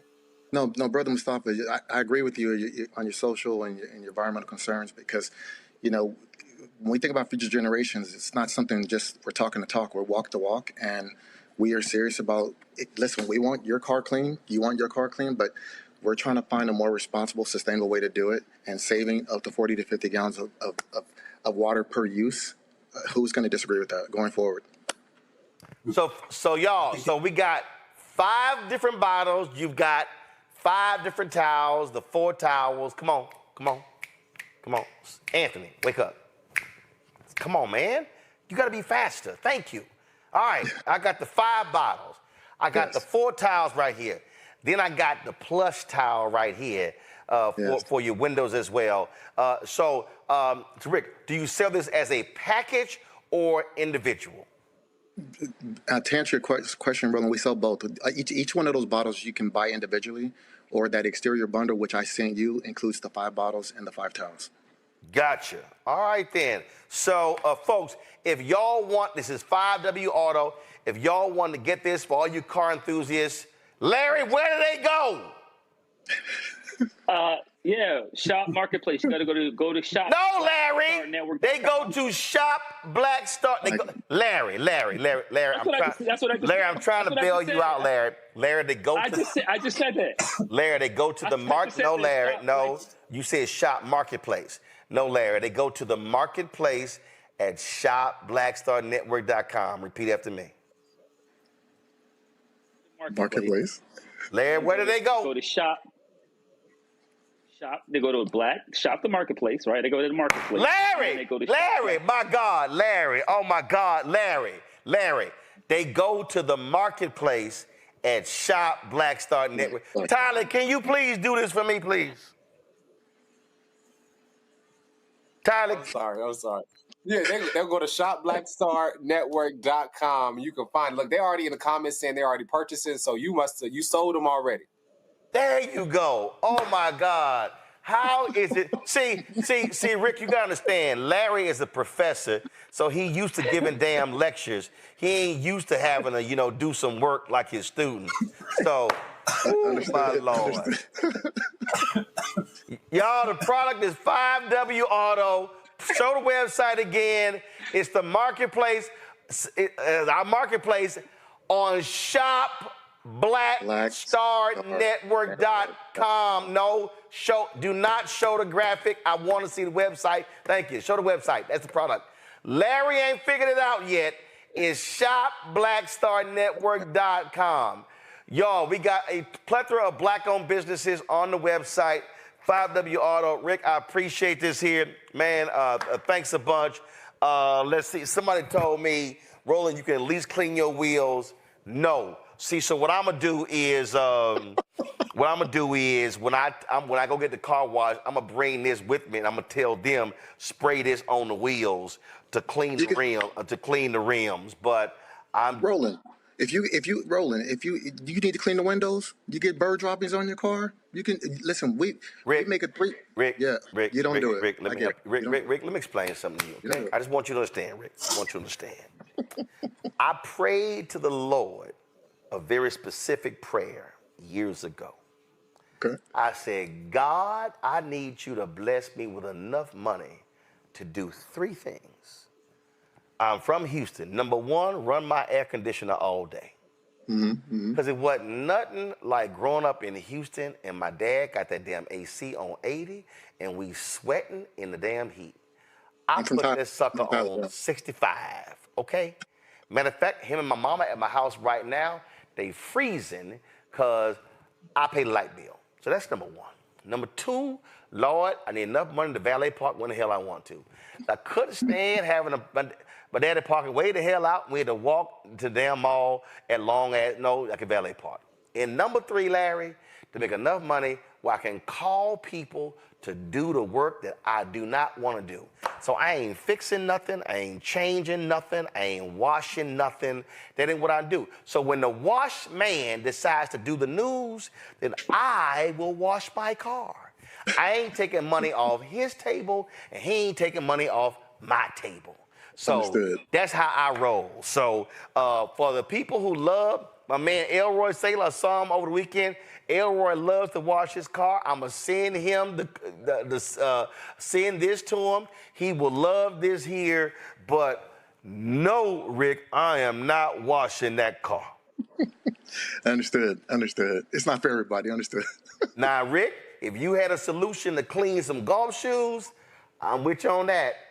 But we ain't washing that car. All right, Rick, I appreciate it. Congratulations. Last question. When did y'all start the business? June 2022. June 2022. All right, then. So, y'all, 5W Auto, again, let me go down the line here. You got, what's her name? That little child, Mackenzie, screwed it up. So let me put this on that end over there. So first and foremost, y'all, you got the waterless wash and mix. Then y'all can go and move to the wheel cleaner. Then y'all can move to the tire shine. Then y'all can do, y'all can do the odor eliminator. Rick, I spray this, Rick. I go ahead, at least I do this. At least I do the spray. And then y'all, for the glass cleaner, y'all can move to that. You got the tiles that color code right here. It ain't hard to mix it up so that way you ain't one going with the other. And then of course you got the plush tile to add that special shine on your glass, on your windows. All right, Rick, I appreciate it, man. Thanks a bunch. Thank you, Roland. Appreciate you guys. All right, that's it for us. Let me thank Mustafa. Let me thank Tylik. Larry, I don't know why you were acting like a Sigma today. Or our older. Hold on now. Come on now. Oh, that's right. I forgot. Okay, hold on. You better watch it. I don't know. Come on now. I mean, you act like, you know, I mean, it's like you were giving like this year? You were giving Sigma and Iota vibes today. Nah. Oh, always ice cold. Come on now. It's been a long day. Oh, I forgot. Oh, that's right, Tyler. You in that little youth group? You a little Sigma? Yeah, we stroll the right way. We don't do that stroll you be doing. Okay, first of all, let me be real clear with you. First of all, alphas don't stroll. We step. Sororities stroll. Let me help you out. We step. Sororities stroll. So clearly sororities and Sigmas stroll. Well, you know, I don't think y'all win step shows, do y'all? Boy, you do not want to get your feelings hurt when it comes to stepping. Now you know doggone well. You got three. Plus you got 3-on-1 on here. You know doggone well, y'all.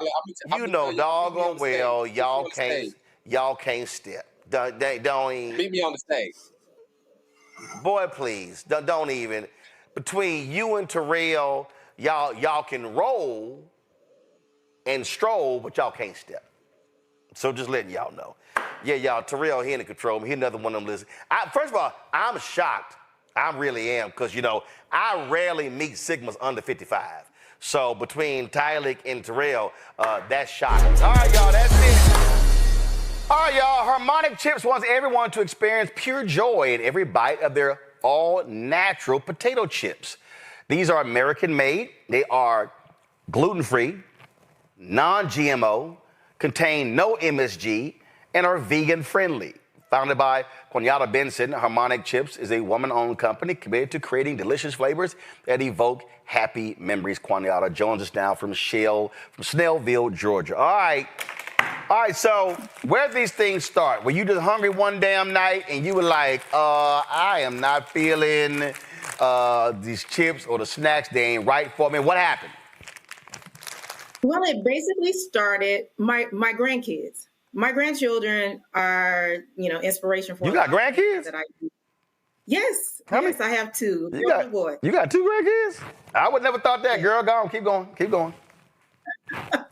So basically, with their snacks and all of those things, I wanted them to be able to have something that was filling as well as good for them as well. And then I wanted to be able to do something like I did with my grandmother, when she was alive, something that we could share and have some good memories about. Okay, so what? You were just sitting in the crib and was like, you know what? I want my own damn chips. Okay, like how did we get there? Well, it started with a conversation with my husband. And we wanted to provide, something to, just everyday people. You didn't have to, have a whole lot of money, but you wanted something that was good for you and delicious at the same time. So did a little research and learned that, hey, there aren't, any Black-owned potato chip companies, especially for woman-owned. Basically, it's just the big conglomerates or what have you. So I decided that I wanted to, provide something great for a lot of people. And not only just, for the kids or what have you, but you can join in with your friends and make great memories together. All right, so we got honey jalapeno, dill pickle. Lord, don't let my wife see those. and rosemary flavored. Okay, so how did you settle on these three? Okay. So I like spicy foods. My son likes spicy food. Okay. So I wanted to do spicy, but nothing that was going to like burn your taste buds, off.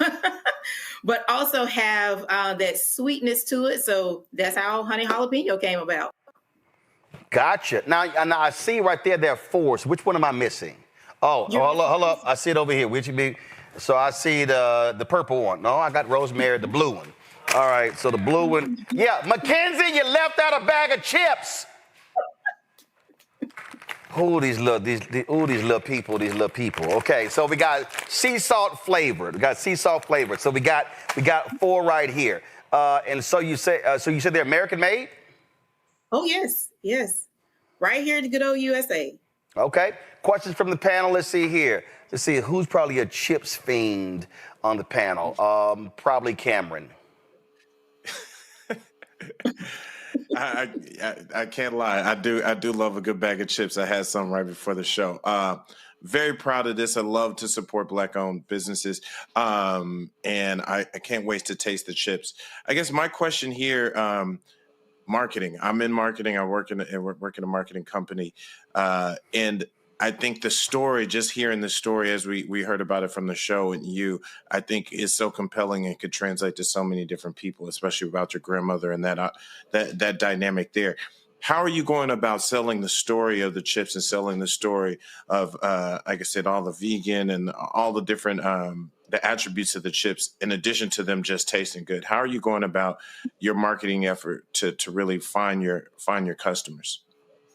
Okay. So definitely socials. I mean, you can't do anything. I feel like you can't have a successful business without tapping into social media. So we're definitely, we have a social media presence. We're doing some online marketing as well. We also, have a lot of people giving reviews and so forth. We are in the Atlanta airport, so we're getting foot traffic that way as well. And, just trying to do utilizing every avenue possible to get the word out. Cool. Larry. Yeah, I'm a big chips person also. So question I have is in terms of what kind of growth are you expecting over the next few years?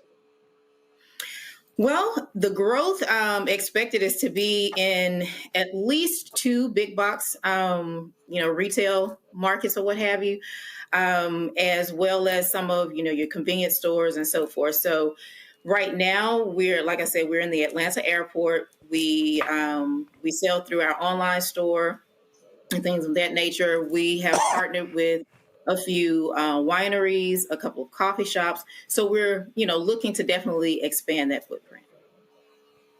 Mustafa. Yeah, well, congratulations so far on all the success. In our community, we have to deal with high blood pressure and a number of other things. So I noticed in some of the material I read that you talk about clean ingredients, you talk about no junk. I really appreciated that language. Could you unpack that for the viewers? Okay, so a lot of times the first thing you will notice when I say junk, if you read the label, you'll see a lot of words that you really can't pronounce and those types of things. For me, that's the first sign that, hey, there's a lot of fillers or preservatives and so forth. But with my chips, pretty much everything you've heard of. The only thing that we add in it is, what is it? I can't think of the name of it right now, but it's to prevent the spices from clumping, which isn't anything. I see on the dill pickle it says maltodextrin, sea salt flakes, garlic, powdered vinegar, sugar, onion, mustard seed oil, mustard seed, dill, citric acid, silicon dioxide, oil of dill weed. That's the under dill pickle. Go ahead. Yes, sir. So, like I said, we want to use all natural ingredients and everything. So that way you're not feeling guilty when you're, if you go through an entire bag, because, hey, these are some of the same spices that you have in your cabinet already. Mm-hmm. So, it's kind of like, having a good meal if you will, right in a bag, right in a potato chip bag. So that's what we're trying to do, provide some options, again, that's delicious as well as, not harmful to, just your everyday life. All right, y'all, we got harmonic chips. We've got, again, rosemary flavored, honey jalapeno, dill pickle, and of course, Mackenzie left out sea salt. So these are the 4 chips right here. Go to shopblackstarnetwork.com, shopblackstarnetwork.com for these black-owned chips. Y'all can check them out. Again, these hit your taste buds and see if y'all buy these up like crazy, and they can come out with some other flavors as well. Quanietta, I appreciate it. Thanks a lot. All right, folks, we all travel and we want to be comfortable. Well, as a black-owned brand, redefining being cozy and comfortable when you are traveling. E. Marie delivers everyday luxury, whether you're at home or on the go. We're joined right now by Eula Smith, owner and operator of E. Marie Travel, joining us from Los Angeles. Eula, glad to have you here. And so, Hi. all right. How are you, Roland? Talk about these stylish blankets and hoodies you have. Yeah, so first of all, thank you so much for having me. I'm a huge fan of yours, so thank you for the great work you're doing for our community. Really appreciate it. So I created a travel blanket because I am someone who travels almost every single month from Los Angeles to New York, overseas, just all over. And I needed something that was functional. I was carrying at the time this huge cashmere blanket that was like a $400 blanket. And it was like every time I got off the plane, I had to dry clean it. So I thought I needed to create something that I could use on a plane and also when I get off the plane. So I created the E. Marie Travel Wrap. And it's a 4-in-1. It can be used as a blanket, a pillow, a shawl, and a scarf. And we were on Oprah's favorite list 3 years in a row with it. So we're very excited about it. And I think the best part about our blanket is that it's washable. People seem to love that. All right, so look, there's a lot of blankets out there, a lot of things out there, but what caused this? What happened? Were you traveling? You were like, man, this blanket sucks. Well, you look at the ones in the airport and they're so flimsy. They're not warm. They're not comfortable. And I just wanted something that was very luxe. I wanted to feel luxe like it was cashmere, but not cashmere because I wanted to be able to wash it. So what we call it our faux cashmere blanket because it looks like cashmere and it feels like cashmere and it's extremely warm. So I think people just love it. And it comes in its own little pouch. So you can put it in this pouch, throw it in your handbag, throw it in your tote, or tie it on your suitcase. So it's a bag that you don't have to ever leave home without. All right. Now, when we talk about traveling, size, weight matters because, listen, you're not trying to have a whole bunch of bulky stuff. And so how did you factor that in? Because I travel myself, so I'm good about carrying on. I can do a carry-on and a tote for a 2-week trip, so I know how to pack. So I needed something that was going to be able to go everywhere with me without having to be an extra piece. So it goes into a little pouch, and it ties on your suitcase, or it fits right in your tote or your handbag. So it's so easy. You never have to worry about trying to check it or having too much stuff with you. It's just a perfect item to go anywhere you go. And I actually keep one in my office and I keep one in my car because I live in LA and it could be 80 degrees in the afternoon and the sun goes down at 60 degrees. So I always have one on me, always. Oh, hell yeah. That is absolutely LA. So we got the blanket, but we also have the eye mask. And I'm telling you right now, I'm a huge believer in the eye mask because you always got that dumbass who refuses to pull a window shade down. Right, and it's like exactly. 7 o'clock in the morning and a bright-ass sun is coming in. Exactly. And our mask is very comfortable. It comes in the rib. So we have 2 different styles. One is a rib blanket that comes with the eye mask, and the other one's just a solid bag that does not come with an eye mask. So if you're someone who likes an eye mask, you want to buy the rib one. All right, questions for the panel. Mustafa, go. Yeah, Ms. Smith, I'm curious, what are the materials for the blanket and for the eye mask? Because sustainable products are incredibly important in making sure that they're healthy and safe. Yes, absolutely. It's cotton with viscose in it, so it's washable. And the thing about our blanket is that it keeps its volume, its weight. So when you wash it, it comes right out of the wash and dry. It comes right out of the dryer, extremely fluffy still, extremely soft and cozy. Larry. Yeah, I'm curious if how and what way your business has been impacted by the tariffs the last couple of months. Well, fortunately, our blanket is a replenishment item. So therefore, we keep this blanket in stock year round because it has such a high demand. So our warehouse has a nice amount of stock right now. So we haven't had to reorder because we always plan for like a 6-month stock. Our stock will probably dwindle into December when we'll have to worry about tariffs. And hopefully by then, we'll be back on track. Jesse. Do you have any plans to expand kind of the inventory of what you have for travel gear? Yeah, in fact, if you go on our website, we also have these really yummy, comfortable hoodies that are made in the same fabric. It's called our travel hoodie. And we just launched our whole new line of T-shirts and actually loungewear, which is more like a fleece for travel. And we launched it in August, and we've had such a huge response to it that it will be coming out next month in new colors. So we're excited about the growth of the brand. So, folks, we want y'all to go to shopblackstarnetwork.com to get these products from E. Marie. Again, E. Marie Travel. Show the website. Again, you go to shopblackstarnetwork.com. Remember, when you support these Black-owned businesses, you're also supporting this Black-owned business, Roland Martin Unfiltered, and the Black Star Network. And that's why all this is important. And so that's why we do this. That's why we have partnered to do this, because this provides an opportunity for these Black-owned businesses and to be able to get the word out about their products. The reality is marketing is very expensive. And so being able to take advantage of this is really important. And so that's really matters. And so, again, y'all, listen, you got birthdays coming up.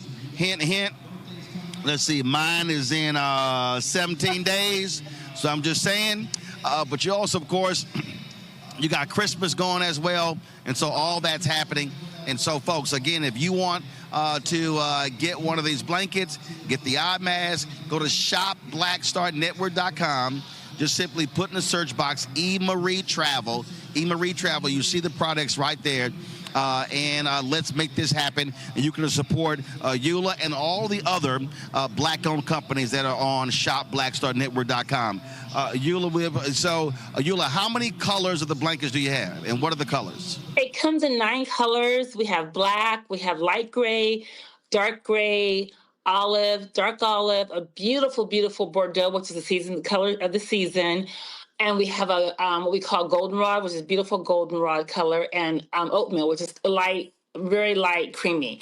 And I will just say, Roland, what you're doing for Black-owned businesses is so fabulous, because we really need to support Black-owned businesses. There's so many talented people out there in our community doing great things, from clothing to jewelry to candles to even wine.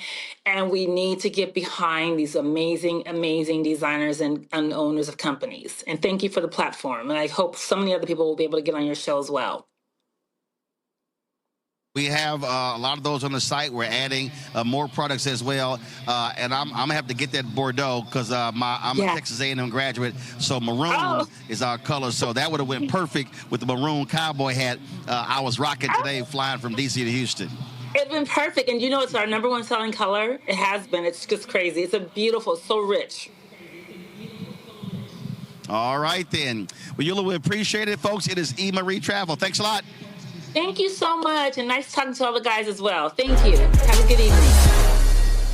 All right, folks, we're near the holiday season, and we're here to help you find that perfect gift. How about jewelry? Jazelle Stella Jewelry, a Black woman-owned brand, redefining what everyday luxury looks like.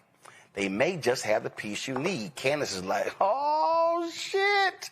With more than 20 years in the industry, Jazelle Stella Jewelry combines bold style with timeless elegance, creating pieces that empower confidence and celebrate individuality. Allie Davis, founder and CEO of Jazelle Stella Jewelry, joins us right now. Glad to have you here. First of all, who the hell is Jazelle Stella? That's a very good question. It's actually my daughter's name. I was like, what's a good rich sounding name. You know what? I did that already. My daughter. I'm sitting there I'm like, your name Allie. I'm like, who is Jazelle?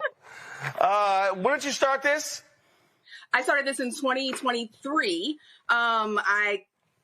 I've been doing this for a little while now. I've been doing this for about 20 years, but Jazelle Stella started in 2023. So when we say you've been doing it, what does that mean? I've been in the jewelry industry for almost 25 years. I'm a graduate gemologist by trade. So jewelry is all I do. You said a graduate gemologist? Graduate gemologist from the Gemological Institute of America. The Gemological Institute of America. Where is that?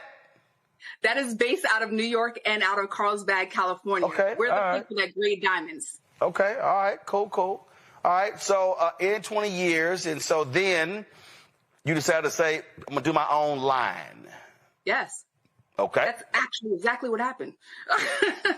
Okay.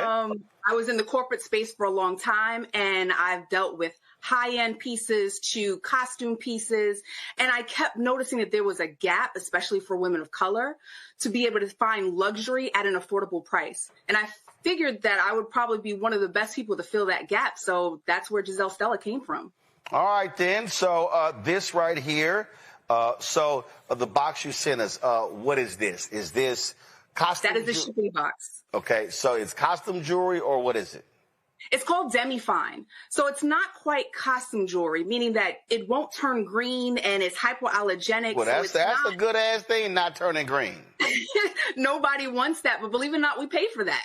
So Jazelle Stella does not offer that kind of jewelry. We call it demi-fine because we're using 18 karat gold bonded to stainless steel. So that gives you a hypoallergenic quality as well as gives you the craftsmanship of 18 karat gold. And to all, I see somebody in the chat, they say, Roland, we are boycotting the holidays, but we will always support black business owners. Okay, we're boycotting those people. We ain't boycotting black businesses. So, okay, so let's go through here. So, all right, so we got these, okay, let me take them out. So, and again, I know, I'm telling y'all right now, y'all need to give, Candace is like, ooh, what are you about to open?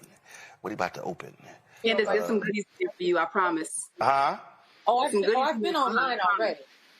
See, okay. So that's what I'm talking about. I've been online already earlier today. Yeah. All right. I'm good. I'm good. I just need to be there in the studio with that box that Roland has. Nope. Sorry, ain't gonna happen. Keeping it from you. Okay, what we got here? We got.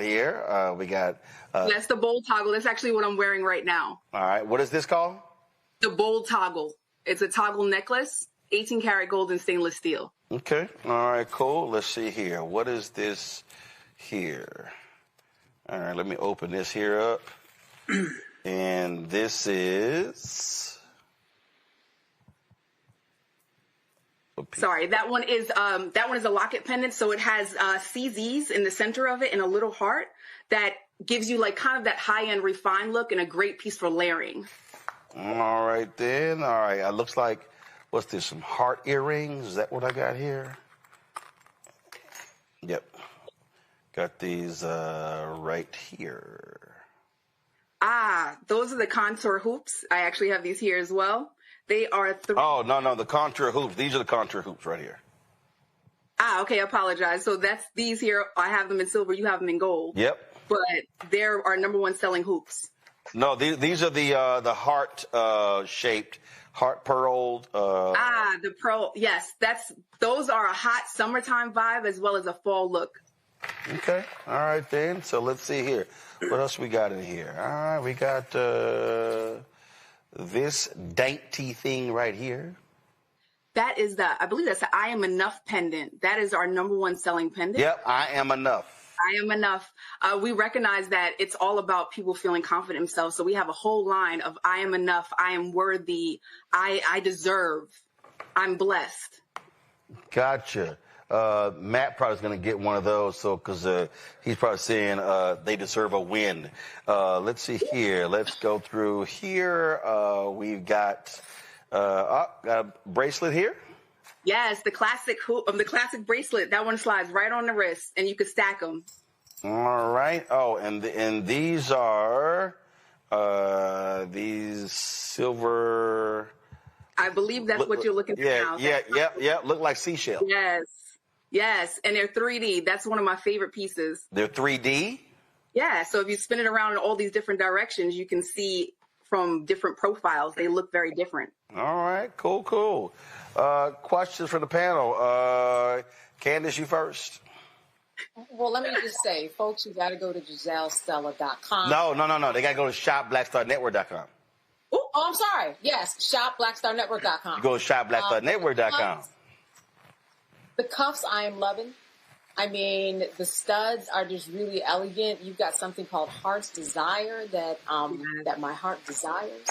I just want to say that it's beautiful, and just learning about your history and what you bring to the table. It is clear when you go to the website through Roland's network that you have good taste. So I just want to make sure women know before, they just say, oh, that sounds nice.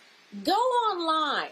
And then control room. Pull shopblackstarnetwork.com so they can actually see it on our website. Candace, keep going. Yeah, go online, because the other thing is the price point really is lovely. Now, you might have some people out there say, but $30, $40 for this to look like this and to be that price point. They paying that at TJ Maxx and Ross. Sure are. Tell them what it is. Come on. That's what I'm saying. Well, that's what I'm saying. That it's a good price point. Yeah. I mean, you're gonna have some complaint, but you're right. I'm just saying this economy is crazy, but it's worth it. And the fact that you have that, you bring the expertise and you have excellent choice. I really, really love it. How did you get involved in this whole market space of jewelry? Because it's not easy. I can't imagine that our particular demographic is walking around and there are dozens of us there. How did you do it? I've always been the token in the space, if you know what I mean. And it has been a long-standing time where I'm either the only Black person in a group of Jewish people or the only Black person in a group of Indian people. And that's kind of the space that I'm in. And I've always been able to hold my own, from being a store manager to doing regional work to working in corporate to being a director of merchandise. It has always been a realm I've excelled in, and I've loved every bit of it. I love being a part of people's stories. And honestly, that's kind of why we stand for Luxury Without Limits. It's pretty much my philosophy. I want to keep people, especially women of color, in the luxury space in an affordable time, because right now it's hard, but you still should be able to look good. Yeah, no, absolutely. I just want to tell a really, really quick story. It'll take 20 seconds. I remember there was this woman, and we were in a mostly white space, and the other Black women were looking at her beautiful bracelet.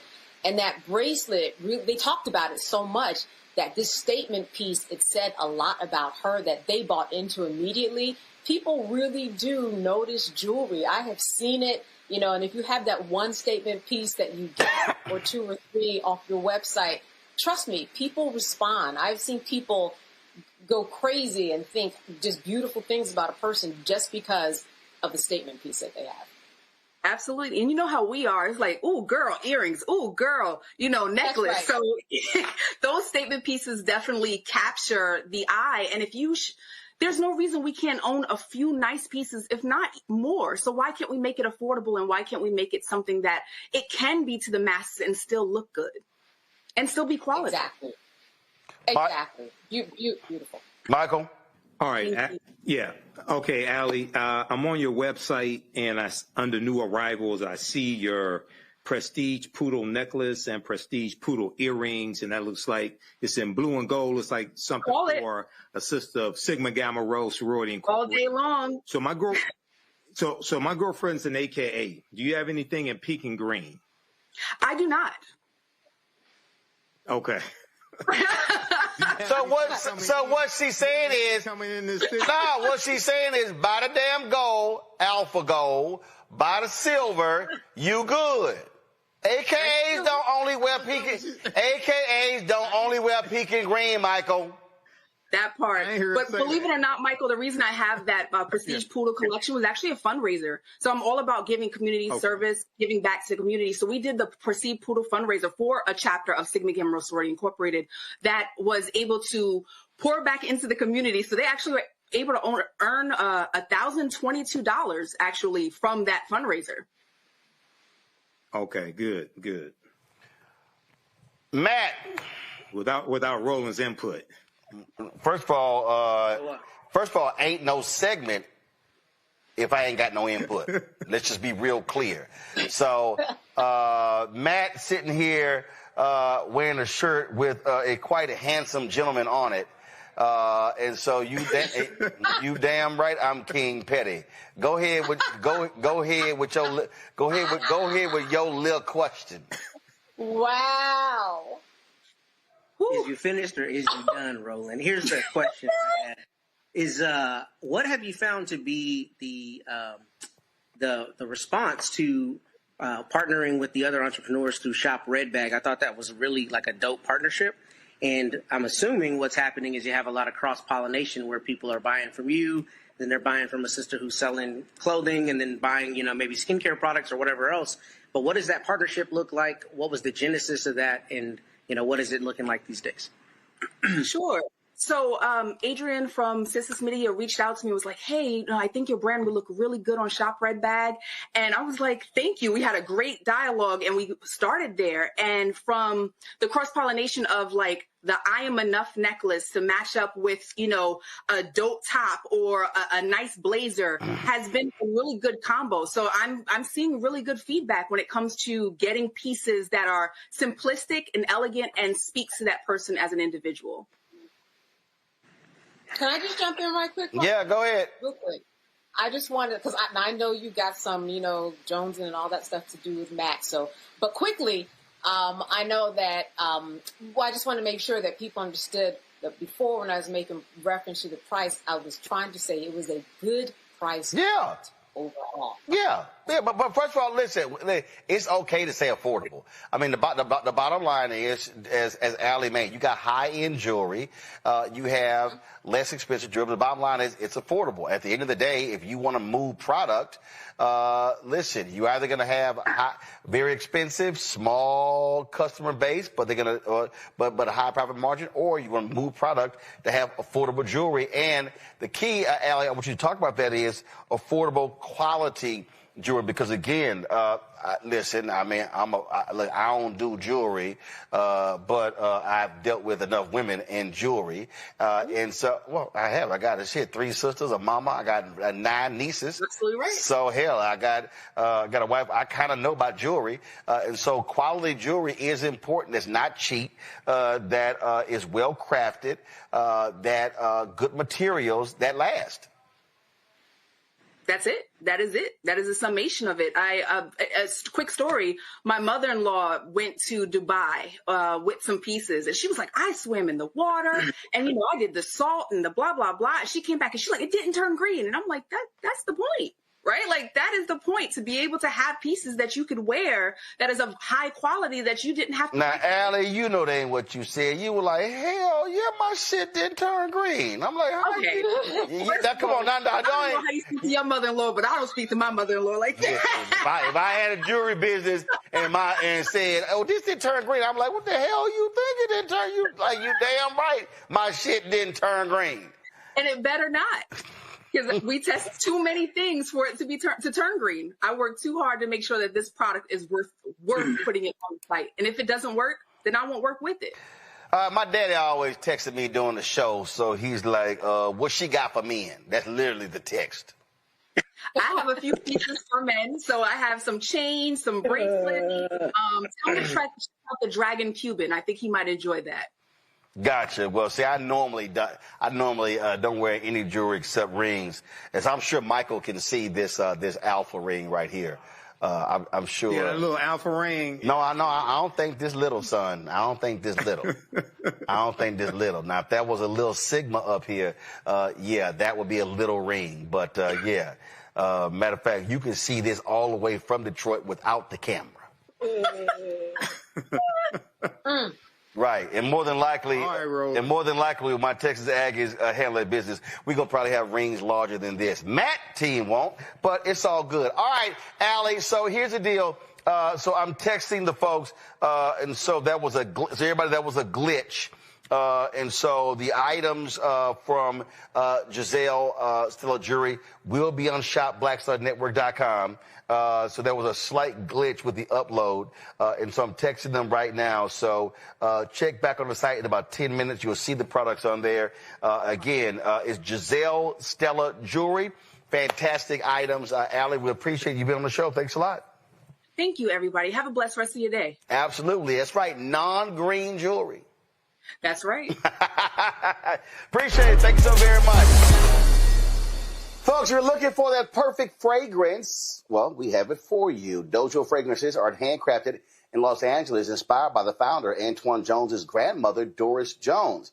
Antoine birthed the company during the pandemic. He joins us now from L.A. All right, Antoine, glad to have you here. So when you say that it was inspired by, it was actually you birthed the company during the pandemic, but it was inspired by your grandmother. Explain. Yeah. So when I was 19, I was a doorman in New York, and I took a fragrance making class from a lady in the building. And I was making fragrances and making candles for about 10 years. And I promised myself that if I ever had the time, I'd create a fragrance company. And then COVID came, and I had nothing but time. So Dojo is a promise that I kept to myself. And when I was looking for a name, my grandmother passed away when I was 12, and I wanted to honor her. And that's why the company's called Dojo. And her name was Doris Jones. So, okay, what's a fragrance class? Like, what is that? Yeah, so it was basically the lady in the building. She just kind of had a bunch of neighbors come together, and she kind of taught people how to mix fragrances. It was like a small rudimentary class, just kind of introduce you, get you used to mixing different fragrances and things like that. Okay, and so you took that class, and then how long was it before going from that class to actually launching your own company? About 10 years. Yeah. So after the class, I just, experiment with candles, fragrances, and just different things. But I never really had the time to start the company, or I never had the funds. And, with COVID, it kind of gave me a break, so that I can start the company.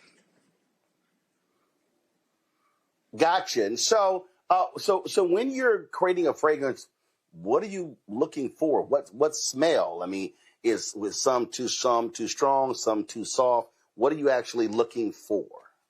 Yeah, so with my fragrances, I work with a really good fragrance maker.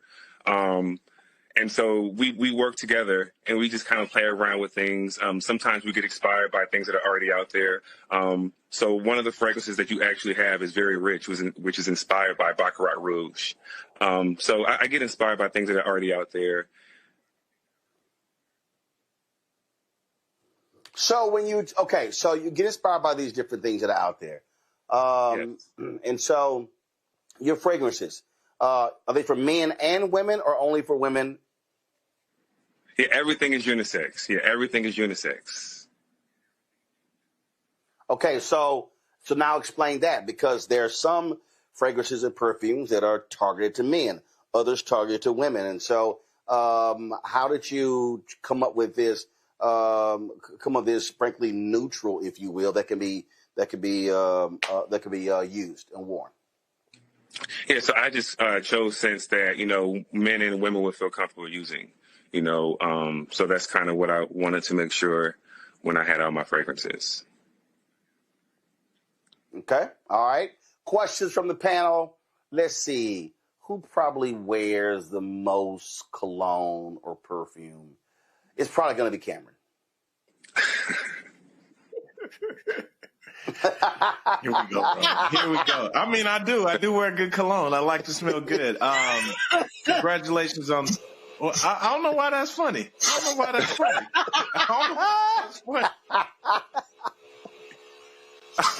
that's funny. Why can't a brother smell good? What's going on here? Please excuse the panel and our host. Congratulations on your business, sir. Hey, Kelly the one losing it. That ain't me. No, all jokes aside. Come on, Cameron. What's your question? No, my question is, if you're trying to make sure you make a statement in the room, but you don't want to be overbearing, which one of the fragrances would you suggest? I would suggest Antoine 33. This is what the packaging looks like here. This has rose, cloves, cinnamon, blackcurrant, patchouli, a little bit of anise. And it's a great evening and daytime scent. I'm going to pick some of that up. Yes, please do. You'll enjoy it. And I actually came out on my birthday. Okay. I'm sorry. Say it again. Yeah, I said I came out with this particular scent called Antoine 33. I came out with it on my birthday. Okay. All right, cool. Kelly? So when it comes to, similar to Roland's question, but I want to be more specific on the types, like the elements of your scents. So I know, a lot of people use, I think it's pronounced oud, O-U-D, rose, lavender. So what are your favorite combinations of scents? Like as far as like your base, like when you create something, what do you typically start with? So I get inspired by scents that are already out there. So one of the scents that Roland has in the studio is called Her Scent, which is inspired by Delina, which is Parfum de Marly, and that's vanilla. It has rose, has a little bit of lychee, some bergamot. That's a really fresh, great unisex scent. And then I also have a sandalwood and cedar and leather and violet and musk if you want like a deeper, more woody smell. Yeah, I have a wide variety of scents. I have things for everyone. Okay. All right, Mustafa. Yeah, well, Antoine, congratulations, on your success so far. Could you talk a little bit about, because you started during COVID, can you talk a little bit about what your greatest challenge has been, and then what has been your greatest success for your business? Well, COVID really gave me the time. So before COVID, I never had the time or the money, but with COVID, we had nothing but time, so I really utilized that time, testing different fragrances and different scents, sending things to my friends and family, kind of seeing what they liked. And what was the second part of the question? What was about challenges and success? Oh, challenges. Well, this year in particular has been a little bit challenging, like with everything going on. So things have definitely slowed down a little bit. But, it's definitely learning to pivot, learning, to kind of add new lines, add new fragrances, add new scents. And so, yeah. Thank you. All right, then. Well, listen, folks, go to shopblackstarnetwork.com, shopblackstarnetwork.com. To check out the fragrances, Dojo. Again, go to shopblackstarnetwork.com. There are multiple products there. So go to the website and check it out there. Antoine, man, we appreciate it, man. Thanks a lot. Thank you very much. I appreciate you having me. Tonight we have some holiday cheer with Christmas in Color. Becky Goodlow, the creative owner behind this vibrant brand, offers culturally inspired decor that brings warmth, joy, and representation to your celebrations. Becky joins us from Atlanta. Becky, how you doing? I'm good. How are you doing? Doing great. All right. So how did this whole thing start? How did you start with doing Christmas decorations? So we started the company in 2010. So it's been 15 years. And we started because we couldn't find any decorations for our own house that had brown skin. And we had two nutcrackers, actually 3-foot tall nutcrackers that were a gift from a friend of my parents. And we had them in our Christmas card photos for a couple years in a row. And every year people would call us and say, "Where'd you get those? Where'd you get those?" And so we thought, well, maybe we should be selling them. So that's how we started, was with the idea of helping other Black families have decorations that look like them. All right, so we look at these decorations, and I'm moving them actually over here. So you got, so first of all, let's make sure Megan Kelly don't see this segment because, she said Santa was undeniably white. So this here probably would drive her ass crazy, seeing a Black Santa. But you got the snow glow here. We got the Black Santa. We got some angels. So what else we got? So who are these brothers? So did you notice the Black Santa? There's one Black Santa. I don't know if you have that one. Hold on. This one I got here, and let's see, what is it? What is his name? Let's see here. Hold up. He got names on here. He's holding a bag, and he's holding a Texas A&M bag. Yeah. So in that bag, he's carrying all of the Texas Longhorn players who we gonna beat next Friday. Matt Manning is in here as well. Matt, of course, Matt's gonna be sickened when we beat them down in Austin. So that's cool, Santa right there. All right then. Yeah, just have to let you know my husband is a Longhorn, so he said to say hi. Well, he's been used to losing this year. So the only saving grace for him is he's an alpha. But that's the only saving grace. So he know he gonna get a text from me next Friday after we beat that behind. All right. So you started this in 2010, and has it just been methodically growing every year? Yeah. So what was interesting was in 2010, you could barely find anything. Like every major store, like a Macy's or a Target, would have one or two things. But there was no place you could go to have a selection of items. And we would approach the major companies and every year and say, hey, would you make some nutcrackers or angels with brown skin? And the response at first was no, because we'll lose money. And so they had no interest in that. And I guess at some point they figured out that they could make money, because now a whole lot of those big companies are making the same things that I've been selling. Yeah, well, first of all, let's just be real clear. America has always been defined by whiteness. And what they've always done is force us to accept that. And that's, but again, when you got ignorant ass people like Megyn Kelly who will say, okay, kids, deal with it. Santa's white. I mean, that's their whole deal. So this idea that having a culturally representative Santa matters. Look, my grandmother had a catering business, and my mama did cakes, and used to actually, my mama would paint the bridal tops because they were always white. So it's like, give me that brown paint. Let's paint this sucker here, because again, black folks wanted that they didn't want some white woman, some white dude on top of their cake.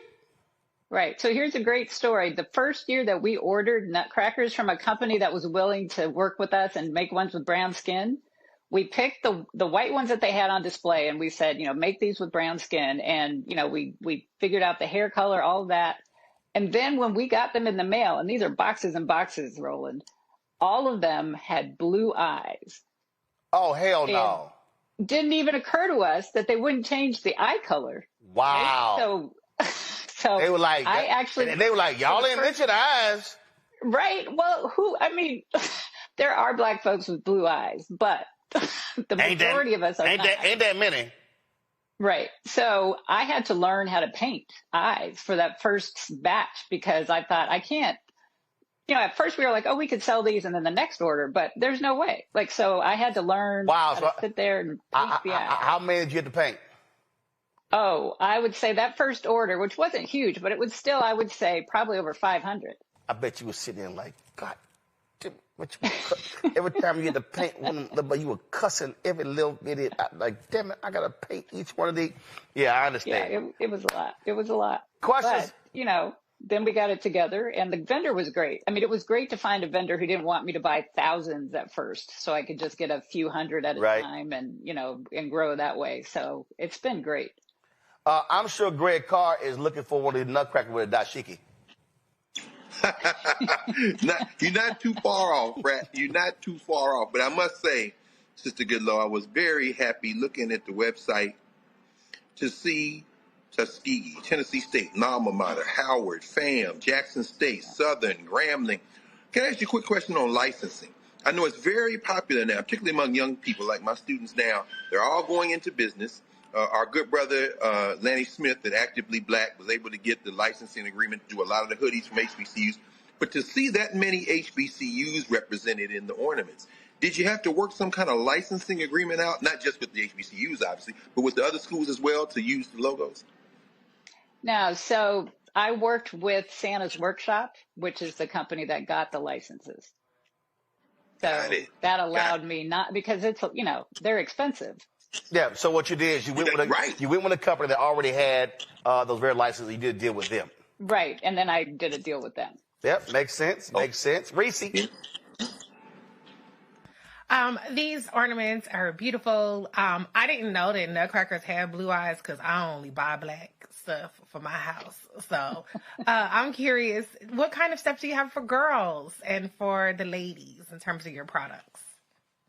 So that's always a great question. In terms of your feminine, in terms of like female, yeah.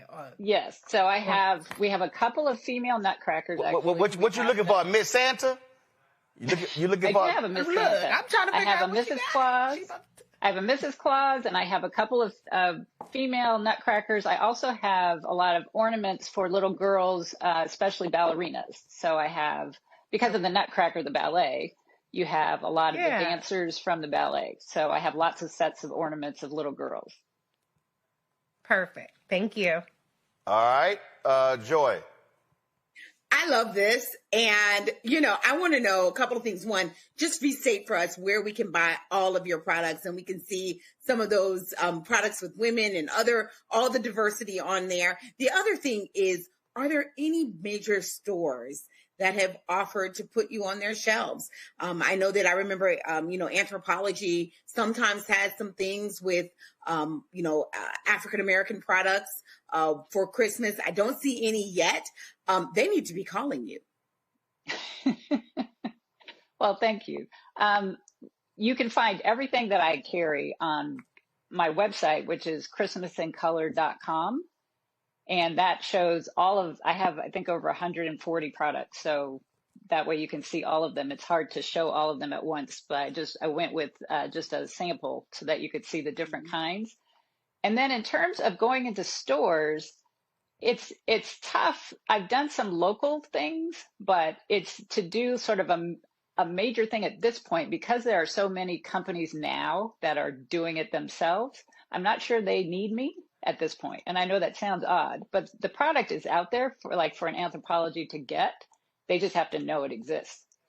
Gotcha. All right, then. Well, listen, folks, if y'all want to check out all of the products, simply go to shopblackstarnetwork.com. You will see these. Listen, y'all getting stuff.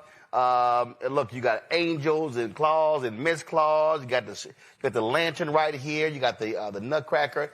This is absolutely fantastic. Y'all know we absolutely believe in supporting black-owned businesses, and so what Becky is doing here is phenomenal.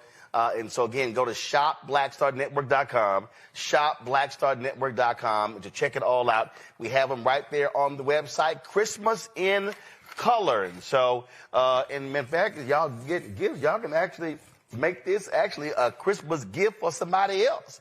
And so y'all can hook them up. So y'all should go to the site now, buy the stuff down. So when y'all getting ready for Thanksgiving, some of y'all gonna be putting up y'all trees the next day or on the weekend. Boom, you can already crack all your stuff out and get ready for the Christmas season. Becky, anything else?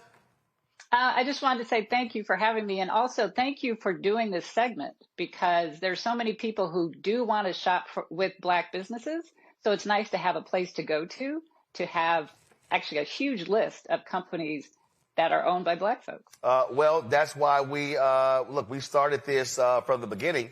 And when we launched this show, we always had a marketplace segment to feature Black-owned businesses. And so that's why we're doing it. And that's the difference when you own it versus when you working for somebody else.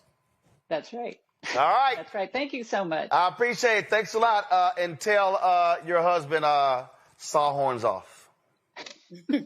Saw horns off. But I will pass that along. Hey, Greg, husband, he's a fellow alpha, but I want him to be in immense pain the day after Thanksgiving. Oh, man. So I say, brother, y'all choose violence, man. Y'all be choosing violence down there in Texas. Yes. Saw horns off. Is that? Yes, saw horns off. Absolutely. So that's how we do it. All right, Becky, thanks a lot. All right, folks, Black Friday is happening this Friday, and, of course, a lot of people are going to be focused on shopping. Y'all know y'all are. Now, even though we were trying to tell y'all, don't go to Target, but we know what's going to be happening. Folks going to be out there. And actually, with that the case, I want to remind y'all right here on Roland Martin Unfiltered on Thursday and Friday, y'all, we got a special for you. So, you know, we have our segment here. This is our Shop Black Star Network segment. So what we've done is we put together all of the segments, going to be including this one here. All of these segments we put together for a massive broadcast on Friday. And so we're going to air all of these. So if you look at all these products to my left, we're going to have all of these interviews that we've done with all of these owners. And so you're going to be able to hear their stories about their particular products. And the one we have today is a toy company. That's right. If you got kids who love science, math, and the arts, Terry Nichelle Bradley has created the Brown Toy Box, a child-centered, STEAM-inspired toy collection that celebrates learning. Her goal is to make STEAM-based educational experiences accessible to all children and their parents. Bradley joins us right now. All right, glad to have you here. So, all right, let me go on over here, and let's see what we got right here. So, is this called the Dissy Crew?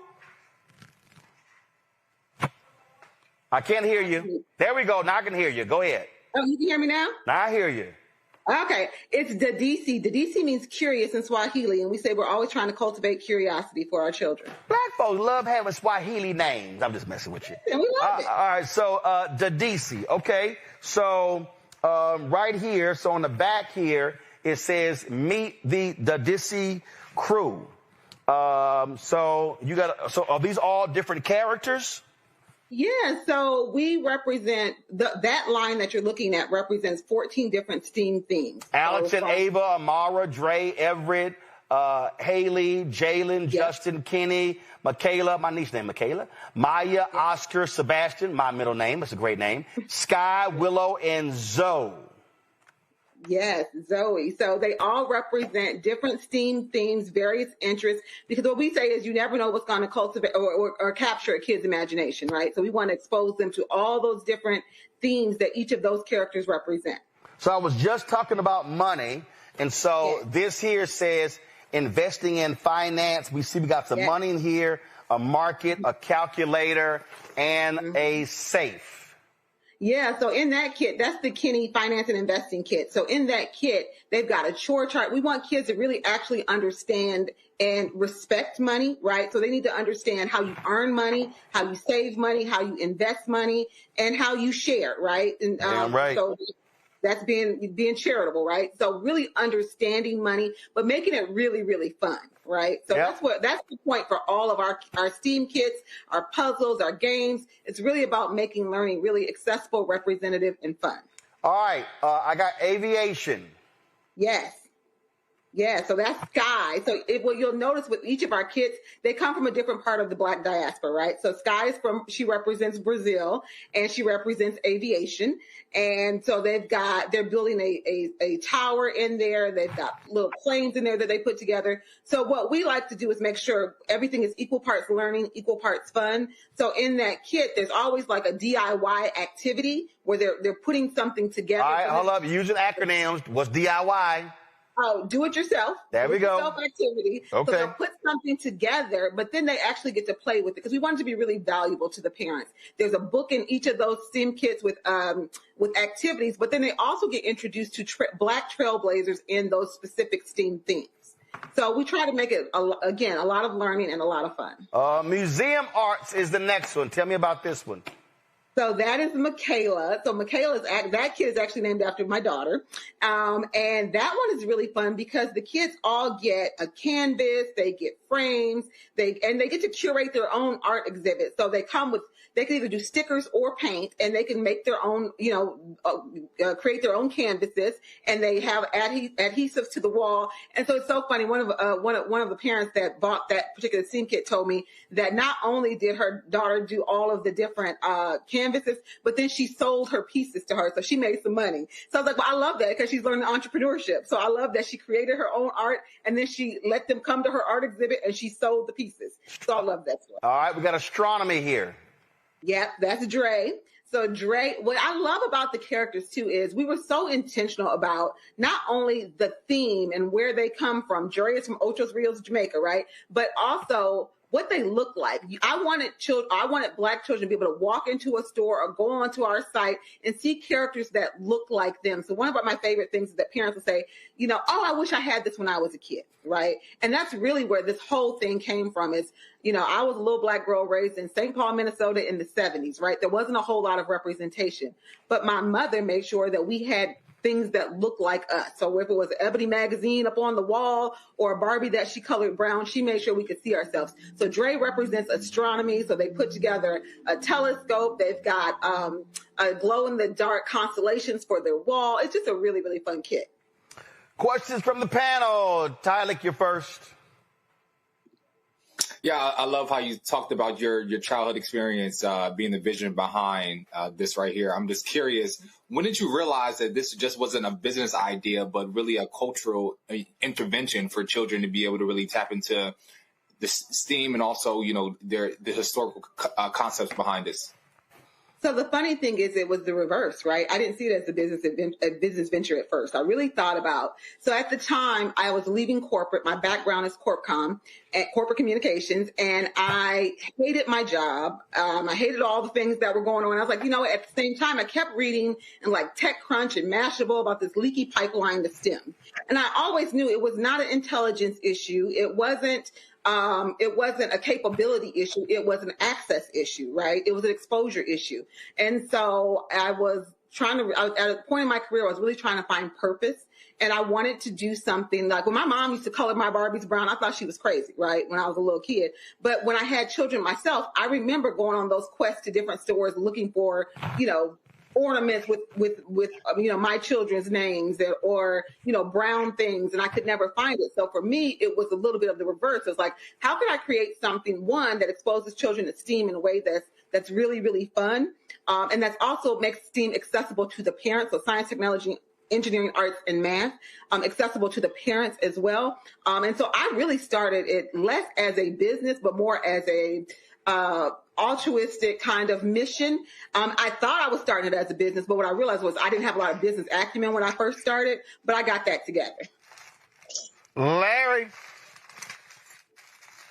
Yeah, I noticed the packaging looks really great. And so my question is, the cost as it relates to packaging and getting that product out. Yeah, so when I first started Brown Toy Box, we started as a subscription box. We started with my children and I at my dining room table, right? And it looked very different. So it was in 2021 when we got our first retail deal that we were like, I had reached out to a toy designer and he's like, I want to help you. I'm aligned with what you're doing. And designed a lot of, between two different toy designers, designed a lot of the stuff. We imported everything from China. I'd never done any of this before. I was not a business person. I was not a toy maker. But I was a mom, right? And I knew what I wanted to have for my children and what I wanted to have for other children, right? And I just thought, when you take a walk down a toy aisle and you never see any children that look like they're sending a message, right? And so I wanted to send a different kind of message, like you matter, you are represented. I didn't want to do a doll company. I wanted to do educational play, right? I think there's a lot of Black dolls out there, and there's a need for that. But there's also a need to kind of disrupt this educational toy aisle, and that's what I set out to do. Mustafa. Well, thank you for this. I'm big in science and the arts. I'm curious. So when you create this, have you heard from educators or others about how this has been helpful for the young people who are learning and growing? Yeah, absolutely. So when I first started Brown Toy Box, we did a lot of high-touch testing in elementary schools, right? I wanted to make sure that we were on the right track. So we would take our products. So it was really focus grouping in schools, right? But one of our big customer bases are schools or corporate partners who buy for schools that are in their communities, those kind of things. So we work a lot with schools. We go into schools ourselves. And, for us, we're going to bring all the kids always get a STEM kit or one of our giant puzzles or one of our games, but we also take in programming. So we'll go in and if the theme happens to be marine biology, we'll connect with a Black marine biologist, take them into a school so kids can see someone that looks like them, that shares a path that's not too dissimilar from them, right? And then we do a game around that. And then ultimately, then at the end, they get to take something home with them, right? So we do that. We do big festivals. We did, last year, we activated our first Steam Bowl alongside the Super Bowl, right? So we went into a local school in New Orleans and we activated a big Steam Bowl. We really want to bring STEAM to life through play. And there's so many ways that we really are doing that. And so, we do live entertainment with our characters. It's just really, really important that the kids get to actually see these characters in front of them and be able to touch and play and then take it home and engage with their parents. So we're all about tactile play, right? We have some of our products that are online and those kind of things, but we're really trying to get kids to disconnect a little bit and get on the floor, interact with their loving adult, whether that's their parent, their grandparent, a friend, whatever, and really, play and touch and do all those things. All right, folks. If you want more on these toys, go to shopblackstarnetwork.com. Shopblackstarnetwork.com. You can check them out. You can get them through there as well. And so, again, Brown Toy Box. Terry Nichelle Bradley is the creator. You can see all of them right there. So if you're looking for Christmas gifts, you're looking to buy Black Friday, y'all just go buy Black by going to shopblackstarnetwork.com. Terry Nichelle, we appreciate it. Thanks a lot.